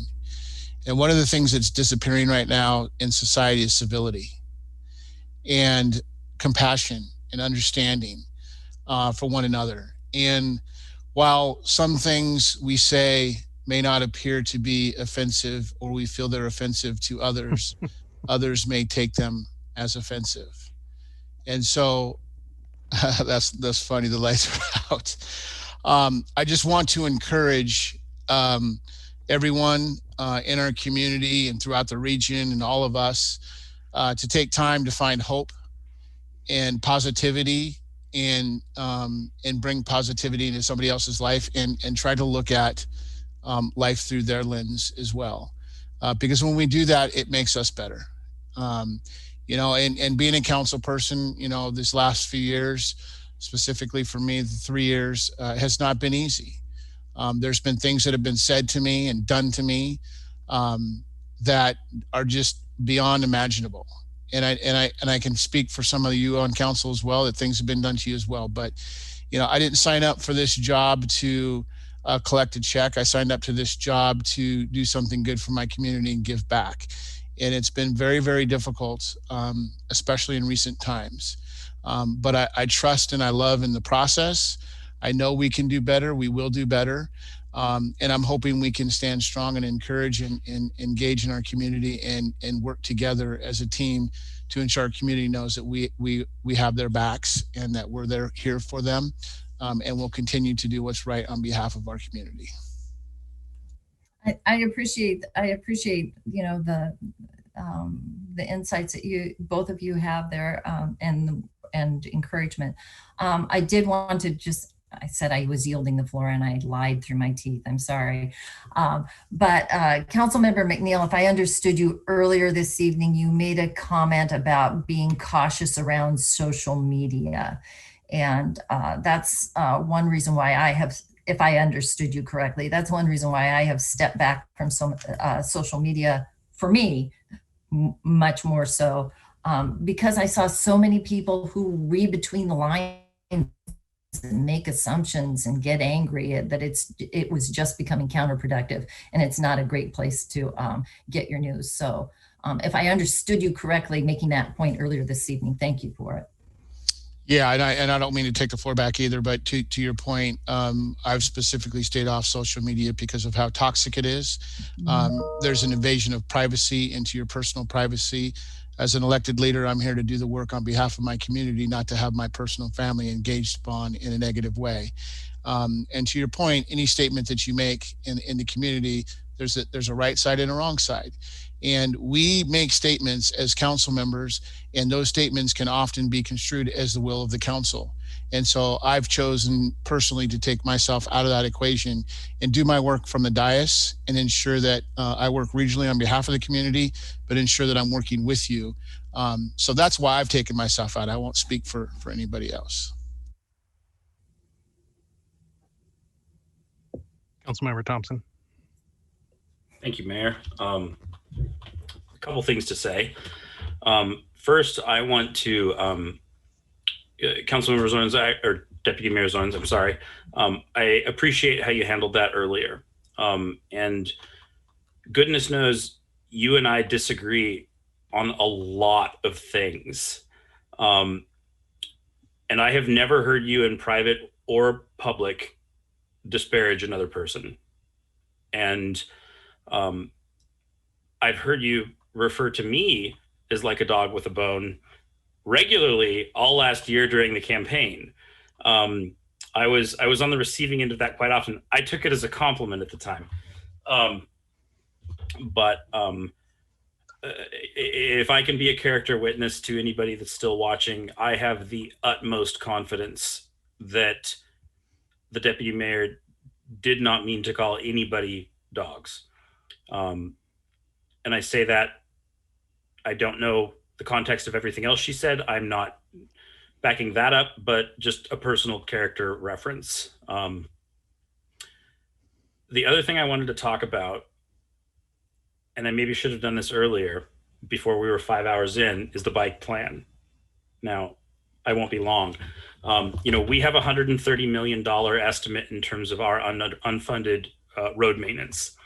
As we talk about the bike plan, I want this to be a budget issue. This affects land use, that affects our total revenue that we can bring in. This affects our ongoing maintenance costs. This affects traffic. This affects parking. I don't want the bike plan to just be this little thing that we do over on the side. I just implore all of my fellow council members to give this the respect it deserves, because all of the big picture problems we have, this can help.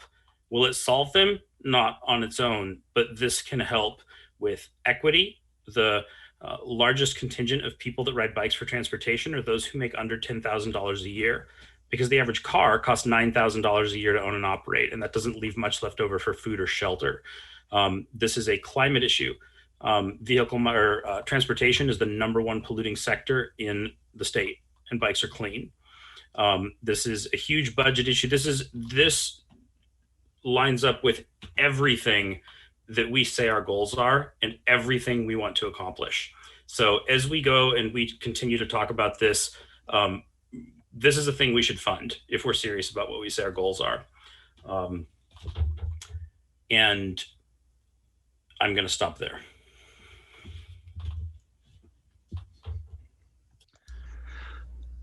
So I'll just, once again, I'll just, likewise, I've heard Jean use dog on a bone many times, and similar to how Mason took it as a compliment, I think she uses it as someone that's being tenacious with a subject or a topic, just sticking with it, going after something. So I think it is a compliment how I've seen Jean use it. So yeah. I appreciate Jean, and I too have not heard her speak ill of people. So, Deputy or Councilmember Dewar. All right, I have like about 1 minute before I crash and burn. I would just echo what Councilmember Thompson has to say about the bike plan.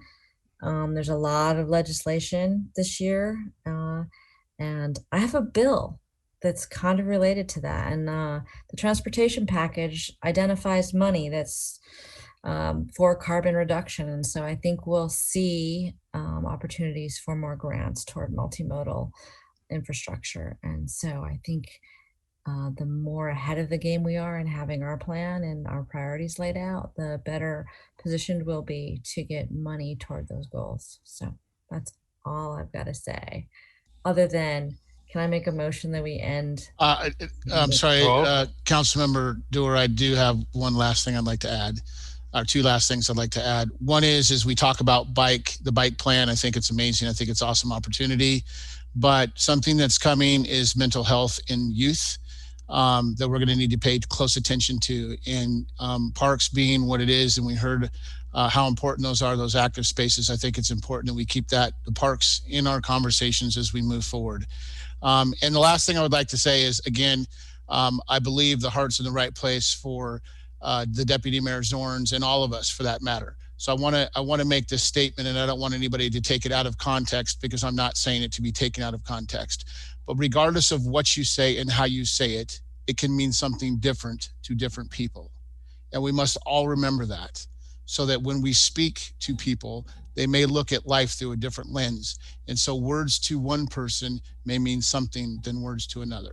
So I know your heart's in the right place, Deputy Mayor, but I just want to say that aloud, that to our community, that we understand that words mean something different to different people.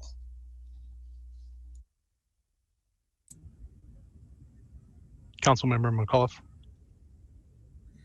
Thank you, Mr. Mayor. And I know it's late, but I must bring this back up again tonight. We talked about it earlier. One of the issues that I hear from our young people, because I'm on a council with North Shore School District Foundation and the young people who are in our high schools and our middle highs. And what I'm hearing, young people who are having problems with mental health issues. They are at home, they are not connected with everyone, their friends are not there, they're not in school. I will tell you, mental health is a huge issue for the people in our community, and particularly our teenagers and younger set. So please keep that in mind as we move forward under priorities. I know we have a lot of priorities, we have very little dollars, but we need to be sure that our police department, our fire department, people who serve our community have the ability to serve those people and our young people with mental health issues. So I just wanted to bring that up because I think it's so critical today.